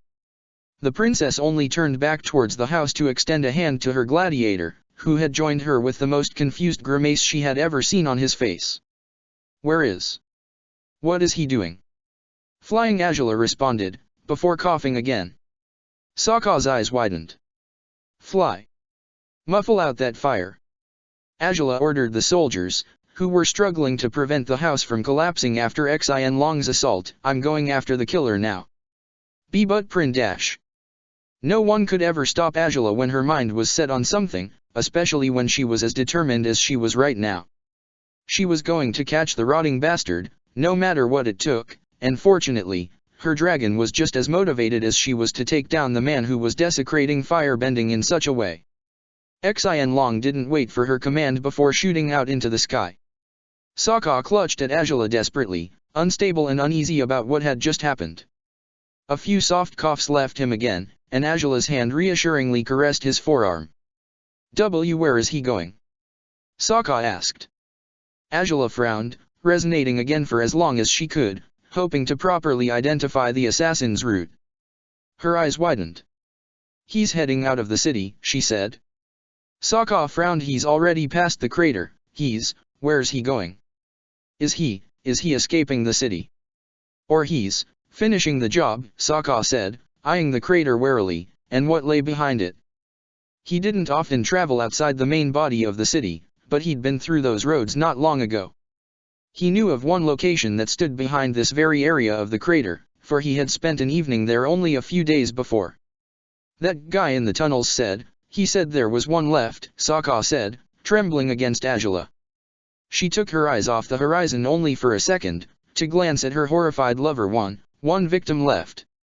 One White Lotus agent. Angela, that way, that's where Ronzin was, Angela. I think. Shit, Angela blurted out, eyes wide. It was both fitting and disturbing that their first suspect would turn out to be the final victim. Chapter 164, The Fire Lord's Shadow 6. Genta was a nervous wreck, always had been. It was one of many reasons why he shouldn't have taken Roan as his partner, but it was too late to take back that mistake by now. Roan wasn't always so disgruntled by him, but his sponsor's behavior had been nothing short of repulsive for him lately. Ditching him certainly looked like an appealing prospect. Roan briefly abandoned himself to the fantasy of being on his own again, free from the trappings of his current circumstances, but halfway through his daydream, his sponsor charged into their shared room at the Capital's Inn, eyes wide with terror. Saw another squirrel mouse. Roan taunted him, rolling his eyes as he stood up. You kept me waiting damn long this time, bastard. I was supposed to kill another firebender today. He hadn't killed any firebenders recently, but not for a lack of trying. Still, Genta knew better than to remind Roan of his failures, and he proved as much even now. He held his silence as he rushed to his side of the room, picking up his clothes and stuffing them in his small bag. Roan raised an eyebrow, hands on his hips. What are you doing, Genta? He said, his voice slightly curious. Genta's shivering frame didn't answer his question right away. We have to go, Roan. Get your things, we have to. What? You want us to forfeit? Roan said, huffing. I see no reason to. He's coming. Genta said, eyes wide as he looked at Roan. It was real, everything I told you. All the disappearances, there's some accursed spirit doing it. It's killing us. I barely got out alive and killing us, or killing you? Roan said, raising an inquisitive eyebrow. From what you said, only your pals were kicking the bucket. If that's the case, I see no reason to scram to safety. You're the one who's going to die, not me. But Roan, you're my associate. Genta exclaimed, jumping to his feet and looking at him in chagrin. Why, you can't fight without me, you can't. Might as well try. You need me, Genta. I don't need you, Roan snapped, glaring at the man. You and your swamp leeches can rot, as far as I'm concerned. I joined you because I was told I could kill firebenders if I did, and that's what I'm going to do. Oh, yeah? Just like you've been killing them lately. Genta huffed defiantly, looking at Roan in disbelief. His spirited, emotional defense had been reckless, and he only realized it after he was done uttering the words. Roan had been about to walk out of the room, but he froze on the spot. Maybe Genta didn't know better than to remind Roan of his failures after all, despite Roan had expected his sponsor to prove wiser than that. His blue eyes gleamed glacially as he turned a glare upon the Earth Kingdom man. Maybe I ought to kill you myself, then. Might make the job easier for whoever the Fire Lord sent to hunt you down, Roan huffed, lifting a hand towards his predilect weapon. And no, Roan, please. Please, I just want to survive. I need to survive. Someone has to tell the main group about. Not really, said Roan, his voice coated with poison, though he lowered his hand without unsheathing his metal boomerang. No one has to tell them anything. Let them figure things out on their own, cowards that they are, sending morons like you to do their dirty work, just as you would send someone like me to do yours, too. Maybe this is just retribution, at fucking last. Maybe you deserve to die after all. Why, you don't mean that, Roan. I just want to fix what's broken in the world. Just like you do. I don't give a shit about what's broken anywhere. I haven't for a long time, said Roan, stepping towards Genta menacingly. Genta shrunk in his frame, raising his hands in a hopeless attempt to protect himself from Roan. The gladiator stepped forward menacingly all the same, pushing Genta's hands aside and clasping him by the shirt. He lifted him up to his face's level without any difficulties, his furrowed brow further terrifying the whimpering sponsor. I can barely believe you're still so naive to think this world's not rotten beyond repair, he huffed, his eyes deadly, and yet it seems you are, Genta. You're disgusting. Let me go. Genta gasped, and Roan obeyed, by pushing him into the wall, hard enough to bump Genta's head against the solid wood frame. You're going to attend the damn fight with me, or I'll kill you for sabotaging me. Am I clear? Roan declared, his voice potent. Genta gritted his teeth, tears of desperation now streaming down his face. Roan, please. Oh, you're useless. Get your shit together. Roan roared, glaring at him. Gather your junk if that's what you need, we'll leave after the fight. But only after it, got it? That, oh okay, I guess. Said Genta, swallowing hard. Perhaps the killer wouldn't know where to find him anyways. Perhaps the Grand Royal Dome was the place to be, surely that spirit assassin wouldn't dare attack him at such a public venue. But he couldn't be sure of anything. Not after their safe house had been compromised as it had. Yao had summoned him, to warn him that it was best for him to return to Fire Fountain City, perhaps even to leave the Fire Nation altogether. They had expected a much larger turnout, but in the end, it had only been him and Yao. The absence of the other agents had been foreboding, though Genta hadn't considered they might all be dead until the accursed assassin had revealed himself, once Genta and Yao were in the tunnels below ground. How did it sneak inside? Genta didn't know, but Yao had engaged the Fire Lord's agent and given Genta one slim chance to escape by launching him back to the surface with his earthbending. Genta had popped out of the ground in the neighboring house's yard, and he had ran all the way to the inn, desperate to get away. He thought he hadn't been followed because Yao had blocked the way out with his earthbending, as he always did. And that spirit assassin, presumably, couldn't earthbend, or phase through solid earth. Either way, it meant Yao had likely sacrificed himself to save Genta. And Genta didn't want to waste that sacrifice, but Roan was threatening him, and Roan could be terrifying whenever he wanted to be. Genta shivered as he picked up his bags, watching as Roan did the same, angrily. All Genta could hope for was that the assassin wouldn't find them, that it would be impossible to track them down, and that they could reach Yao's boat, with which they could sail away from this wretched city. Let's go quickly, then, quickly, said Genta, as he gathered whatever belongings he hadn't packed yet. Roan huffed before throwing his pack over his shoulder, amid the weapons he had already slung across his back. Roan didn't stop treating Genta forcefully, shoving him out of the room and through the inn's corridors too. The innkeeper and the recurrent customers watched them warily, but a glare from Roan was enough to make them lower their heads and avert their gazes. The frightening water tribe man had made no friends in the inn during his stay there, but no one there was foolish enough to want to be his enemy either. Roan pushed Gentat into the street, and the sponsor stumbled and fell on his knees.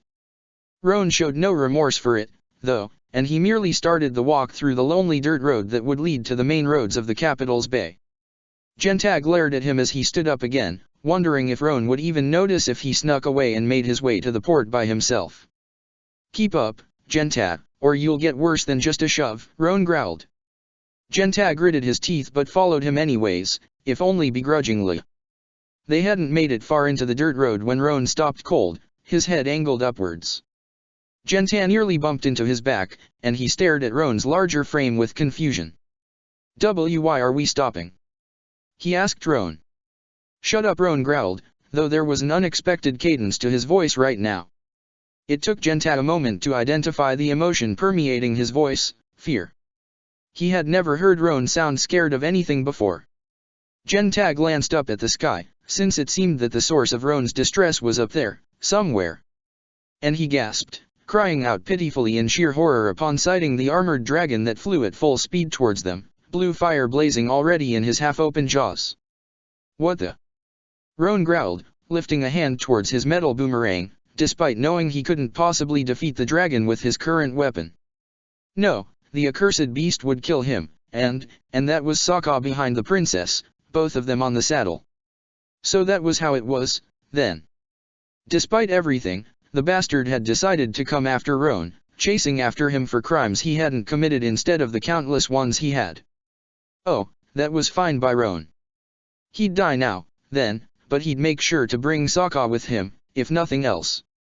He was ready to launch his boomerang, but he held back when the dragon's charged fire blast was released unnecessarily far away from Roan. Why hadn't it waited to attack until Roan couldn't get out of the way? For he jumped out of the fire's path quickly, now he could just aim, and strike. The blue barrage of flames crashed against something in midair. And that something turned corporeal, visible, leading even Roan to stare at it with wide eyes. It was a man, clad in dark robes that had caught fire because of the dragon's ruthless attack. They weren't after them, Roan realized, still staring at the scene in disbelief. Instead, had they saved him from that morbid, flying, previously invisible man? The embarrassing whimpers of Gentat behind him reminded Roan of what had happened earlier. Gentat had talked his ear off about an assassin, hadn't he? Was this the mysterious killer who daunted his sponsor so much? The dragon slowed, interrupting his flow of fire as he landed carefully. To Roan's surprise, Sokka leapt off the saddle and rushed towards him, eyes wide. "Get away, Roan!" he shouted, barely seconds before the princess joined her dragon in a joint attack. The presumed assassin was leering at Roan and Gentat when the new fire blast reached him. And while he tried to pull up a barrier of rotting fire and smoke to defend himself, the multicolored fire was too powerful, it seemed, to be deterred by his techniques. There was no choice for the assassin other than to dash of the way or risk being vanquished by the torrent of flames. "What the hell is this?" Roan asked, looking at Sokka in confusion. "He's after you, he's the killer. The one I suspected you to be," Sokka explained, as he reached the gladiator and his quivering sponsor. "We managed to track him down, but..." Azula's attempts to take down the assassin were confusing for all three of them, especially when the killer would fade to invisibility as he pleased. Still, Azula's resonance told her exactly where to find him every time, rendering the technique completely useless for the murderer, even if it tricked the onlookers just fine. He would summon smoke at times, directing it at her with enough power to distract her briefly, but before he could so much as reach for Roan and Gentat, a new barrage of multicolored fire would deter him. "Get them out of here!"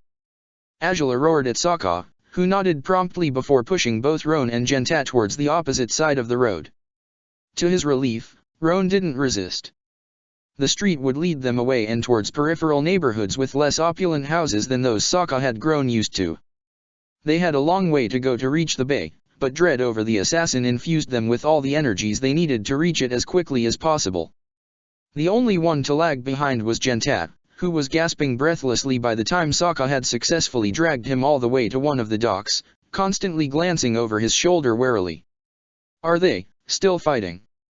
Gentat asked. Sokka frowned, his keen eyes finding sparks of fire bursting on occasion from a far-off point near the base of the crater. I think so. I can't stay here, I have to get back there, Sokka said, turning to look at Roan meaningfully. We have to find you guys a ship. Get out of the Fire Nation, at once. That's what I kept saying. Gentat exclaimed. Sokka nodded promptly. Find a ship, maybe find passage on any ship that's ready to take off right now. You have to. And no need for that, said Gentat, biting his lip. I have a ship we can use. What? Roan said, looking at Gentat in confusion. Since when do you have a? Since that spirit killer murdered the owner, Gentat said, gritting his teeth and shaking his head. Sokka's eyes widened. See, come on, it's over here. They didn't have to walk far before reaching the ship in question. Describing it as a boat might have done it more justice, but it seemed sturdy enough to carry them away. Roan huffed, shaking his head as he stared at the ship before turning towards Sokka. What the hell happened? How did you know that thing was coming towards us? I didn't know for sure, but when Azula said he was headed in Urin's direction it was my only guess, Sokka sighed, shaking his head. Thing is, we tracked him down. Azula figured out a way to do it, we followed his trail. Turns out he was in some weird house, I guess it was some sort of White Lotus headquarters or, well, whatever it was. Point is, we fought him, he got away, and as he seemed to be flying in your direction, we came after it. Why, you know that I'm? Gentat said, eyes wide. Sokka stared at him with a mild frown. That you're White Lotus? Sokka said, glancing between the sponsor and the gladiator. Well, I figured as much. Suits Roan to join them, all things considered. I didn't join them, Roan huffed. Sokka frowned. I won't swear any allegiances to pointless gangs of the likes of them. Heh. I don't know if that's good or bad, honestly, Sokka said, shaking his head. Well, then, I guess it came after your sponsor instead. You two need to lay low for good, though. The assassin will likely come after you if you don't, and... Why are you helping us? Roan asked, frowning. Sokka huffed. You could have just... Because I don't like it when people die if I can do something to prevent it, Sokka retorted, and enough people have died as it is. Whether you're White Lotus or not, it doesn't even matter to me at this point. Just get out of here while you have the chance. Even after? Even after everything we've done to you? Gentat asked, eyeing Sokka in disbelief. We? Sokka asked, raising an eyebrow. You mean, you and Roan? Or you and the White Lotus? The guilt in his eyes grew more pronounced when Sokka spoke the name of the organization. Sokka's brow furrowed, but he shook his head and walked away. Just, get going, he said, waving a hand towards them. I'm trying to save you, so stop trying to make me regret it, will you? But, said Gentat, but Roan got to work, jumping on the ship right away. Roan. You heard him. Let's go, Roan huffed. Gentat grimaced, watching Sokka with uncertainty. You understand why we do this, don't you? Gentat told him, eyeing him apologetically. We just want to make the world a better place. So do I, Sokka declared, looking at Gentat accusingly, but I don't try to kill whoever goes about it differently than how I envisioned it happening. I'm sorry, Gentat said.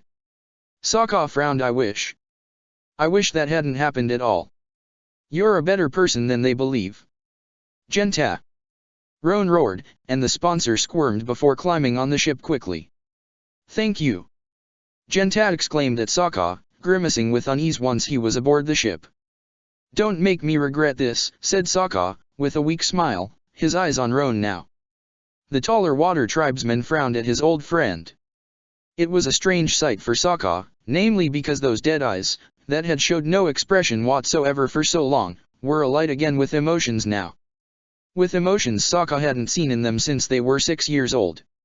I can't promise you won't, Roan said, earnestly. Sokka sighed. If we meet again.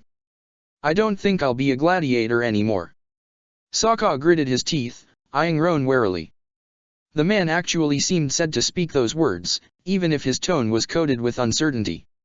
You've made your choices, Sokka said, and I'll live with that. I just hope you can live with mine, too. Don't get yourself killed trying to save your girlfriend, Roan said, jerking his head towards the raging battle. Sokka's stomach sank as he stared at it from afar. It pleased him that the smoke seemed weak compared with the powerful flames, but he was worried about Azula all the same. Say. Sokka. The blue wolf glanced at Genta now, who had approached the edge of the ship. Roan eyed him warily too, as Genta stretched a hand out towards Sokka. I don't think it will be much use, he said, depositing a small item on Sokka's hand, but I think I can return to them even without it. If you give this to the princess, and maybe she can tell her father I'm dead. Right. Sokka clasped the small item and nodded. Genta breathed deeply. Thank you, said Sokka, nodding before unteeing the ship from the pile and shoving it into the water. Off you go now. Don't get yourselves into more trouble, damn it, because I won't be able to save your asses again. You're insane, you know that. Roan called back. Sokka raised an eyebrow. Why do you keep saving and helping people who've tried to kill you? Sokka blinked blankly before smiling. To his surprise, Roan was smiling too. A soft laugh left Sokka's lips as he raised his head proudly. Because that's who I am, he declared, and you ought to stop trying to kill people who want to save you. Heh, can't help it. That's who I am, Roan retorted, sarcastically. But although Sokka smiled proudly at him for a moment, he turned on his heels within instants and rushed away, headed right back towards the battle unfolding at the edge of the crater. Roan frowned as he watched Sokka shrink into the distance. He was running back into the arms of the woman who had stolen him from his tribe, the woman who had taken advantage of Sokka's worst flaw, the flaw Roan had just called him out on. Sokka had chosen her, and it was apparent now to Roan that he would continue to do so. There hadn't even been a second of hesitation for Sokka, a moment to consider that maybe he'd be better off escaping along with them. No, he had simply sent them away and returned to her immediately. There was no turning back for Sokka, just like there wasn't for Roan. Had Roan regretted the murder of his parents, perhaps there would have been hope for him. But he regretted none of the deaths he had dealt through his life, and that made him unforgivable in everyone else's eyes, including Sokka's. Perhaps especially Sokka's, seeing as he wanted to avoid killing others for good from now on. And just so, Sokka had no regrets about joining forces with his princess. Roan briefly allowed himself to wonder what the outcome of their allegedly legendary bond would be, if only the princess was just as marvelous as Sokka had claimed she was. If she actually cherished him as he deserved, if she loved him as he loved her, and the thought only made Roan clench his fists tighter. It didn't matter, he realized, if Princess Azula had a heart of gold beneath her merciless exterior. It didn't matter if Sokka was right to believe in her, just as it didn't matter that Roan was remorseless over his own actions, after hearing his parents discuss their role in Fire Nation raids. He had witnessed their frustration upon not knowing for certain that Katara had been killed. He had been scarred by their lust for vengeance on Sokka's family, despite Sokka had never meant to hurt him. Because Roan had always known that Kavan had been an accident. He knew Sokka was the only reason he was still alive right now. And he had every right to begrudge him for saving him. He watched Sokka shrink with every step he took, as his own ship slid into the currents that would lead them away from these wretched lands. Whatever mistakes they had made in life, they would have to live with their consequences. Whatever decisions they made would be part of them forever. And today, Sokka had decided to turn his back on Roan, as Roan readied himself to do the same towards him. Who was right? Who was wrong? It seemed impossible to tell right now, but it would become clear eventually, wouldn't it? Would it do best to defeat the Fire Nation in acts of war, or to change it from within? Each of them embodied a different principle, even if what had bonded them once would bond them still. But those differences would see them facing each other again one day, and Roan knew as much. One day their paths would converge once more, and Roan also knew they would be enemies by the time they did. Chances were their next encounter would be their last. So for now, he was left to gaze after the back of his old friend until he was gone from sight, knowing Sokka had saved him again, yanking him free from the teetering edge between the living and the dead. Again, delaying the ultimate fate Roan had welcomed years ago. The emptiness inside him remained, and not even the mild rekindling of their friendship could fill that void. Roan had stared into the darkness, and in it, he had found truths he couldn't shy away from. Truths that had guided his life through all these years, that had led him to this ship, and that were carrying him away to an unknown fate. The only conviction left in his life was that he had to destroy the Fire Nation. And with his newfound freedom, he'd seek a better way to do it than by the ineffective, poorly concocted plans the White Lotus constantly brewed. And if he died in the process, well, it would be about time, wouldn't it? Angela hadn't expected it to be easy to keep the assassin in check, but somehow, she was succeeding. The joint efforts between herself and Xin Long had kept the weakened man on the defensive, constantly attempting to fade into invisibility to no avail, failing to use his rotting fire or his smoke to get away from Angela and her dragon. The assassin had sought to fight back, especially upon noticing Sokka was guiding the White Lotus agent and his gladiator away, but Angela had succeeded at summoning enough gold fire to block the killer's path. Xin Long's fire, strong as it was, hadn't damaged the killer as much as Angela's gold flames, but whenever the two kinds of blazes burned together, the assassin would only dodge and evade the fire. Any attempts to attack the gold fire with his smoke, with the rotting fire, failed every time. Eventually, Xin Long's stream of fire slowed and stopped, for he was breathless. Angela leapt off the saddle, though, hands raised, ready to unleash gold flames again if the assassin climbed back up to his feet. By then he had sunk in his frame while shielding himself from their fire, and he still laid on the ground now, apparently shivering. Now that the barrage was over, she could see his scorched black clothes were torn in many places, revealing parts of his body to Angela's eyes. She frowned as she took in the decolored and uneven patches of skin. His mask remained in place, though, so she couldn't gaze upon him to confirm that he was afflicted by some sort of disease. Was it a consequence of his rotting fire? Or were both things completely unrelated? It seems you've been outdone. For once, if nothing else, Angela said, her voice shaking despite herself. Her blood boiled as it rushed at full speed through her, her golden eyes gleaming with rage. Yield now, or face the consequences. Allow me, he said, his sibilant, eerie voice sending chills down her spine. Allow me to finish my mission, Princess Angela. I cannot fail him, or else. Oh, so you admit you've been contracted for this job, do you? Angela asked, with a sardonic smile. Will you confess who's your contractor, or will I have to beat it out of you? Why question me, when you know the answer as it is? The assassin said. Angela bared her gritted teeth and released a plum of blue fire through her hand, rage coursing through her wildly. She knew it was her father, of course she did, but that the assassin wouldn't even bother covering up for it was all the more frustrating.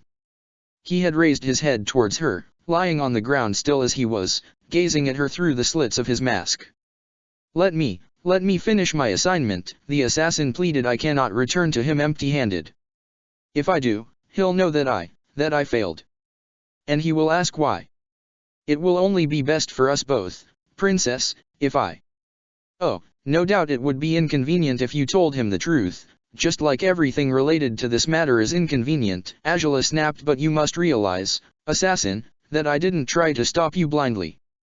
I knew what I was doing and I knew the consequences would be steep. But I cannot say I fear my father's wrath as much as I did when I was a child. Not when I know that what he's done is unacceptable, by every possible standard. Even though they were White Lotus. The assassin asked. The same White Lotus who infiltrated the palace, who have been stealing Fire Nation money to fuel their rebellion, who nearly killed your gladiator. Even then, you would defend them. One Paisho tile isn't enough evidence of their crimes for me, Angela snapped. A proper trial, based on facts rather than circumstantial evidence, was the only right way to go about this.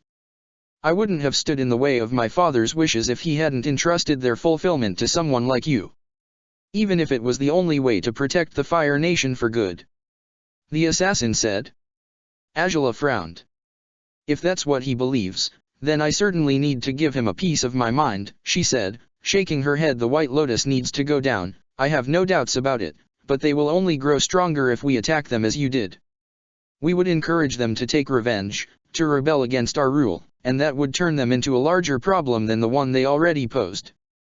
And if you can't see that, hopefully my father will. The assassin lowered his head, uncertain. Angela huffed, her tension decreasing somewhat after speaking with the killer, despite knowing everything he was responsible for. Still, he was no different from other soldiers, she felt.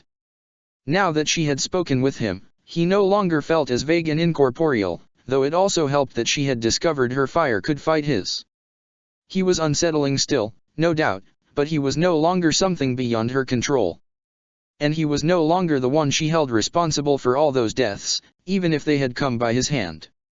It didn't matter if this assassin shared her father's convictions, for he might indeed share them. Ultimately, the one who had sent him on this mad quest was Fire Lord Oze, and that meant he was the one to confront for what had happened. It would not be easy, Angela knew as much, but she refused to bow down her head towards her father when she had every reason to believe she knew better than him.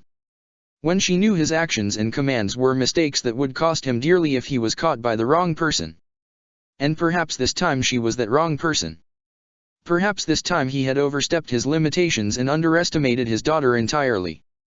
She wouldn't stand by and pretend to be blind to his crimes anymore.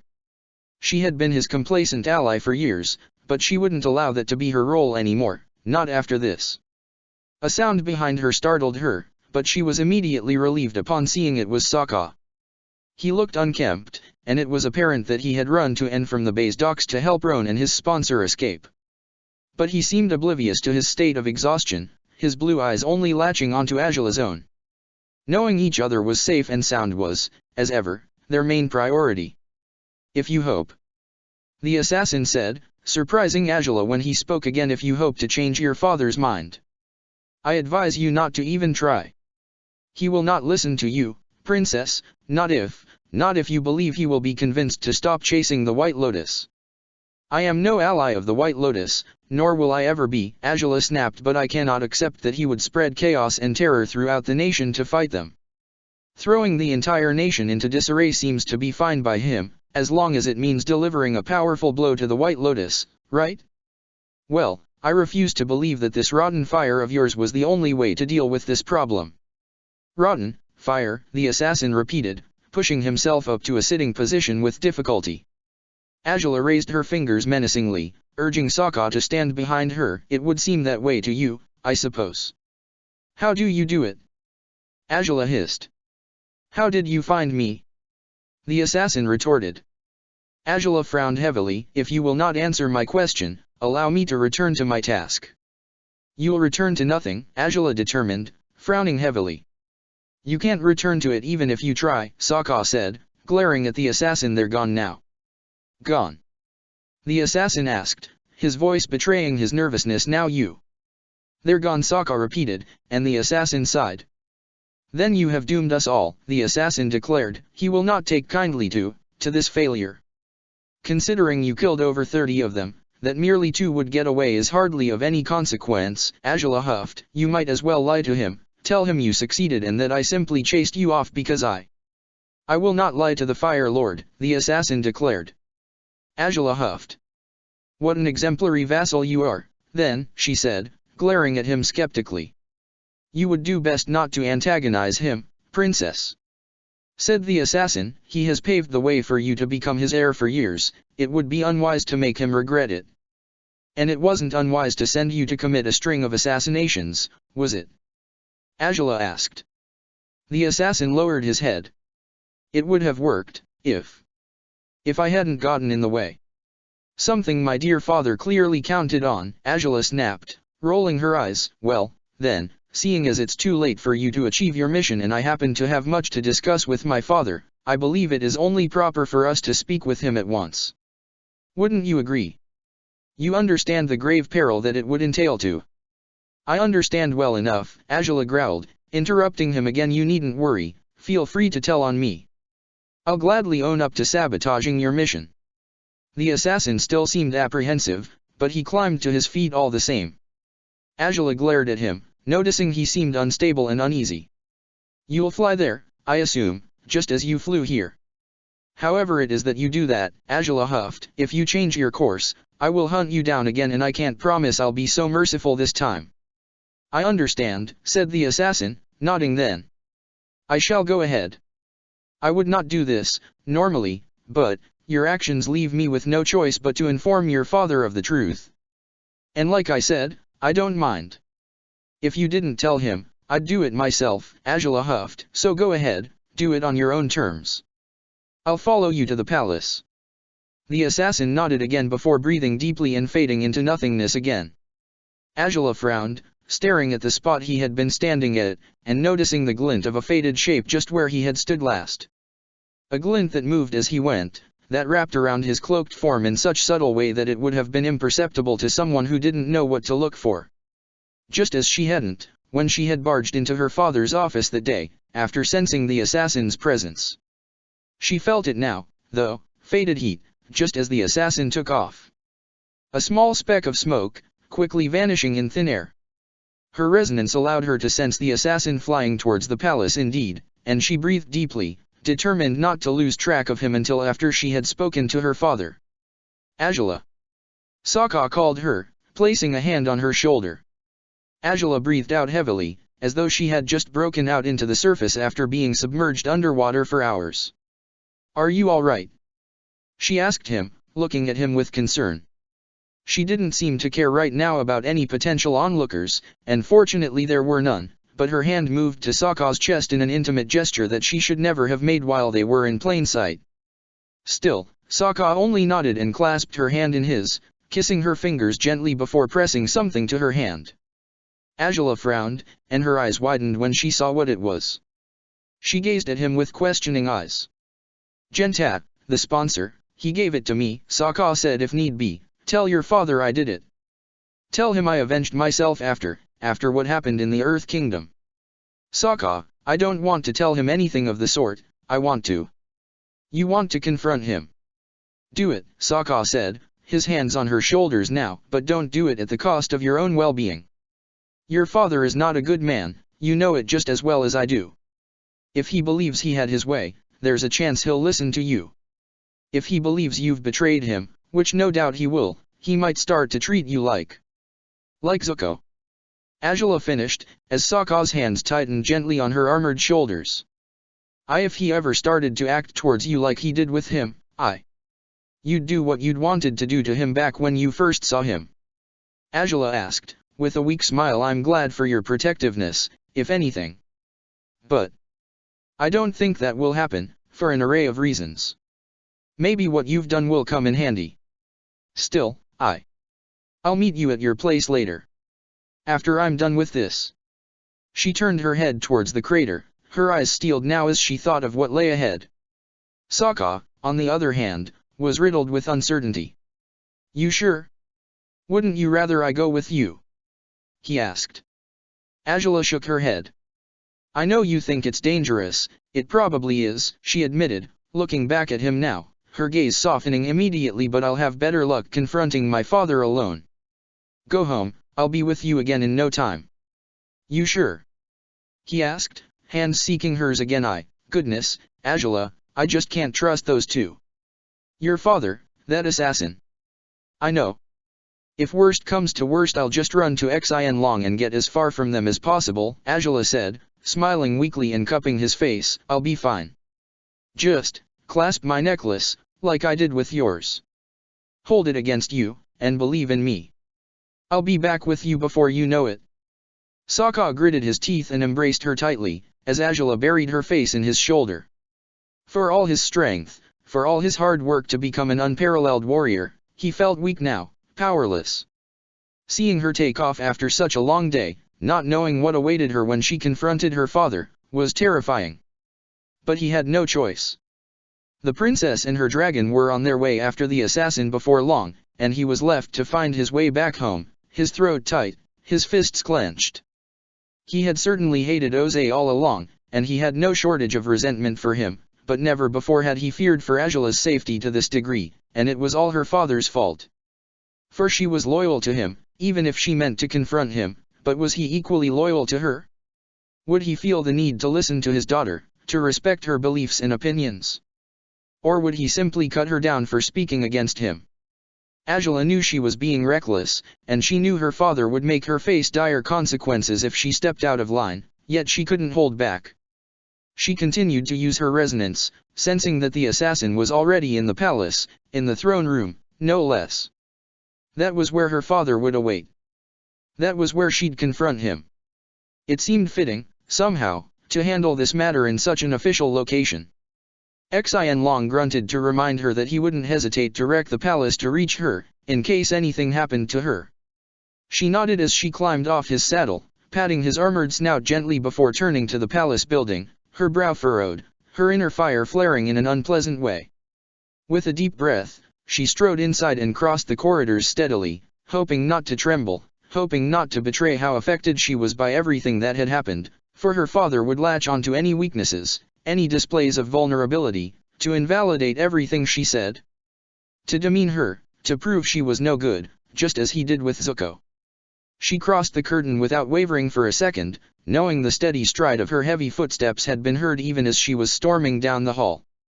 She raised her eyes, finding the curtain of orange fire was threateningly erected between her father and herself, and the assassin was there, too.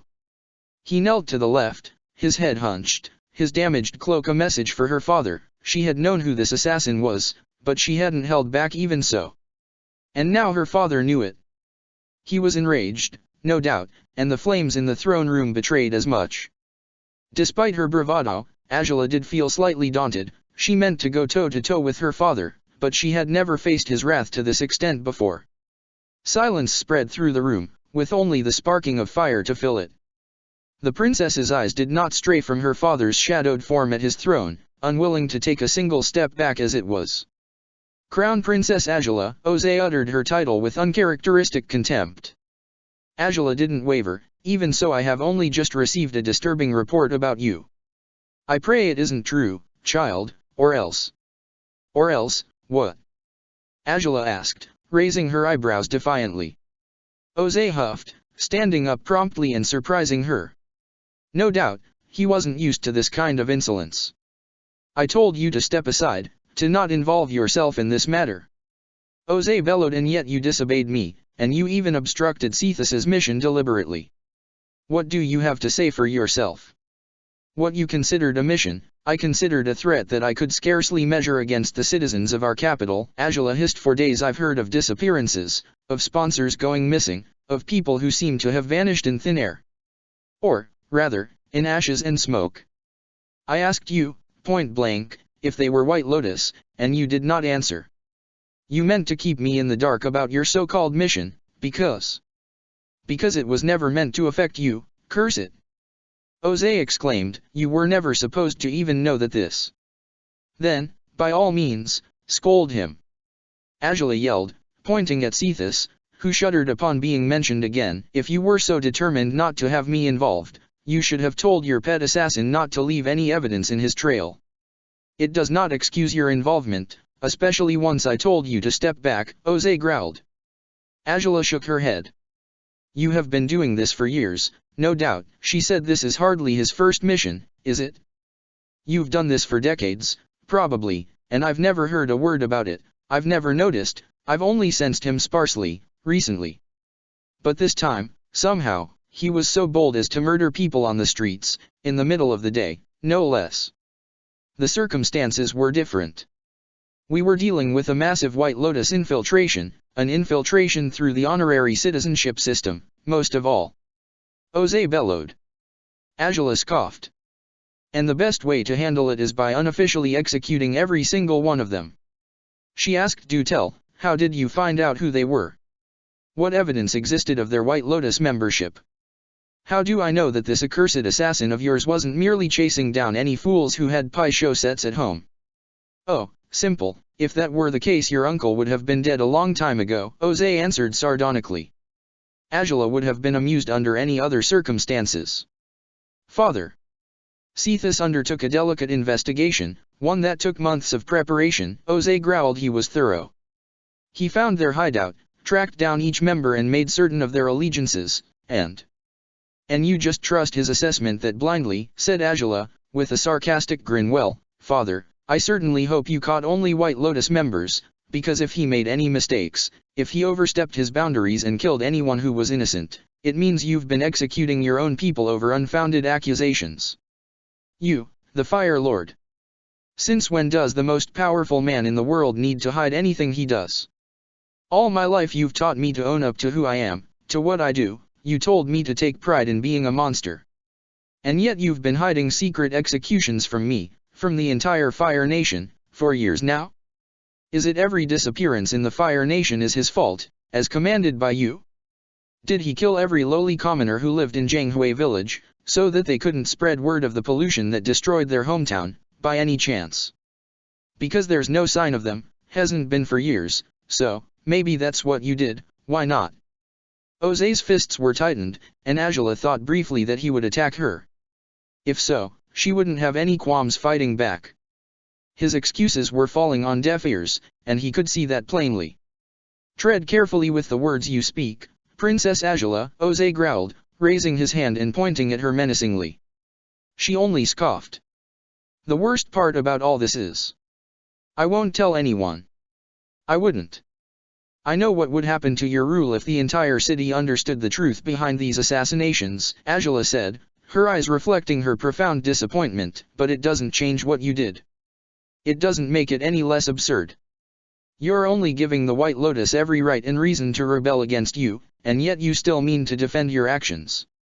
I am giving them every reason to understand I am not going to play their game any longer, Ose growled. The honorary citizenship system was a success in many fronts, and a risk in countless others. They've infiltrated all sorts of layers of society, Angela, to the point where there's a spy in my closest circle and you haven't caught them yet, Angela said, raising her eyebrows. Ose's silence spoke for itself. Convenient, isn't it? That the first White Lotus suspect has yet to be found, but you found all these nobodies without a hitch. I suppose you wanted to root out the threat, and yet the worst spy remains at large. What's to stop this spy from summoning more White Lotus agents over time, to replace the ones who were killed, so they may find ways to infiltrate our systems yet again, this time with such caution that we might never discover them? The spy will be daunted by the deaths and disappearances of all their comrades, Ose growled. If they make a single mistake, any mistake, I will close in on them and strike them down. That's the message these executions are meant to send. The same message I prevented you from sending when you... Angela huffed, closing her eyes upon being reminded of the festivals. Of the parade, of what the homeless people had explained later. She clenched her fist and looked at Ose in disbelief. When you didn't execute the homeless people who are now my responsibility. You were ready to strike them down, but now? The man your assassin was killing underground today, he matched the description the homeless people gave me, of the man who encouraged them to interrupt the parade. He sent them to you, or he intended to do so, just so you would respond exactly as you have to the White Lotus menace. Just so you would prove to be the violent tyrant they constantly claim you are. So they would be all the more convinced that you have to be taken down. Truly, Father, how can you not see this? How can you not see that this was the more efficient way to deal with this threat? Ose retorted. You said it yourself, I am the most powerful man in the world. Why would I have to hold back, to not call for the executions of those who deserve them? Even if the law is against me, I can bend it to my will. The only reason I send Cephas to commit the crimes I do is because I do not want to cause the panic and unrest you seem so certain I've caused. And yet you know, just as well as I do, that the people will forget about this matter in a week, or a month. You know, just as well as I do, that the White Lotus will be weakened without as many of their spies to rely on, without as many of their thieves through which to steal our gold. A Fire Lord's job is to do what needs to be done. Ose continued, waving a hand down at his side, causing the curtain of fire to shift with his movement, and I see no reason to back down and regret my course of action. Whoever tries to unravel the truth will never track down Cephas, they will never know who was behind these deaths, and that is why it will work. Because the unknown generates fear. Uncertainties can make anyone waver. And I will use that weapon to my favor as many times as I must, whether you approve of it or not. Angela glared back at him, but with uncertainty now, too. She doubted things could go as smoothly as her father expected them to. She knew the White Lotus was led by smart people, by strategists like Zhang, capable of outsmarting her. Even if he had purged the White Lotus from the capital, the White Lotus had already proven to be much larger than 30 people back in the Earth Kingdom. That her father had killed their members would surely only enrage them. It was what had happened when the soldiers had taken Suki's sponsor and the others captive. Their imprisonment had resulted in the palace's infiltration years ago. What on earth would they do to avenge their fallen comrades now? Truthfully, I believed I had raised you better than this, Jose huffed. Angela scowled. It almost sounds like you're trying to defend the vermin who nearly took you prisoner and who tried to take over our city. The same vermin who chased you through the Earth Kingdom and attempted to murder your gladiator. What could possibly stay your hand in the face of such a menace? What stays my hand is what's best for our nation. And for better or worse, our nation spreads far and wide now, further than it ever had before. Angela growled. That was Sozin's dream, and the dream of every Fire Lord that followed him, including you. But there are consequences to fulfilling that dream, Father, and the White Lotus is one of them. But you cannot expect them to fall to their knees and beg for mercy upon hearing their allies have been killed. Would you hand over the Fire Nation to any invaders who slaughtered the full population of one of our islands? You never would. You'd want to teach them a lesson, and the White Lotus is no different. They tried to kill my gladiator because they saw him as the culprit for the imprisonment of their members. They wanted him dead to avenge them. And what that bastard tried to do with the homeless people was to provide the entire world with an excuse to despise you, to frame you as a merciless, paranoid ruler who would butcher his own people if he misunderstood their intent. And now, I haven't killed innocents. I haven't. Jose bellowed. Who would believe you? Angela cried out, looking at him in disbelief. What evidence do you have of this, other than the word of an assassin who, as far as anyone outside this room is concerned, doesn't even exist? An assassin who's more akin to a spirit than a real human being? How would you prove to anyone that you've killed Fire Nation and honorary citizens for the so-called right reasons, when there was no trial, when there was no due process, even though you could have easily processed them as you have with so many other criminals before them? You are the law, Father, no one can stop you from doing whatever you please.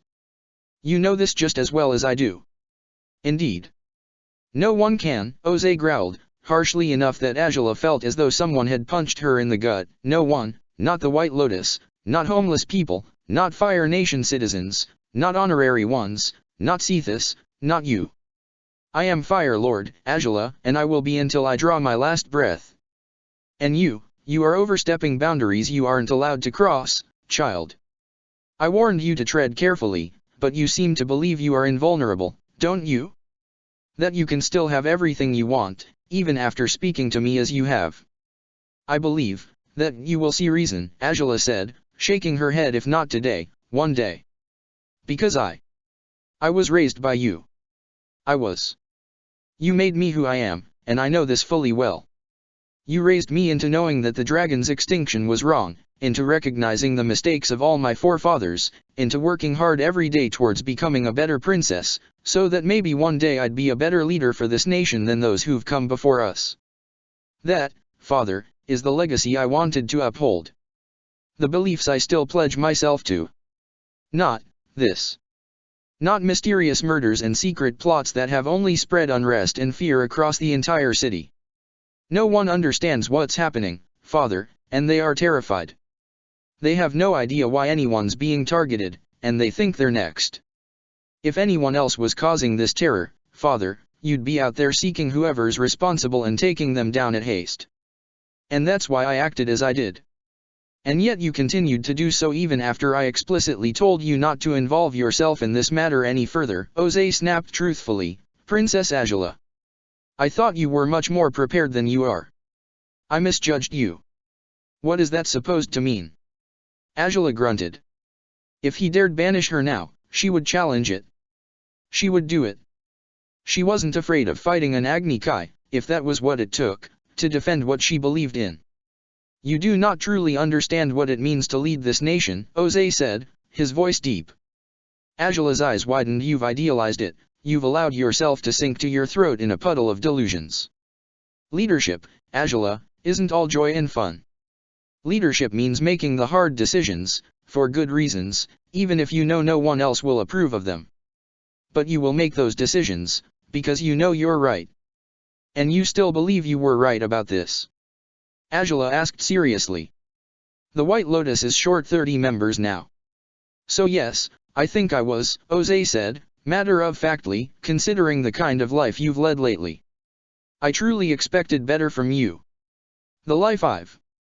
She asked, confused.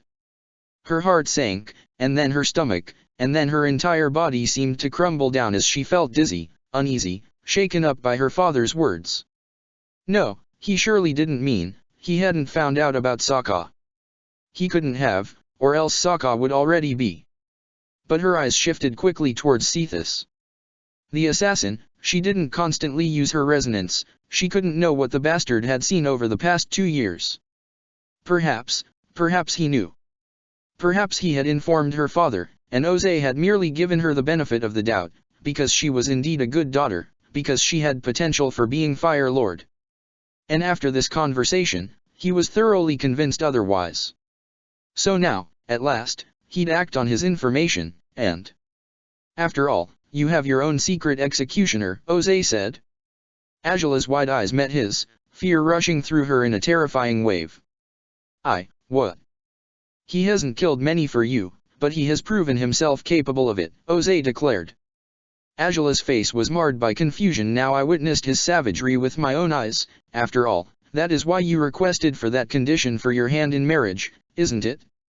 So he would rid you of all those who threatened your power? How are you any better than me, princess, truly? Angela froze, her eyes shifting down. No, Ozai didn't know, then.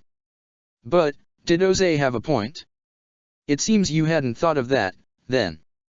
Unsurprising, Ozai huffed. It's hardly a betrayal of my people, let alone have I betrayed everything you believe me to be. Those Fire Nation and honorary citizens who dare join forces with the White Lotus are no more my brethren than the air nomads Sozin destroyed.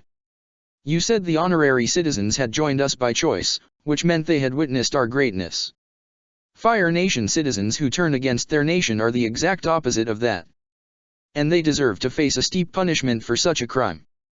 It is, indeed, that simple. Angela lowered her head, knowing she disagreed fundamentally with what Ozai said, but no longer could she find a way to counter his words. Not when he was, at least partially, correct in his assessments of her actions. Not when it was true, absolutely true, that Sokka would do gruesome things for her if she only asked. Still, it was because he loved her and lacked common sense. It wasn't because she would actually ask him to commit a string of murders all through her nation. It wasn't because she meant to turn him into her secret executioner, so he could rid her of anyone who was too inconvenient to be allowed to live on. Else she would have had him kill her father a long time ago, wouldn't she? For the biggest threat looming in her future was him, no one but him. It was the man who could never know about their relationship, or he might use his power to put a stop to it, to shut down Angela permanently, to sentence her to an unwanted marriage, while Sokka was left to be killed, perhaps by the hands of that Cephas. And yet, even with that knowledge, even when she was acutely aware of how dangerous her father was for them, she could never imagine herself giving Sokka a command like the one Ozai had given Cephas. She could ask him to fight for her, to win for her, but never to kill for her. Never to kill her father, of all people, just so their survival would be ensured. Was she a fool for thinking so, especially now, when her father was proving to have as little conscience as he had always claimed to? Perhaps. But she hadn't lied when she had said she had lived by most of what he had raised her to believe, and the main amongst those lessons was to respect and to be loyal to Ozai. It didn't matter how much she might resent him, how she wished to yell that she was nothing like him, that Sokka wasn't like that rotten murderer, she couldn't do it. She simply couldn't push past the barrier that he had built before her, the final barrier that prevented her from breaking completely out of the molds he had raised her in. Now, since you seem to be reflecting on these matters, Ozai said, his rage apparently mildly doused when Angela hadn't retorted, I do expect you to be of a much sharper mind the next time we speak. If you begin spouting nonsense worthy of your uncle, about how every life ought to be protected. I wouldn't, Angela whispered. Good. Because that would certainly be the last straw, Ozai declared. I raised you to be strong, to overpower the weak, not to spend your days worrying about how to avoid conflicts with those who are seeking out conflicts themselves. The White Lotus is not innocent, Angela, and no one ought to be more aware of this than you. Whoever owes their allegiance to that group is an enemy, on par with the savages from the North Pole who still resist our rule. I shouldn't need to remind you of that. You don't, Angela said, shaking her head and taking a step back before gazing up at her father. I hope you're right. That the assassinations deterred them, that their hopes to destroy us are now dashed and beyond repair. If so, my attempt to stop you indeed will have been misguided. If not, what? Said Jose, sharply. Angela closed her eyes. If not, I will have done what I believed was best, just as you did what you believed was best, she said. Perhaps you'll think I'm not that weak a leader, if it comes to that. Jose's eyes narrowed, and he frowned as Angela withdrew something from her pocket. She glared at it sharply before placing it on the floor. The only certainty right now is that, whether things work the way we anticipated or not, none of what you've done can be taken back, Angela said, standing upright again. I will not speak of what I know, you can be certain of that. Nevertheless, I wasn't the first to find these disappearances alarming. And after all that's happened, I know I won't be the last. It will go forgotten, Jose growled. Most these people were inconsequential, Angela. Maybe they would have been, if this hadn't happened all at once, she said. It's a different story now. But, rest assured, I'm done. I've had enough as it is. Then take your leave, Princess Angela, Jose said, irritation in his sharp eyes. Angela bowed her head as respectfully as expected, despite she had been anything but respectful so far, and moved to the curtain again. All the while she kept using her resonance, dreading any sneak attacks from either her father or his rotten assassin. None came. Her fists started shaking as she sped away, back through the same corridors she had used to get here in the first place. Back to Xianlong, and soon enough, back to Sokka. Her chest hurt, and not in the pleasant way it did when she was with him. No, she knew this feeling, but she hadn't associated it with her father before. She had associated it with her mother, instead. Xianlong seemed shaken up by the argument Angela had with her father, and he showed his concern immediately by rushing to Angela's side even when she was only just entering the refuge. She reached out and slid a trembling hand through his mane, but she shook her head to convey her sense of failure.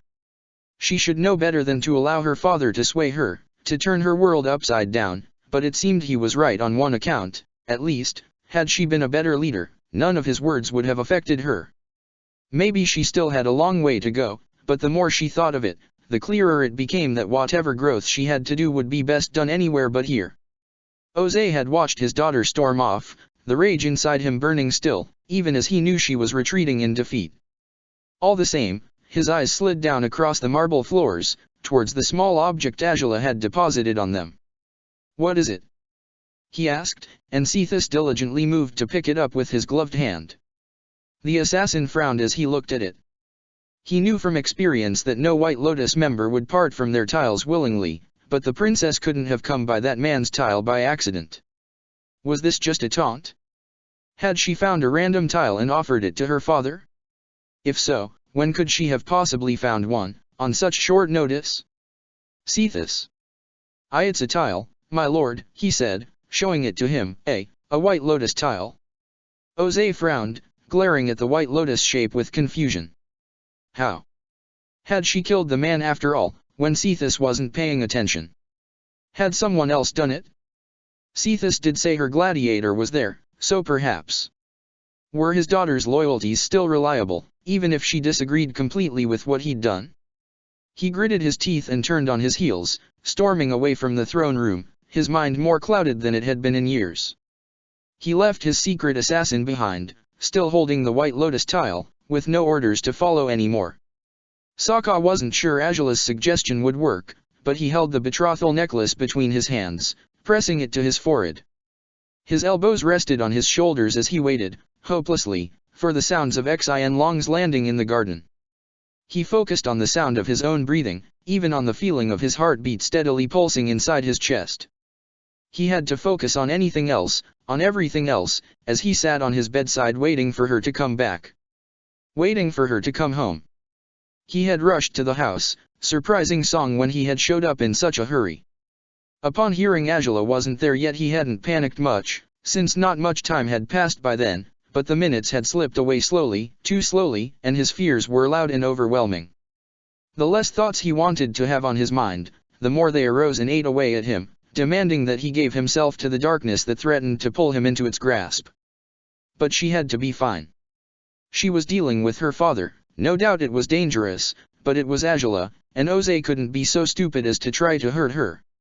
She could conjure her gold fire even if Sokka wasn't there. If the assassin tried to hurt her, she would defend herself. Of course she would. A swooshing sound, and the rise of wind. He jumped to his feet and glanced out the balcony, catching sight only of the dragon's tail. But it was enough. She was back. He had never run downstairs quite as fast as he had this time, and he stumbled on the very last steps as he turned towards the back door. Song was startled by his noise, having been reading one of many medicine books, but she had heard Xin Long's arrival just the same. She didn't need to worry about Sokka anymore. Azula. Az-. Sokka called her, relief filling her as she dismounted Xin Long and glanced at him. The disheartened look on her face gave him pause, but only briefly. Azula sighed, though, and rushed in to embrace him, her face buried in his neck again. Sokka gritted his teeth as his arms wrapped around her as well, breathing heavily still as though he had been rushing in a marathon of sorts. I couldn't change his mind. I can't change his ways, Azula said, shaking her head. Sokka huffed. He had no defense, no excuses. He guessed. She snarled as she clutched at his clothes.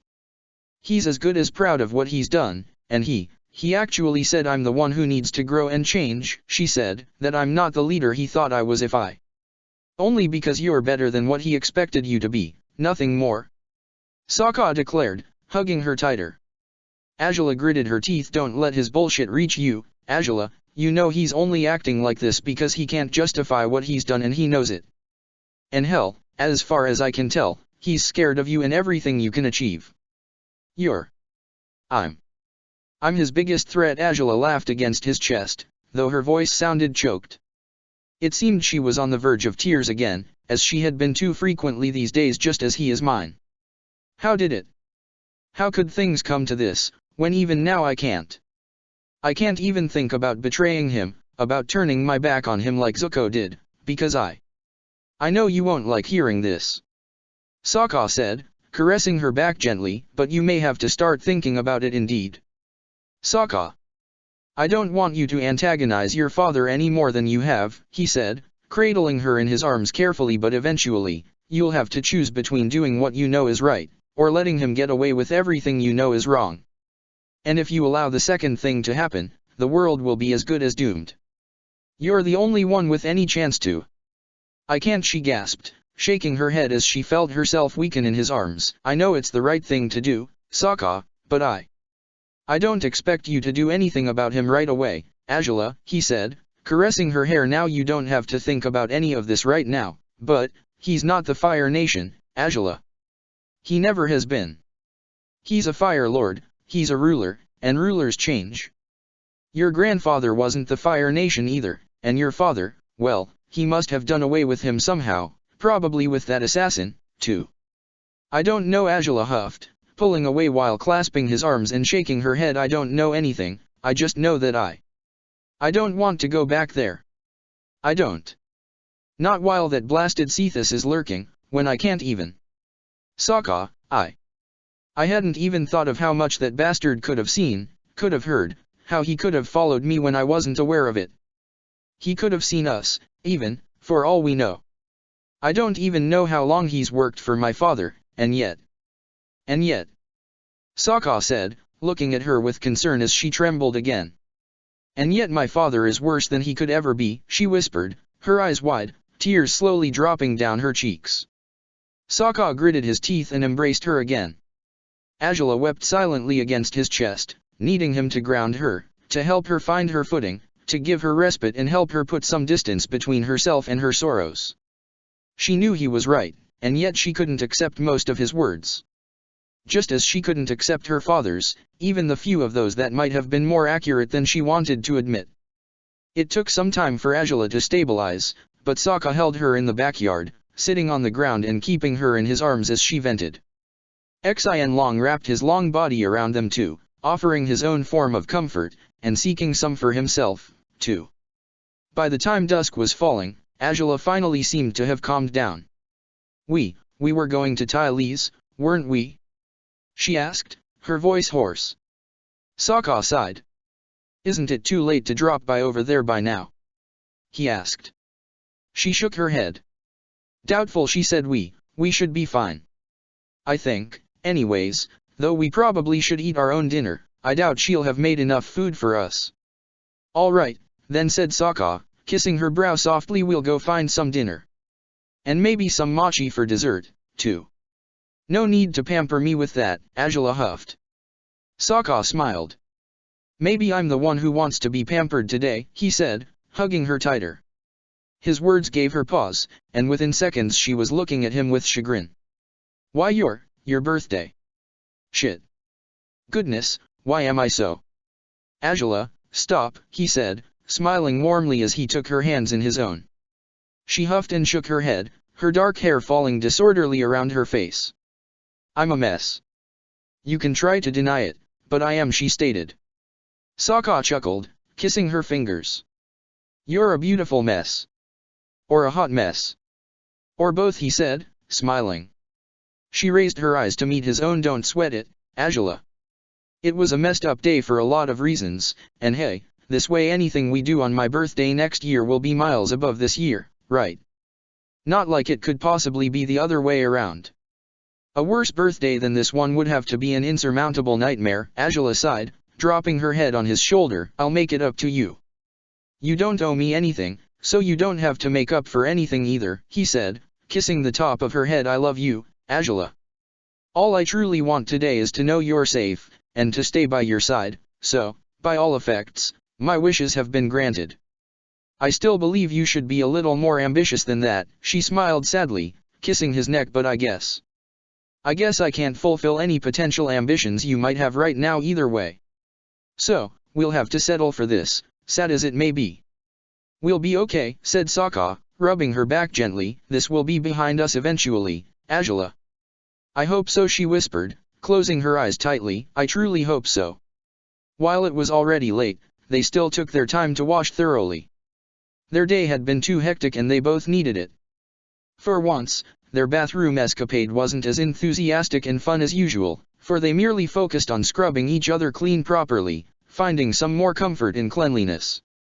They only lounged in the tub for a short time, embracing and occasionally kissing softly, never going overboard. Sokka knew there were things Azula wasn't telling him, things that plagued her and drove her to stare into space, a dead-like look in her eyes. He wanted to think it wasn't anything too serious, but it was hard to know for certain when it came to Azula. They were on their way to the city on Xin Long's back in no time, and Sokka dragged Azula to a noodle shop he had been in once before. He dreaded that elaborating on that story wouldn't help much, but it slipped out of him all the same. It's just not too expensive, and I think I need to eat these noodles properly at least once. Sokka had said while explaining his choice for restaurant as they crossed the building's threshold. Azula raised an eyebrow. Eat them properly? What does that mean? Did you gobble them down so fast you puked them all over again? She asked, with a small smile. Sokka scowled. Or did you drop the bowl, and ate them off the floor? None of that, he huffed, relieved secretly that her humor was coming back despite everything. Just. I came here once, after doing something crazy. I was so hung up on that crazy thing I'd done that I didn't even pay attention to my food, or to the company. Azula raised a questioning eyebrow as the two of them sat at one of the available tables. The plush seats were comfortable, a small pleasure to be found when she was still reeling from today's discoveries. What company? And what crazy thing did you do? She asked, curious. Sokka coughed, blushing a little. Jay just kissed someone I shouldn't have. Then went on a date with the wrong person, who brought me here and, I basically spent the entire time grumpily reliving the best kiss of my life until then, and failing to listen to anything she said or to properly savor the food before me. To his relief, Azula smiled.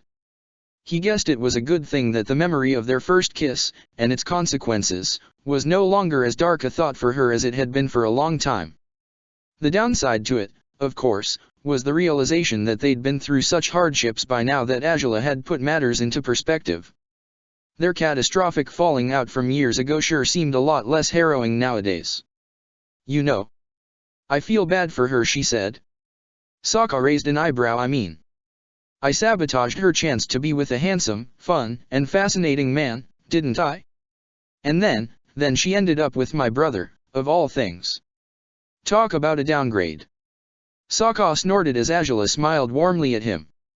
He shook his head, his foot reaching under the table to gently touch hers.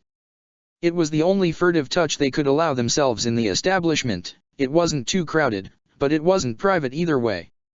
You sabotaged nothing, said Sokka. That so-called handsome, fun, and fascinating man was making a terrible mistake, and he's glad he took it back before it was too late. Because, really, I couldn't imagine ever experiencing as much happiness as I have over the last year. And I'm pretty sure the only reason I did was, well, you know why. Azula smiled and nodded, her own foot caressing his now. As ever, even if all else failed, they could find solace together. The noodles proved to be much better this time, or perhaps their quality was the same, but Sokka had been too busy fuming to notice how good they were back when Suki had first brought him here. After the rough day they'd had, having some food in their stomachs certainly helped matters a lot. Azula was much livelier too, and she spaced out less often now, though there were still a few moments when she would frown at nothing, her mind certainly full of thoughts of her father and what had happened between them. Xian Long had been waiting for them in the dimly lit street once they finished their meal, but to Sokka and Azula's surprise, he wasn't alone. Someone was chatting with him, but the dragon wasn't averse to whoever it was, surprisingly. I've heard dragons are wiser than humans, is it true? Because, if so, I have a story idea I'd like to pitch to you. It's about some school kids who... Goodness, here I was wondering who was crazy enough to talk to my dragon, Azula sighed, as she caught sight of the spiky-haired author Yang. Ah.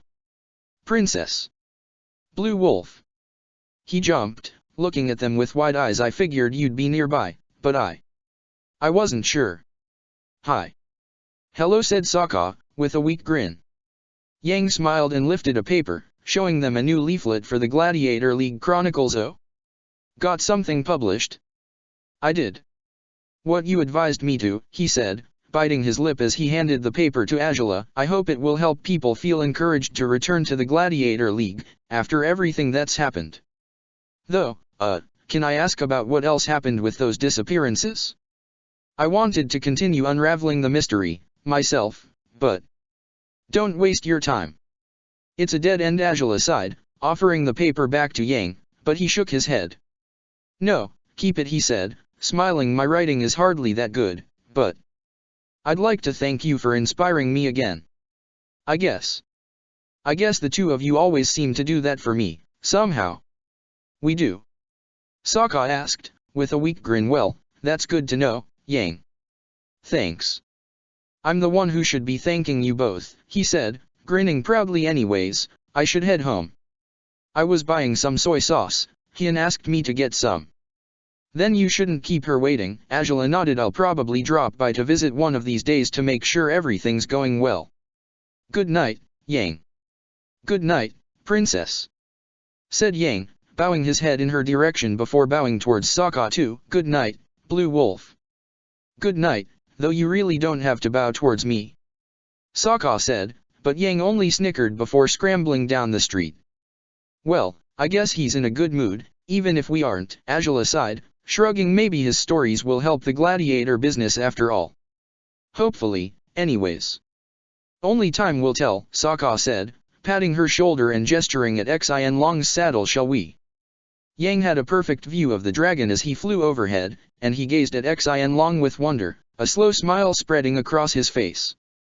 It became impossible to distinguish the creature before long in such a dark night, so it would be best not to waste time trying to catch a better glimpse of the dragon's flight. Not to mention, Yang had something important to do right now. Took you long enough, Hien chided him as Yang rushed through the front door, shrugging out of his shoes. What happened?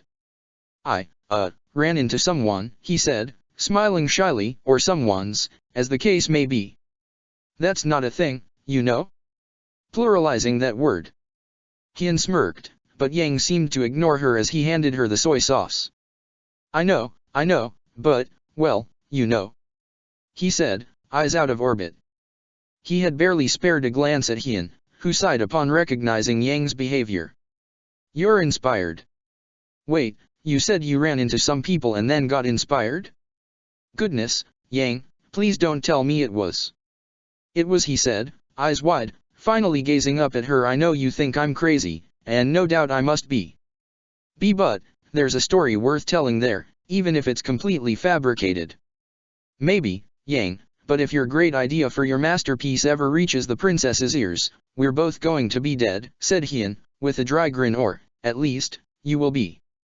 Maybe she'd have mercy on me. Well, I'd hope so. You haven't done anything wrong, Yang said, pouting. No worries, love, I'll take on the blame entirely if anyone finds out, but no one will. I'm only writing this for myself, after all. If that's how it is, can't you wait until after dinner to get back to it? Hien asked. The others are desperate to eat and start without me. I'll be there in a second, I just have to scribble down this little idea and I'll be right there. Yang exclaimed, leaning in to kiss his wife's cheek. Hien sighed but allowed him to go. She'd fetch him if he wasn't back by the time their housemates had finished half the courses on the table. Yang pulled out his manuscript, still an early outline of the story he wished to tell nowadays. He smiled as he scribbled his latest idea right below battle couple, seamless teamwork, and a forbidden affair. Now he had to fit secretive dating nights into all this. Yes, he knew he was bound to be making too much of a fuss over nothing. A close relationship didn't need to be romance, after all. Oh, but how fascinating it would be if it were. The thought of wild passion born between the unlikeliest of lovers made his heart race with hopes to write that kind of story. The story about a love affair that could change the course of history, perhaps. Or was that too much? He snorted and shook his head before setting down his manuscript again, smiling as he gazed at his current idea for the title. He had considered others, but her Gladiator seemed fitting, didn't it? Ty Lee had been surprised by Angela and Sokka's sudden visit, but she had welcomed them as enthusiastically as expected from her. Haru had helped ready a room for Angela, the only available one, while Ty Lee provided cushions and blankets for Sokka to sleep in the living room.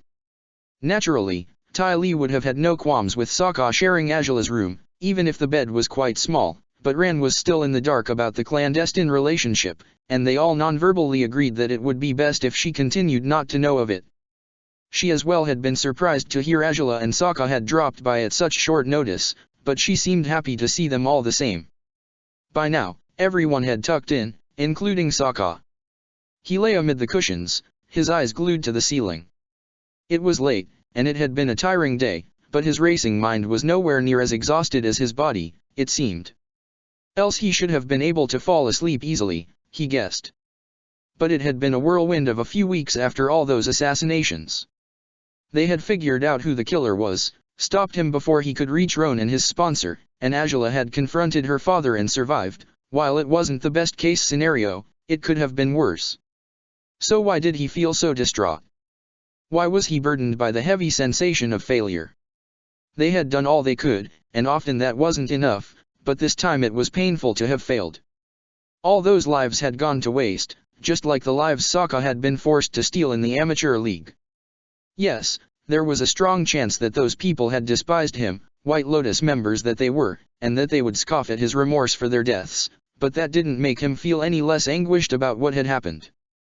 Oze had no respect for anything but himself and his own wishes, Sokka thought, as he rolled over to his side and stared at the walls now. It had always been apparent, but it was clearer today, more than ever, if that assassin of his ever failed him, he wouldn't hesitate to strike him down for it, no matter how loyal and faithful the man had been thus far. Sokka's blood boiled at the thought, quick to compare Oze with Angela. Never had she made him feel his loyalty would go unrewarded. Their conflicts had often been born out of mistrust between them, whether because of misunderstandings or because he truly wasn't loyal to her just yet. But ever since he'd started pouring his heart and soul into what he did, ever since he started taking her quests as seriously as he took his own, she had treated him as an equal for good. She had given him every opportunity to prove himself to her, and he had botched up a few of them, but succeeded at so many others. He had never doubted that she would be a better leader for the Fire Nation than her father, but by now he wondered how on earth Oze couldn't see it, too. Perhaps he could, though. Perhaps that frightened him. Soft footsteps surprised him, but he didn't move, guessing someone might have headed downstairs for water, or to relieve themselves. He simply closed his eyes and tried to fall asleep, hoping to stop despising his lover's father just for a little while. He failed to concentrate on his self-imposed mission when he heard the muffled footsteps approaching him. He had recognized their rhythm by then, though. A slow smile spread over his lips.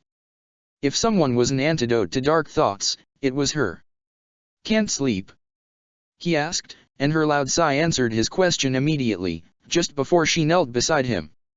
"You can't either, I see," she said, as he rolled back onto his back and smiled at her. "I can't say I've been trying that hard," he whispered, "though, we do need our rest. It's been a nasty few days." "I know, and I also know I should stay up there. Ran shouldn't know about us and I'm taunting fate by doing this, but she said, swallowing hard and caressing his hair gently, "I just didn't think it was right to spend the night away from you." "You didn't?" he asked, with a small smile. "Well, it never is, no doubt, but you keep forgetting it's your birthday, don't you?" She smiled too, and Sokka froze. Yeah. I guess I do," he admitted, with a weak grin as she laid down beside him, an arm draped around his waist. "I can't say I feel like doing anything too crazy," she said, letting her head rest on his chest. Sokka nodded. "It's not the right time," he agreed. "I can't give myself to you properly when I can't seem to stop resonating, to make sure that wretched Cephas isn't near me," she sighed, shaking her head. Sokka grimaced. "That's his name?" Sokka asked. Azula nodded. "At least, it's what my father called him," she whispered. Sokka rubbed her back gently. "We'll be safe here," he said. "They don't know where you are, and I doubt they could track you down easily even if they tried. So just breathe, and if bad thoughts come your way." His hand sought hers, guiding it carefully over his abdomen and to his chest. Her breath caught as she realized what he was doing, for it was something she had hoped she wouldn't have to do anymore. But she could feel his heart beat beneath his skin again, and she closed her eyes as the rhythm soothed her darkest thoughts. It sucks hearing that everything will be alright when it's hard to say if it will be, but I think this time it will be. Somehow, Sokka said, nodding. Azula smiled a little, her fingertips twitching against his chest. "It's not reassuring at all for you to say that right after you admitted it sucks hearing it in these conditions," she whispered. Sokka smiled and looked at her warmly. "I guess I'm just being swept by the few nice things that have happened," he said, stroking her cheek with his knuckles, "such as, you've managed to make my dreams come true." "Charming, but I can't see how I've done that when," she said, smiling awkwardly, but Sokka shook his head. "You've been so anguished over my birthday, but as usual I guess you forgot what I'd told you I wanted," he said, prodding her nose with his "I wanted to wake up with you, without having to sneak away as soon as I did, or without you having to do the same. And I wanted to spend the whole night with you, without suffering over anyone who might get in the way. Granted, maybe Ran will be an issue anyways, but even that is more manageable than the usual risks. I guess this is the perk of putting distance between myself and my father," Azula said, with a sad smile. "Well, it's not the way I wanted to make it happen, but if this makes you happy, so be it." "It does. You make me happy," he said, smiling proudly at her. Azula smiled and leaned closer, her head against his shoulder. "I still plan on making it up to you," she said. "Next year, for sure, you'll have a birthday to remember. I'll plan everything in advance, I'll be ready." "Hey, it's a birthday, not a military operation," he laughed. "You don't have to make huge plans for it." "Too late.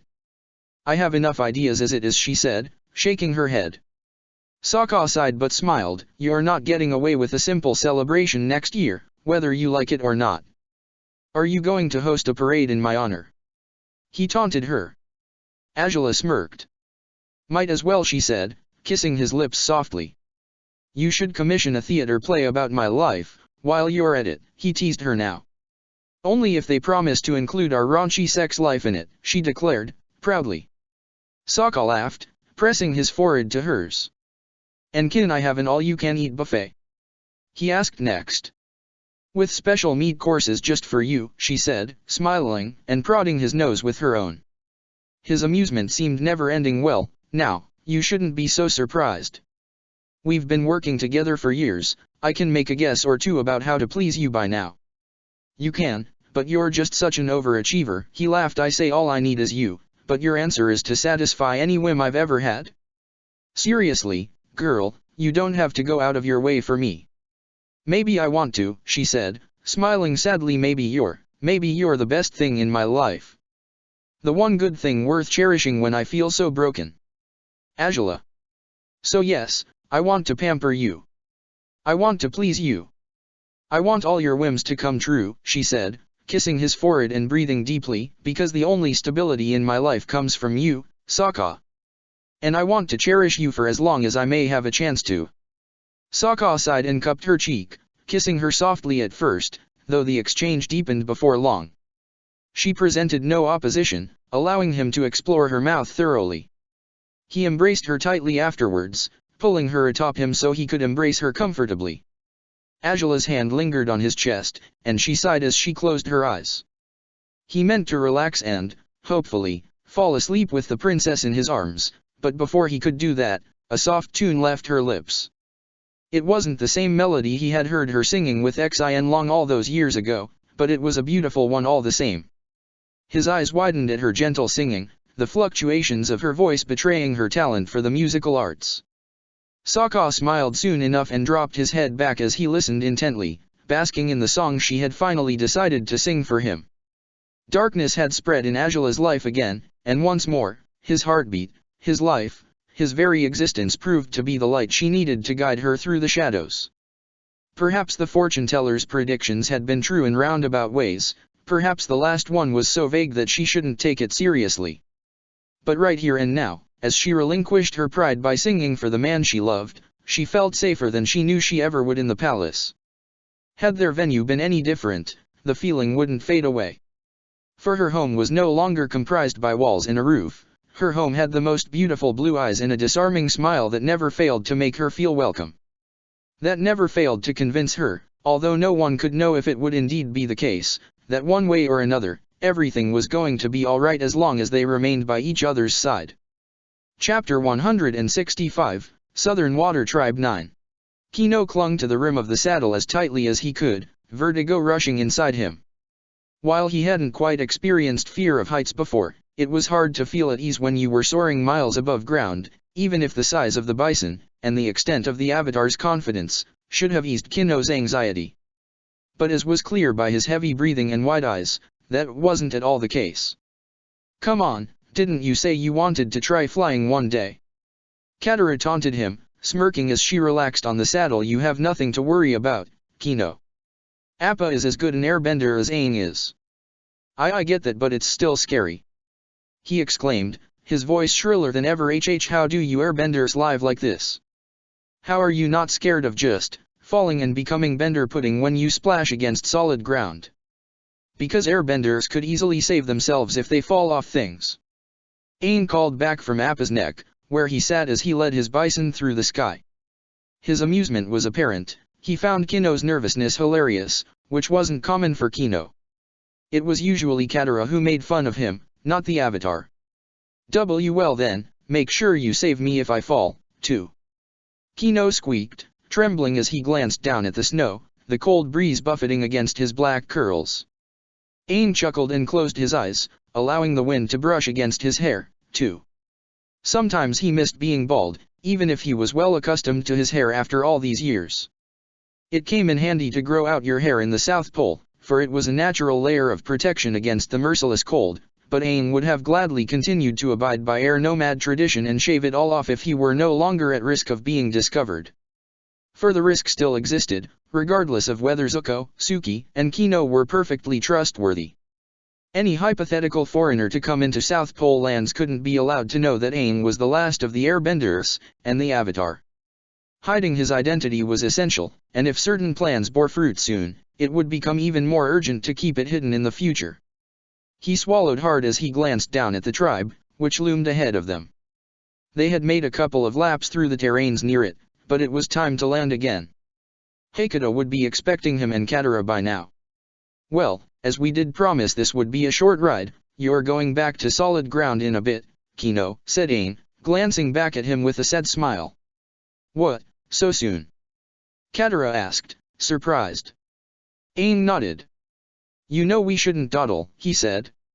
Her eyes narrowed upon understanding his intent, and she nodded promptly as Appa drifted towards the village again. Say, is he the last of his kind too? Kino asked thoughtlessly as he stroked Appa's fur, garnering a glare from Katara. Kino. She berated him, and he flinched. Sorry, I didn't really mean to say anything insensitive, never mind. He said, bashful and apologetic. Despite Kino's take-back, Aang only smiled sadly at him and shrugged. I'm not sure, just as I'm not completely sure that I'm the last of mine. He said because who knows, maybe others got away from the slaughter. Right.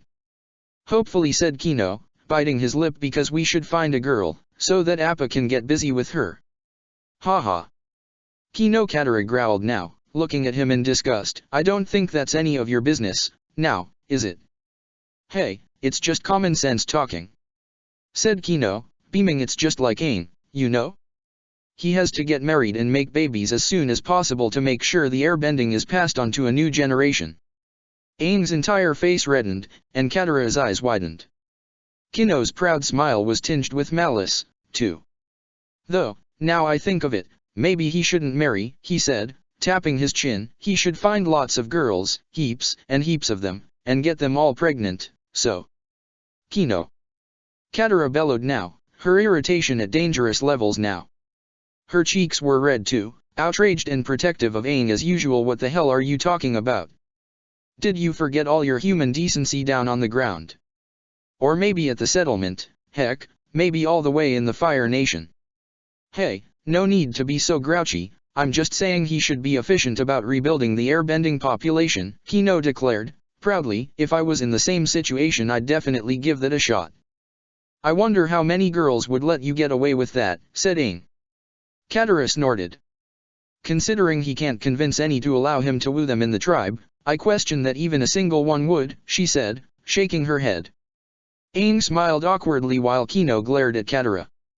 Well, if it makes you feel any better, Katara, I wouldn't do that even if girls did want me to woo them, said the Avatar, smiling awkwardly. Some air nomads were quite liberal about having multiple partners, but I'm not like that. That's good, said Katara, smiling at him. You'll make a fine husband for whoever you end up marrying, no doubt. Alright. I should hope so. Aang said, grinning too though feeling a little cold inside. Was she being evasive about being a potential match for him? Or was she completely oblivious to his interest? Did she see him as a friend only, perhaps? That was entirely possible, wasn't it? Kino huffed and rolled his eyes as Appa finally landed inside the village's enclosure. Nearby children came rushing towards him, eager to play, and the bison licked a few of them while also groaning in that tender and deep way that was unique to him. Aang leapt off the saddle, smiling proudly at his partner, and the children rushed towards him, begging him to take them for a ride, too. One day you'll have to do good on your promises and take them, Katara told him, smiling and patting his shoulder before making her way to her father's igloo. Hekata was already waiting by the door, and Aang swallowed hard upon seeing him. He had agreed to be part of these meetings, and of these operations, but some part of him was apprehensive still. He dreaded things wouldn't turn out as positively as Hekata and his closest associates expected them to. You really can't take advantage of any openings I give you, huh? Aang frowned as he looked at Kino, who had successfully dismounted Appa by now. The former soldier glanced at him with a judgmental leer, and Aang grimaced, utterly confused. What opening, exactly? You know, just tell her you wouldn't have kids with 10,000 women because the one you love is her. How hard can it be, really? Kino pouted, as Aang blushed and glared at him. Well, it's hard. Harder than you think. When have you ever confessed your feelings for a girl? He asked. I did it all the time, Kino declared. Aang's eyebrow twitched. The girl who sold flowers near my house, then this other one who used to recite poetry, and one I went to school with, and... How many of them accepted you? Aang asked, his voice deadpan by now. Kino twitched. That's beside the point. He cried out, and Aang sighed. Whatever you say, said Aang, shaking his head. I'll just take my time and tell her how I feel when I'm ready. And that'll be when she's ready to hear it. So, yeah, with that settled. I'll see you later. Oh, you have that meeting? Kino asked. Aang glanced at him with unease and nodded. I know you don't like being left out, but it's for your own good, said Aang, smiling awkwardly. I'll see you at the igloo later. Fine. Kino pouted, watching as Aang walked Appa into his refuge, herding him away from his many fans. These meetings were growing more and more ominous in the eyes of the former Fire Nation soldier. The first time this had happened he had dismissed it as something boring, probably matters of administering food or resources, stuff he had no interest in. But the more often they happened, the more he felt Aang and Katara were concealing important things from him. He could see it in the way they would fall silent, deep in thought, whenever he tried to talk with them right after those meetings. He would notice it in their quiet conversations during the weekly feasts at the tribe's central fireplace, conversations they didn't want him to be part of. And it was all the more apparent that something was happening when more and more warriors started joining those meetings. Right now, Kino could see Hakata welcoming other tribesmen right after Aang, some of whom Kino had learned had been chiefs of their own villages before they had gathered into a single one. Whatever was going on had to be serious, and yet he wasn't allowed to find out what it was. Even if he had his suspicions, Aang and Katara had refused to confirm or deny anything. As far as he could tell, the whole tribe might be aware of whatever they were discussing, but he was being carefully kept out of the loop. Well, not just him. He was quite certain there were two other people who were in the dark, much like he was. He bit his lip, wondering if they even knew of those secretive meetings. Going by how aloof Zuko tended to be, constantly minding his own business, Kino suspected otherwise. It couldn't hurt to tell him about them, could it? Resolving to pay the happy family a visit, Kino smiled and treaded cheerfully towards the two igloos he frequented the most. The area was growing a bit crowded as it was, though. Uro and Siku's igloo was right next to Zuko and Suki's, and they were already expecting a child of their own. The two had been married 3 months earlier, and it hadn't taken much time for the young wife to seek out medical advice after growing chaotically sick for several weeks without improvement. Both Kunna and Katara had known quickly to diagnose her with a very demanding child, and Siku was as good as bedridden right now, to avoid further complications during the early months of her pregnancy. Kino considering stopping by to wish a speedy recovery to Siku, but he guessed it would be best not to bother them. If she was supposed to stay resting in bed, he would only cause her unnecessary trouble. No, he should just head to Zuko and Suki's place, just as he had intended all along. He could hear the clutter of plates and pans, and he guessed it meant they were cleaning up their lunch by now. He took a deep breath, put on his brightest smile and knocked on the door. Hey there, anyone home? He called, enthusiastically. Nope. No one's here, Zuko's unmistakable voice responded, even as Gruff, the family's pet and guardian wolf dog, barked at the door. Kino pouted, but only briefly. Suki was quick to scold her husband for his mischief. Zuko, don't be silly. Yeah, we're here, Kino. She called back at the door, you can come in. Mari's awake, Suki, and she's going to. Zuko groaned, as Kino pushed the door open and smiled brightly at the domestic scene that was Zuko and Suki's igloo. It was a mix of tidy and messy, but in the expected way for a couple with a child and a dog. Toys were scattered around the igloo, as were small baby cups and children's clothes, such as the socks that Mari had surely removed when her parents weren't watching. As Zuko was busy skinning the prey he had caught in his latest hunt, and Suki was cleaning the dishes, Mari was on the loose and no doubt ready to wreak havoc. She was 6 months old now, even if, to Kino, it felt like she had been born only a few days ago. Her eyes were sharp and intelligent, but she was, indeed, a child. As such, there were several things about Mari that were utterly inexplicable, such as her profound dislike of Kino. Therefore, as soon as she saw him in the threshold, she made a face of irritation and growled in rejection towards him. Within moments, she had crawled all the way to Zuko's side while keeping a wary eye on Kino. The former soldier was as reckless as ever, though, and he moved past Gruff, who was greeting him with a few barks, and instead approached the little girl with what he hoped was a friendly smile. Look at you, Mari. You're an adorable little lady, that you are. Is your daddy teaching you how to skin animals? Mari only pressed tighter to Zuko, and now she whimpered in that way that usually meant a crying bout was on its way. Zuko groaned and gave Kino a pointed glare, which sent Kino away, pouting just as Mari was. Goodness, what did I ever do to her? She hates me for no reason. He shook his head, crossing his arms over his chest as he sat before the fire. Zuko scoffed. You keep demanding for her attention when she's busy doing other things. Of course she doesn't like you, he retorted, carefully moving the knife across the deer elk's skin, the sharp end carefully directed away from where Mari was huddled against him. Busy doing other things. Kino repeated, looking at Zuko blankly like, sleeping, crying, and pooping? I mean, she doesn't have a particularly busy schedule. It's certainly busier than yours, if you're showing up here unannounced in the middle of the day, Zuko retorted. Kino pouted. You've gotten way grouchier since you became a dad, Prince Zuko. Isn't that right, Suki? Oh, only once in a while. When he's cuddling with Mari he's happier and brighter than on a day of sunshine, Suki smirked. Zuko huffed, shaking his head while blushing lightly. He's like gruff that way. Both ridiculously moody until they're spending time with her. It's good to cherish your time with your kids, I guess, said Kino, biting his lip. I'll find out how that works when I have my own, I suppose. Heh. Good luck with that, said Zuko, with a smirk. Suki glared at him. Zuko. Stop being a jerk. She said, and Zuko sighed and looked away, pointedly.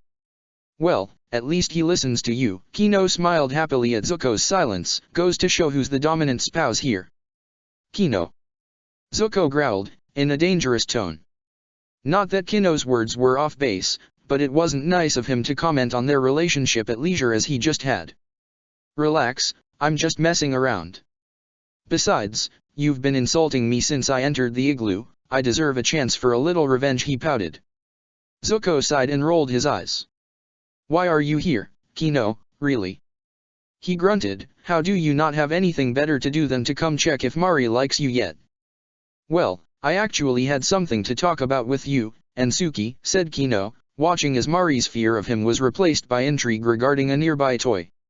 She crawled towards it, recklessness glowing through her gold eyes. I mean, I'm pretty sure I'm not the only one in the dark about this, but I guessed I'd check if my assumptions were, well, true. What are you talking about? Zuko sighed, almost looking at Kino pleadingly so he'd get to the point. Kino cleared his throat, grimacing awkwardly. Just, all those meetings. You must have noticed them, haven't you? Kino said. Zuko frowned. What about them? He said, shrugging as he continued to work. By then Gruff had returned to his side, where he had been before Kino's arrival, and Zuko tossed some chunks of raw meat for the faithful dog to chew on. You know, I'm not invited. Neither are you two, said Kino, biting his lip, and when I'm with Katara and Aang they won't say anything about them, they're just so tight-lipped it's kind of scary. I keep thinking they're planning something big. Something crazy. Something they think we'd get in the way of, like an attack on the Fire Nation. Suki set down her plates and glanced at Kino with uncertainty. But Zuko only raised an eyebrow, without interrupting his work. And, that concerns us how? He said. Even Suki was surprised by his response. What do you mean, how? Kino exclaimed. I know we're no longer living there, but we're Fire Nation people, you and me. It was our home, once. While I don't like the war and I'm happier here than I'd ever been, I don't want Hekata to go to war against them again. I'd be concerned about Hekata's well-being, no doubt. Zuko sighed. I guess it is worrisome, in that regard, but Aang's destiny is supposed to be to bring back balance. Maybe that's what he's trying to do. But, at what cost? Kino said, looking at Zuko hopelessly. I don't want him to die at your father's hand. It'd be so horrible. And Katara, and Hekata. I don't want that to happen either, but it's up to them to decide what they're willing to sacrifice to change the world, Zuko said. All things considered, though, they'd definitely be crazy if they hoped to take on my father's armies with the tribe's warriors only. Maybe that's not what they're trying to do, Suki suggested. I mean, didn't they mention sometimes that they were hoping to rescue Sokka? Might be that they think it's time to try. Rescue Sokka. Zuko repeated, skeptical. Well, that's going to fail for reasons that have nothing to do with my father, then. Do you think your sister would hurt them if they tried to take Sokka away? Kino asked. Zuko shrugged. I doubt she'd take it silently, at least, Zuko said, and truthfully, antagonizing my sister may be more dangerous than antagonizing my father. She's, well, getting on her bad side is a terrible idea. You really think so? Suki asked, frowning. Your father is a much worse person than she is. No doubt, but that doesn't mean Azula is a nice and forgiving person either, Zuko said. And if she cares about Sokka the way you guys say she does, yeah, that couldn't end well, sighed Kino, and that's what worries me, you know?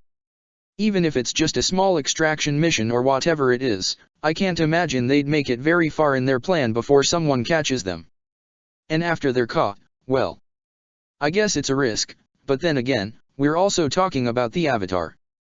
As far as anyone in the rest of the world knows, Aang's been dead for a century. Zuko said they won't be prepared to fight him, and he'll have better odds of success in a rescue mission than anyone else would.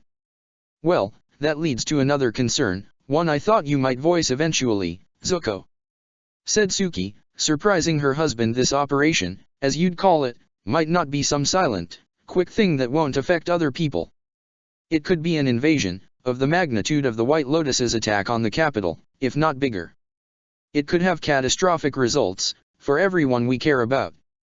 It's not just Aang, Katara, and Hakata, it's also all our friends from the Fire Nation, Zuko.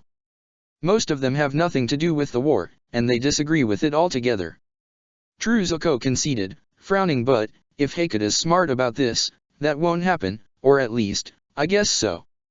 Hakata has to know they can't expect to outclass the Fire Nation army, not even if another eclipse miraculously zapped out all the fire bending, since there's earthbenders in the army these days, too. So, since he's a good leader, I'm pretty sure he has a much more complicated and intelligent plan than you expect, Kino. But how can he expect any of his plans to work? Kino said, almost pleadingly. Now he doesn't know the Fire Nation's capital, he's never been there. He doesn't know enough about its defenses, he doesn't know about the underground tunnels in the city. How can he set up a rescue mission or an invasion without knowing any of these things? If he did know about them, would you be reassured? Zuko asked, raising his eyebrows. Kino grimaced but sighed in defeat. Maybe, he said, but I still would feel uneasy. I don't know what they're up to for real, and that worries me. If it's something small and careful, I'll be a little less worried, but the more often they meet, the more I worry that it's something huge. Then, you're not only worried that he's doing what he's doing, but you're also thinking about how to help him do it right. Zuko asked, raising his eyebrows. Kino froze. Say, who are you trying to protect, the Fire Nation or the Water Tribe? Why can't I try to protect them both? Kino said, with sad eyes, I like it here, but that doesn't mean I hate the Fire Nation. I guess I don't hate it either, but I can't say I mind if Hakata wants to strike at my father's regime in any way. Zuko said he deserves it. That's beside the question, said Suki, sighing. If Hakata strikes at your father and dies in the process, it's as good as expecting a mosquito bite to kill an elephant rhino. If the mosquito carries a disease, he might just pull it off, Kino admitted, tapping his chin. Suki looked at him skeptically. The point is, if this is what Hakata wants to do, he shouldn't do it without being advised by people who have a better understanding of what he'll go up against, said Suki. I know we're not that knowledgeable about the Fire Nation's politics, but maybe the three of us can help in other ways. Maybe he doesn't trust us enough yet, said Zuko, unknowingly striking upon Kino's main fear. The soldier eyed him sadly, his heart sinking. I mean, all three of us are officially part of the tribe now, but we know that doesn't mean they see us as though we really belonged here. We're welcome outsiders, but outsiders all the same. And maybe they want to protect us, Suki said. I mean, yes, we're outsiders, and Hakata has done his best to make us feel welcome here. But as it is, I doubt he'd ask anyone to make sacrifices for the tribe's sake, or for Sokka's sake, be it as it may. Whatever this is, it's not for Sokka's sake, I can guarantee that, Zuko said. I don't doubt he loves his tribe and wants to see his family again, but he was more than just content by Azula's side. All things considered, he'd have to be a bigger idiot than he already was not to sit back and enjoy being her favorite slave. That makes it sound sick, said Suki, grimacing. I mean, I guess it's one way to put it, but the way they acted, it was like they were best friends rather than master and slave. I look back sometimes, and remember how hostile she could be towards me, and then I think about how her mood seemed to lift immediately when she was with him. Granted, I wasn't anyone important to her, but no one else had that effect on her. No one else mattered the way he did. They were partners, Zuko. Equals. Which only bolsters my point, said Zuko, shrugging. Who would give up that kind of privilege just to return to living in an igloo, skinning animals, fighting the unbearable cold, with nothing to look forward to other than the eventual bonfire nights? It'd be a complete waste. Hell, he even had more sway over my father than I do. He'd be stupid to give that up, no matter how much he may want to come home. And, if he really were in love with the princess, said Kino. Zuko shrugged. If he really is, which, still is a strange concept to me, but I guess if someone would be in love with her, it's him. But anyways, if he is, he'd never want to leave her. He said. I sure as hell wouldn't give up Suki for my family's sake. I wouldn't give her up even if they were better than the mess they are. When it comes to this kind of love, you simply don't let it go, no matter what. Suki smiled a little, and Kino had the distinct feeling the woman was holding back the urge to jump in her husband's arms to kiss him, despite they'd been arguing on opposite sides of their discussion so far. Still, she held back from doing as much, and Kino smiled uneasily. I guess, but they don't have your kind of love, right? Said Kino, gesturing at Mari, who was now crawling all over the igloo, on her way to her mother, the toy she'd found safely tucked in her diaper. They can't get married or have a kid or, well, what most people do when they're in a relationship. So, that's not how love works, Kino, said Suki, picking up Mari and smiling as she brushed some of her daughter's hair out of her face. Upon an attempt to remove the toy from the diaper, Mari grabbed it herself and refused to relinquish it to her mother. Suki merely sighed before focusing on their conversation again. When you truly love someone, it's not just a matter of having babies and getting married. I always had thought Zuko would eventually come to his senses and find a noblewoman instead. What? You call that coming to my senses? Zuko said, his face a grimace of disgust. Suki, please. I know, yes, you don't think that'd be an upgrade and I'm lucky for it, she laughed, as she sat by the fire along with them. But ultimately, Zuko, I didn't know for sure that we'd end up having this kind of life together. And yet, I still loved Zuko, I still wanted to be with him, I still wanted nothing but to make him happy. When we woke up together every morning on the ship, sailing into the unknown, I saw that smile on his face and I just wanted to do whatever I could to make sure he still felt like smiling that way. That's what love really is about, Kino. And if that's how Sokka feels about the princess, maybe he doesn't need kids or marriage or anything material. Maybe he can't touch her, maybe he can't hold her, maybe every gesture of affection is forbidden for them, but that wouldn't have to mean he loves her any less than I love Zuko, or than Zuko loves me. Huh. I get it, said Kino, nodding, and if that's how he feels, Heikado will end up causing a lot of trouble for nothing, right? I mean, unless he's willing to kidnap his own son, well. Sokka wouldn't want to come home, would he? I do think he might want to return, but he has a whole life there by now, you know. Said Suki, sighing as she brushed Mari's hair absent-mindedly with her fingers. It's not just the princess, they have friends like the ones who took care of me, the ones who helped me heal. Last we saw, they were closer than ever. He just has an entire life there, I'd say. A life he may not be as willing to abandon as his family expects him to be, Zuko said. I mean, if I were him, I wouldn't be all that eager to stay in a city where most people think less of me just because of where I was born, nor would I want to carry on doing a job that expects me to fight for a living, but maybe the bonds he's developed there are more important than all the drawbacks. It's hardly impossible, really, said Suki. Mai, Tai Li, Haru, they're great people, great friends, of the sort who end up feeling like actual family. It's hard to feel out of place amongst them, if you ask me. Heh. Maybe for you it is. Zuko smiled. Suki rolled her eyes but smirked skeptically at him. Yeah, well, I said it was hard, not impossible, and you did your very best to avoid feeling like one of them, Silly, she said, and he chuckled. Not my fault, I only wanted to be with you. You were much more interesting than them, as far as I was concerned, Zuko mused, as he finally finished the skinning. He breathed deeply and looked at Kino with a raised eyebrow. Anyways, was there a purpose in telling us about this? Did you want us to gang up on Hakata to demand that he tells us whatever he's planning, or? Well, not really, Kino sighed. I guess I just wanted to talk to other people who were as out of the loop as I was. Especially people who should be in the loop, seeing as Prince Zuko probably would be a very helpful resource when trying to infiltrate the capital. Me? Zuko asked, raising his eyebrows. Kino nodded. You lived there for years, didn't you? He said, you were born and raised in the palace, you know it better than Hakata could, so, it stands to reason that he ought to ask you about which rooms to avoid, and which room to go to if he wants to find Sokka, too. Heh, you'd think so, but, he shouldn't go to the palace, outright, said Zuko, with a small grin. Suki chuckled too, while Kino blinked blankly. What? Why? I mean, are you saying it because it's dangerous? Kino asked. I mean because Sokka doesn't live there, Zuko answered, earnestly. Thing is, I don't really know where he lives, actually.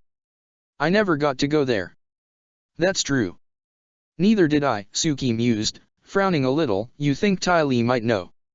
I don't know, Azula might have kept her away from Sokka's house, Zuko smirked. Sounds like something she would have done, at least before Haru showed up. Ty Lee used to fawn over how attractive she found Sokka. I can't tell you how many times I rolled my eyes at it. No surprises there, Suki chuckled, and I guess it makes sense, if the princess wanted to keep Sokka focused on his job. Though, I guess we could tell them where Ty Lee's place is. Sokka probably still drops by there for training on occasion, right? Probably, said Zuko, shrugging. I guess it's true that we could give them directions to her house, if nothing else. This already sounds like a smarter plan than anything they might be cooking up, said Kino, pouting. Zuko smiled. It's still no good, though. Sokka probably doesn't go to Ty Lee's house alone anymore. Azula probably flies him in on her dragon, and... he does get to ride her dragon with her. Kino exclaimed, eyes wide. That's so cool. Heh, I rode it once myself, Zuko said, smiling a little. Kino gasped. Tell me about it. Tell me all about it. I want to know if it's as bad as riding Appa. He exclaimed, beaming. Zuko snorted. If you think it's bad, why would you want to know? I just do. Please, Prince Zuko. Zuko shook his head but smiled before obliging. Kino was thrilled to hear the stories, while Suki held her drowsy daughter to her chest, listening intently to Zuko's tale. He seemed ashamed of his behavior after the slate, something that gave Suki no peace either way. She felt responsible, to some extent, for his misery during the second leg of that trip. But as he explained how his sister had given him a chance to ride her dragon, and offering advice that he'd found valuable, her heart softened all the more. Azula was still a strange person, as far as Suki could see. She was utterly unpredictable and very difficult to understand, as though she concealed more secrets behind her golden eyes than the Fire Nation's entire history did. And the biggest amongst her many mysteries were her displays of kindness, which showed she wasn't quite as dreadful as many people, Zuko included, had believed that she was. At least, that was how Suki had always thought of her. That was why she had no qualms with believing Sokka might have fallen in love with her. But of all things they'd spoken about, something had stuck with Suki more than anything else. And it was something that continued to course through her mind later, long after Kino was gone. Even when she tried to feed Mari, the little one had decided she didn't want to eat the shrimp cake Suki had prepared, so it was a hassle to figure out how to get her to swallow her dinner, and also afterwards, as she laid the red-headed child to rest on her smaller bunk. Sleep tight, okay? And please don't cry so loudly if you need anything, dear. She said, sighing as she kissed her brow softly. Mommy can hear you just fine, I'm right here with you, see? They had a room for Mari already, for Zuko had built it into the foundations of the igloo all along, but as she was still so young, they had decided to keep her in their room with them until she was a little older.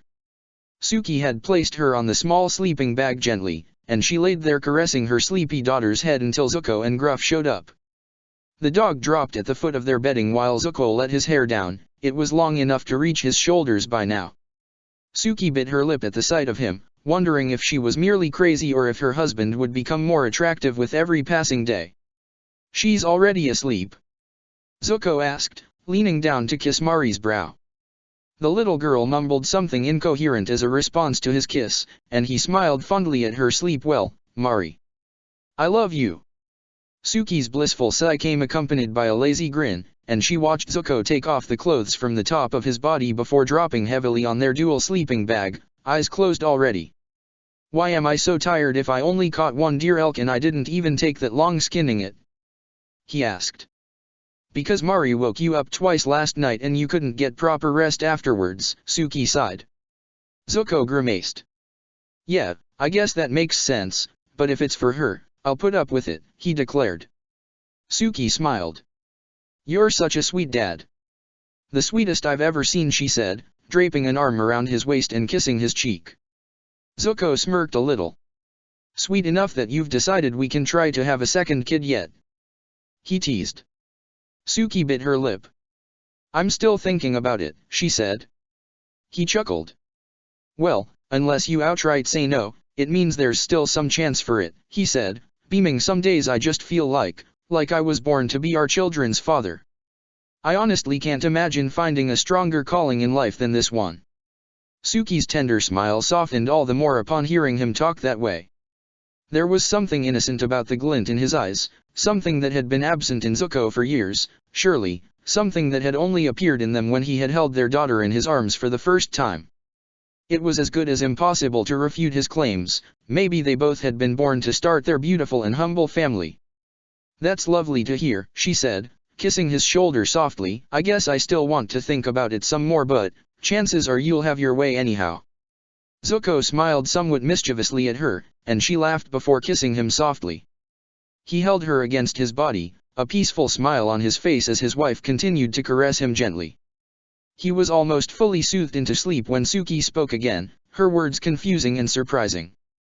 "What do you think they'd say, if we introduced Mari to them?" she said, smiling, and almost hiding her face into Zuko's chest.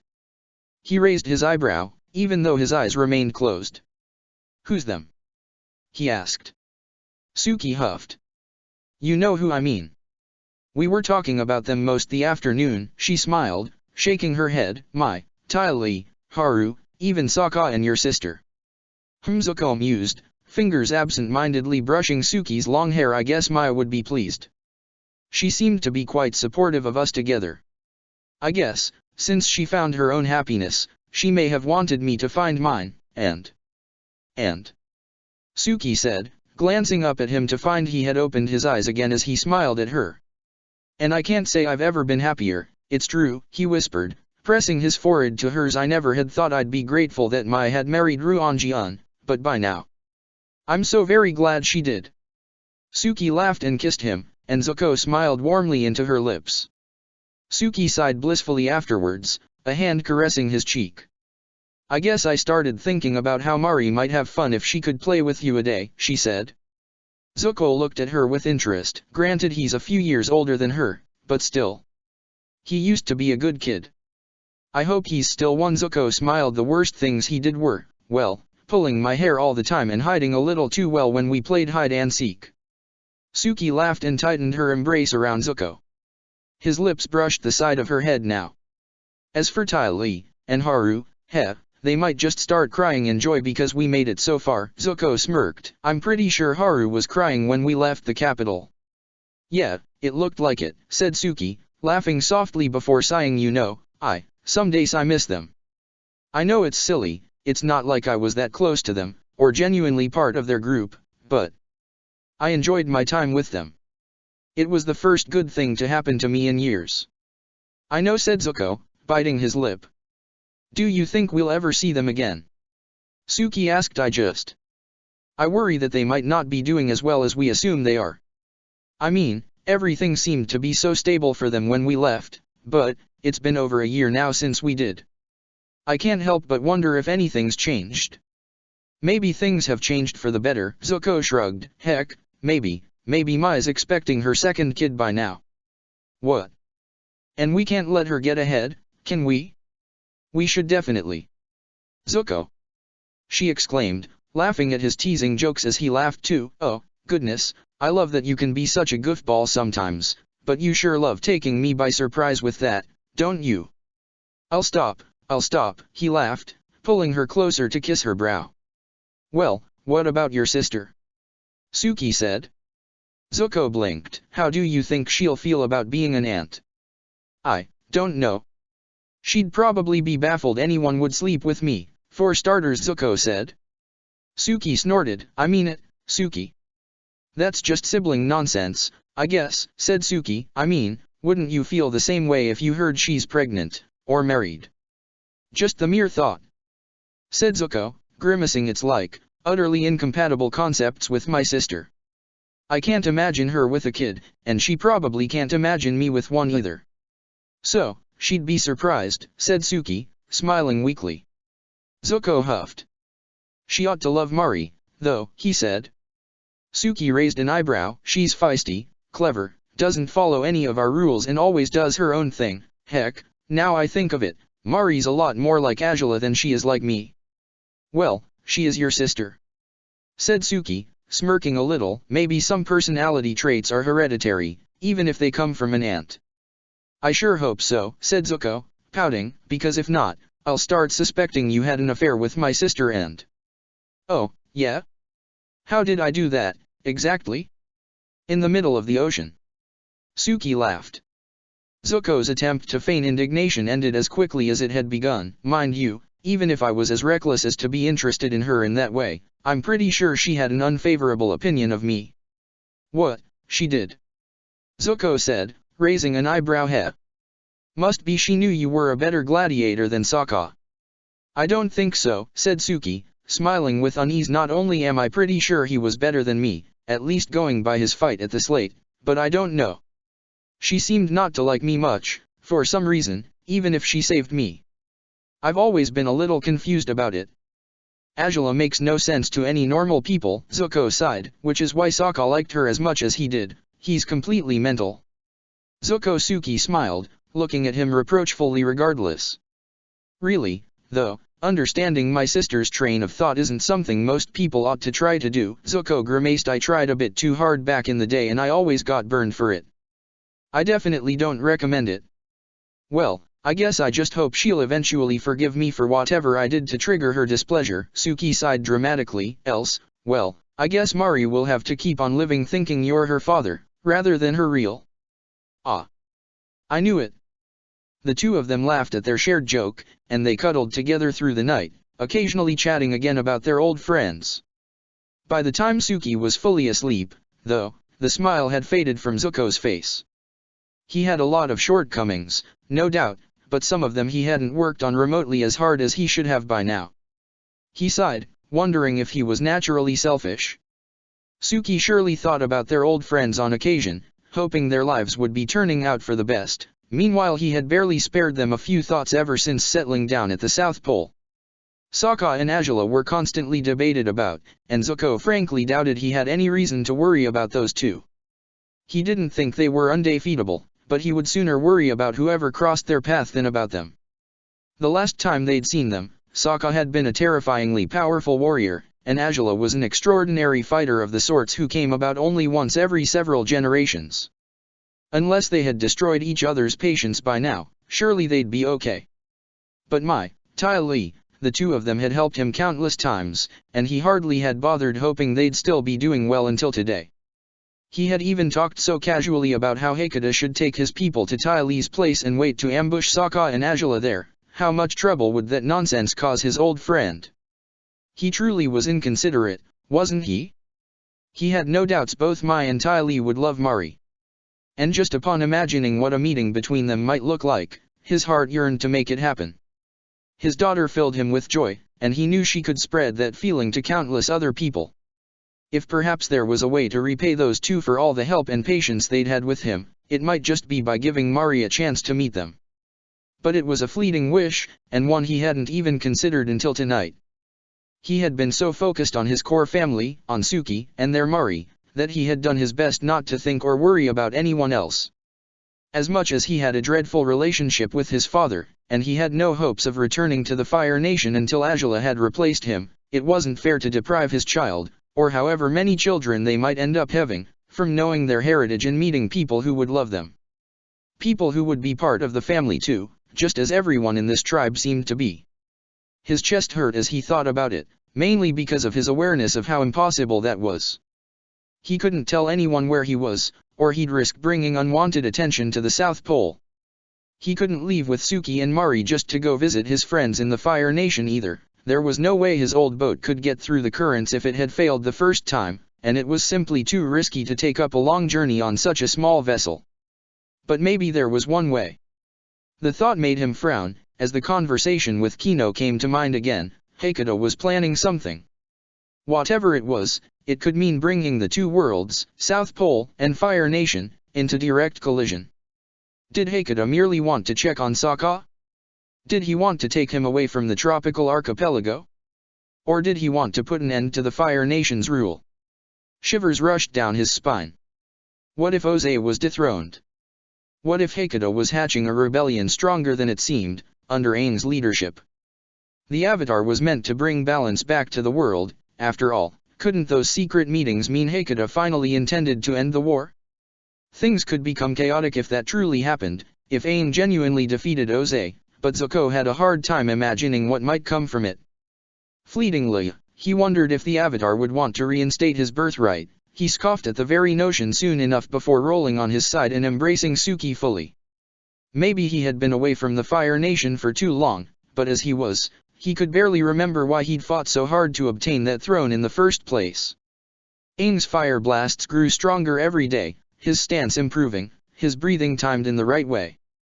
The arrival of the light period had certainly helped both the Avatar and his fire-bending instructor with regaining more fire power, but it was clear that talent abounded in Aang's case. Zuko wondered, while watching the Avatar perform a routine he had set for him, if the young man might even have a bender like Azula on her toes if he ever fought her. Such thoughts kept crossing his mind now, especially with the imminent possibility that Aang might be off to fulfill his higher calling sometime in the near future. Zuko breathed deeply as he watched the routine, quickly memorizing all the small mistakes he could notice in Aang's performance, but instead of giving Aang a rundown of all he had to improve on, Zuko only stayed silent and observant once Aang had finished his final movement at the best of his ability. "Well," he said, swallowing hard, "you're not all quiet because I did it perfectly, now, are you?" Zuko seemed startled by Aang's words, which wasn't a good sign either for the airbender. Zuko was never distracted. "Your legs are a little too close together in the fifth stance," Zuko said. "There's also a few points where you should have kept a closer watch on your breath." "Yeah, I noticed that last thing," Aang grimaced. "Being breathless for the big finale was a bad idea, huh?" "Yeah. You have to plan ahead, even in terms of breathing," Zuko said. Aang raised his eyebrows. "Huh. Sounds like a nice philosophy to live by," he said, with a crooked grin. Zuko swallowed hard. "Do you live by it, then?" he asked. Aang's easy grin faded away quickly, giving room to confusion instead. I guess not usually. I do like living in the moment, but I do plan things on occasion. Still, not to the extent of planning my every breath." "That's not what I meant," Zuko sighed. "Kino, he showed up yesterday, whining about being left out of your secret meetings with Heikuta." "Oh," said Aang, grimacing. "Well, there's nothing to worry about. We're just planning Kino's birthday party." "It was 3 weeks ago," Zuko said, raising his eyebrow. Aang flinched. "You may have had too much to drink if you don't remember any of it." "I remember it, I just forgot I couldn't use that as an excuse anymore," Aang grimaced before sighing. Zuko, I really shouldn't talk to you about this." "I don't expect you to," Zuko nodded, and Aang looked at him in grateful disbelief. "I figure you'd rather keep this between yourself and the leaders the tribe, rather than those of us who as good as ended up here by chance to make a living and raise our families." "Well, the thing is, it's unfair to involve you guys, as far as I can see," Aang sighed. "You, Suki, Kino, you shouldn't have to be worried about these matters." "And I'm fine with that," Zuko said, "but I am worried about you." "Oh? About me?" Aang asked, with an awkward grin. "Well, that's nice to know," Saifu Hotman, but... Don't call me that, said Zuko, sighing. Whatever you guys are planning, whether it's rescuing Sokka or taking down my father, you need to be careful with how you go about it. You can't expect to infiltrate the Fire Nation easily, not after certain things that have happened. Oh? Like what? Aang asked, raising his eyebrows. Like the White Lotus attempt to break out some of their agents, Zuko sighed. They impersonated guards, from what I heard. I don't know the full details of what happened, but I do think security is tighter ever since that happened. That's... said Aang, grimacing, but Zuko carried on talking. Invading the Fire Nation would never be easy, he said, but maybe you guys need to remain underground if you want to succeed at this. There's tunnels under the city. They're not of easy access, but if you found an earthbender's help you could possibly sneak underground. Other than that, you could access those tunnels by using your fire bending in the trapdoors that lead down there, but... Whoa, huh? Aang said, eyes wide. Zuko rubbed his chin carefully. Thing is, I'm assuming you guys are after Sokka, but I never found out where he lived, and Suki doesn't know either. He doesn't live in the palace, though, I can tell you that for sure. Still, if you want to catch him alone somewhere, I suppose the Grand Royal Dome is the safest bet you'd have. That's where the Gladiator fights happen. I don't know if there are tunnels that would leave you right inside the building, but there has to be a trapdoor nearby. All you'll have to do is wait near the standby room until Sokka shows up, on some day when he has a scheduled fight, and then you can, well, do whatever you want to do, I suppose. I guess. Said Aang, blinking blankly. Zuko. Yeah. Said the prince, raising his eyebrows. Are you sure of what you're doing? Aang asked, looking at him doubtfully. I appreciate the information, but, won't your people treat you as a traitor if you help us with this? If they find out, sure, said Zuko. I couldn't care less, though. Truthfully, I barely miss the Fire Nation for what it is anymore. I miss the warmth, and the plumbing, and the varied diet, but I don't miss most the people. I just miss my old friends. If anyone thinks I'm a traitor for what I've done, I can't say I mind too much. I just want you guys to stay safe, even if you're taking huge risks. Well, we will take them, surely, but we never expected you to help us, said Aang, looking at Zuko with uncertainty. You always said you knew very little about your sister's movements, let alone your father's. You also have a family to take care of now, and Hekata thought it'd be inappropriate to ask you for anything when you're raising your first kid. Information isn't all that hard to provide, though, Zuko said, shrugging truthfully. I'm glad you guys are trying to protect us and keep us out of it, but you won't be much help to anyone if you deliver yourself to my father on a silver platter. I gave him what he wanted when I left home of my own volition, but you definitely should never give him what he wants. You're way too important to do something like that. I guess. Said Aang, biting his lip. Would you really want to help, though? Even if just by giving us a hand with planning things? I mean, I wouldn't mind. I hope I was helpful in some way with the advice I gave you just now, at least, Zuko said, breathing deeply and raising his hands as he took a new stance. But if you guys want anything else, you only need to ask. Aang blinked blankly as he watched Zuko bend a new burst of fire through the chilly air. Was it a good idea to bring this up to Hekata? Katara probably wouldn't be too supportive of having Zuko's help, even if their relationship had improved. She didn't trust him as fully as she trusted Kino and Suki. And how would everyone else feel? How much would their plans change with Zuko's input? The thoughts gave Aang pause, mainly because it probably made sense to change their plans if his information was as accurate as it sounded. So far, they had planned to create distractions just so Aang and Katara could slip inside the palace, while the rest of the warriors risked their lives picking fights with the Fire Nation soldiers, and such a risky plan was ill-advised, no doubt. Even if Aang and Katara got away with their part of the plan, they might have returned to the rest of the warriors to find they had been captured or killed.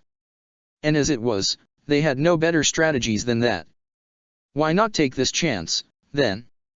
Why not offer Hekata this new intel, in hopes something good might come from it? Aang's chest churned with eagerness, for something told him this was a good idea, even if he doubted everyone would agree. But he certainly trusted Zuko, perhaps more than anyone else in this tribe did, aside from Zuko's own wife, that was. If someone could vouch for the prince, it was going to be Aang himself. And that was what he did on the next day, after waking up early to speak with Hakata at his igloo. Katara was there too, and she was wide-eyed upon hearing the advice Zuko had given Aang. It's risky, no doubt, but, if we'd gone to the palace we would have never found him, Aang told them, watching their reactions warily. I don't mean we need to involve Zuko fully in this, but, maybe we should consider bringing him in to help us on some level, if just as an advisor. But Suki knows that Royal Dome place better than Zuko. Katara scoffed. If it's true that that's the better place to do it, then I'd ask her instead. Well, she knows about that place, but he knows about those tunnels, and about how to take less risks when dealing with his father and sister, I think, said Aang. In any case, why not ask them both? Katara seemed taken aback by Aang's very logical solution, but she didn't protest it anymore. Hakata sighed audibly, though, earning both Aang and Katara's attention now. Do you think it's a bad idea? Katara asked. Hakata shook his head. Not for us, it's not. But I wanted to keep them safe, he said. I wanted them not to worry about whatever we were up to, because it's risky enough for us to take up this quest. The less people involved, the better. But we can't find Sokka alone, said Aang, looking at Hakata earnestly. You said so yourself when we started planning this. You've always wanted to make sure we can act as safely as possible, so that no one needs to sacrifice themselves just to get back in touch with him. That's why we haven't moved forward with our plans so far, because they felt so unsafe. But with this idea, Hakata, if that idea about that gladiator venue works out, we'd have a good chance to catch Sokka alone, said Katara, sighing. I didn't want Zuko's help either, Dad, but it does sound like it's safer than the plans we'd been developing so far. It might actually pay off. We'd still need to plan this thoroughly, and we'd have to start from scratch, said Hakata, sighing. It may be better, but we had already made such progress with our previous plan, and convincing the rest of the tribe's council to follow a new one won't be easy. Still, I concede. We may just need Zuko, Suki, perhaps even Kino, if we want to succeed. What little I know of the Fire Nation capital is by what I learned during the war, and it's hardly reliable information, let alone all these years later. So. Aang smiled and nodded, and Katara sighed again. Somehow, she felt uneasy about this now, mainly because she knew this potential plan had different risks. There'd be a smaller window of time for them to talk with Sokka before anyone noticed something was amiss, if they could only catch up with him before one of his fights. How often did he fight, too? They'd have to genuinely infiltrate the Fire Nation to obtain that sort of information, and as far as she could tell, the best candidate for that was. She grimaced upon imagining entrusting such an important mission to Kino. He was Fire Nation, he was perfectly likely to blend with the crowds in the capital, and yet Katara couldn't be certain he'd pull off the job. Suddenly, Hakata's apprehension was so much easier to understand. This would take time to plan, mainly because they needed to be sure that all their assets would pay off. If they were going to work through stealth now, they would have to start from scratch altogether. It's not going to be easy, said Hakata, nodding, but I suppose it can be done, even if it sets us back somewhat. As soon as we're ready, we'll find Sokka. Well, the ideas to build more ships to travel to the Fire Nation would still work now. Aang said we'll need to travel all the way to the capital somehow, right? Or would you rather we go with Appa? I'd never rather do it with Appa, said Hakata, with a weak grin. If anyone notices him and identifies him as a sky bison, it won't be long before people start suspecting you might be the Avatar. So far, keeping your identity secret is our best asset. Then the tribe ships it is, huh? Said Aang, smiling a little. They can be built through the next months, going by what the others said, right? Yeah, they assured us of that, at least, said Katara, sighing and biting her lip. It's been a long time since we first started talking about this, hasn't it? It's surreal to think we really might find Sokka within, I don't know, less than a year. Hopefully, said Hakata, with a small smile. We can't forget that he may have changed in many ways, Katara, so don't expect everything to sail smoothly. Sokka has been through a lot of experiences we can hardly imagine, experiences that could have turned him into a very different man than the one who left this tribe 4 years ago. I know, said Katara, sighing still. He couldn't have changed that much. I mean, you've heard Zuko and Suki's stories, he sounds a lot like himself, even if he's stuck with that wretched princess. That is, in fact, what worries me, said Hakata, breathing deeply. It's possible that both Zuko and Suki have misunderstood the situation, but if they didn't, Katara. It's not possible. Katara, just listen to me, said Hakata, looking at her earnestly and clasping her shoulders with his hands. I don't like it any more than you do. I don't want him involved with someone who hurt him, someone who stole him away from home. But if you head into the Fire Nation with the certainty that it's not possible, and yet you discover he's completely wrapped around her finger. Katara frowned, the mere thought making her stomach twist and churn. Whatever Suki said about how Azula had saved her, whatever Zuko claimed about the effect Sokka had on his ruthless sister, none of it had any bearing on what Katara felt, on what Katara could see. No doubt her father was right, she needed to be ready for anything. But that didn't mean she had to like it. I'll try, Dad. I will, said Katara, shaking her head, but if he really turned out the way Zuko and Suki think he did? Katara, said Hakata, frowning a little. Even if that happened, Katara, he's still your brother. He's still our family. His judgment can be skewed, it really might just be. But that doesn't make him any less part of this tribe, or this family. I know that, said Katara, gritting her teeth. I do, Dad, but, if it's as bad as they think, don't you think there's a chance she's just manipulating him? That she weaseled her way into his heart somehow, tricking him or, I don't know, seducing him, and he's completely blinded by her pretenses. I can't say it's not possible. But I'd like to think my son is too clever to fall for that kind of ruse, said Hakata, closing his eyes and dropping his hands. Now, still, we won't know until we get there. Our preparations must include wrapping our heads around all this, Katara. We have to be ready for the worst, for even the worst isn't quite as bad as what could have been. Sokka is alive, and he may yet come home. Only if she hasn't poisoned his mind completely, said Katara, closing her eyes. You said it yourself once, didn't you? That maybe bringing him back was going to be worse for the world in the long run, if he can use his apparent influence on the princess to do as he pleases. Our plan was never to drag him back home, though, said Hakata, raising his eyebrows. Katara sighed in defeat. Our plan was to find him, and make sure to give him a choice to return if he wishes to support him and, in case he has plans of his own, to offer help with his endeavors, too. If Sokka has been tearing the Fire Nation down from the inside out, there's a chance we can help him do that, said Aang, with a proud grin. The two looked at him in surprise, and he shrugged a little. I honestly prefer fighting that way, if you don't mind me saying so. Wars and violence, they're not my thing. But, finding a peaceful way to end this war? Finding a way to reform the Fire Nation from within? That's a worthy goal. Don't you believe? Despite herself, Katara agreed. It wasn't easy to smile approvingly at Aang, but she did it all the same. The Fire Nation had hurt too many people, killed countless innocents and destroyed lives in every way they could, but maybe it was time to wrap her head around many notions, including that the Fire Nation might deserve a chance to correct its course, for it was clear by now that it could never take back the damage it had already inflicted upon the world. War was an option, but perhaps it wasn't the only option worth considering, as much as she had always expected it to be. I guess if Zuko could be reformed, others can be, said Katara, with a weak shrug. Granted, he makes it sound like he wasn't that close to his father's ideologies anyways, but, he was still a prince once. If a prince can change his ways, then maybe so can a princess, Aang finished. Katara breathed deeply before grimacing in uncertainty. Well, maybe we still need some time to work on accepting that, Not just maybe, definitely, said Katara, sighing and shaking her head. Anyways, should we tell those three the good news, then? I figure they might be happy for it. Kino will be, for sure, Aang laughed. He's been asking me so much about this.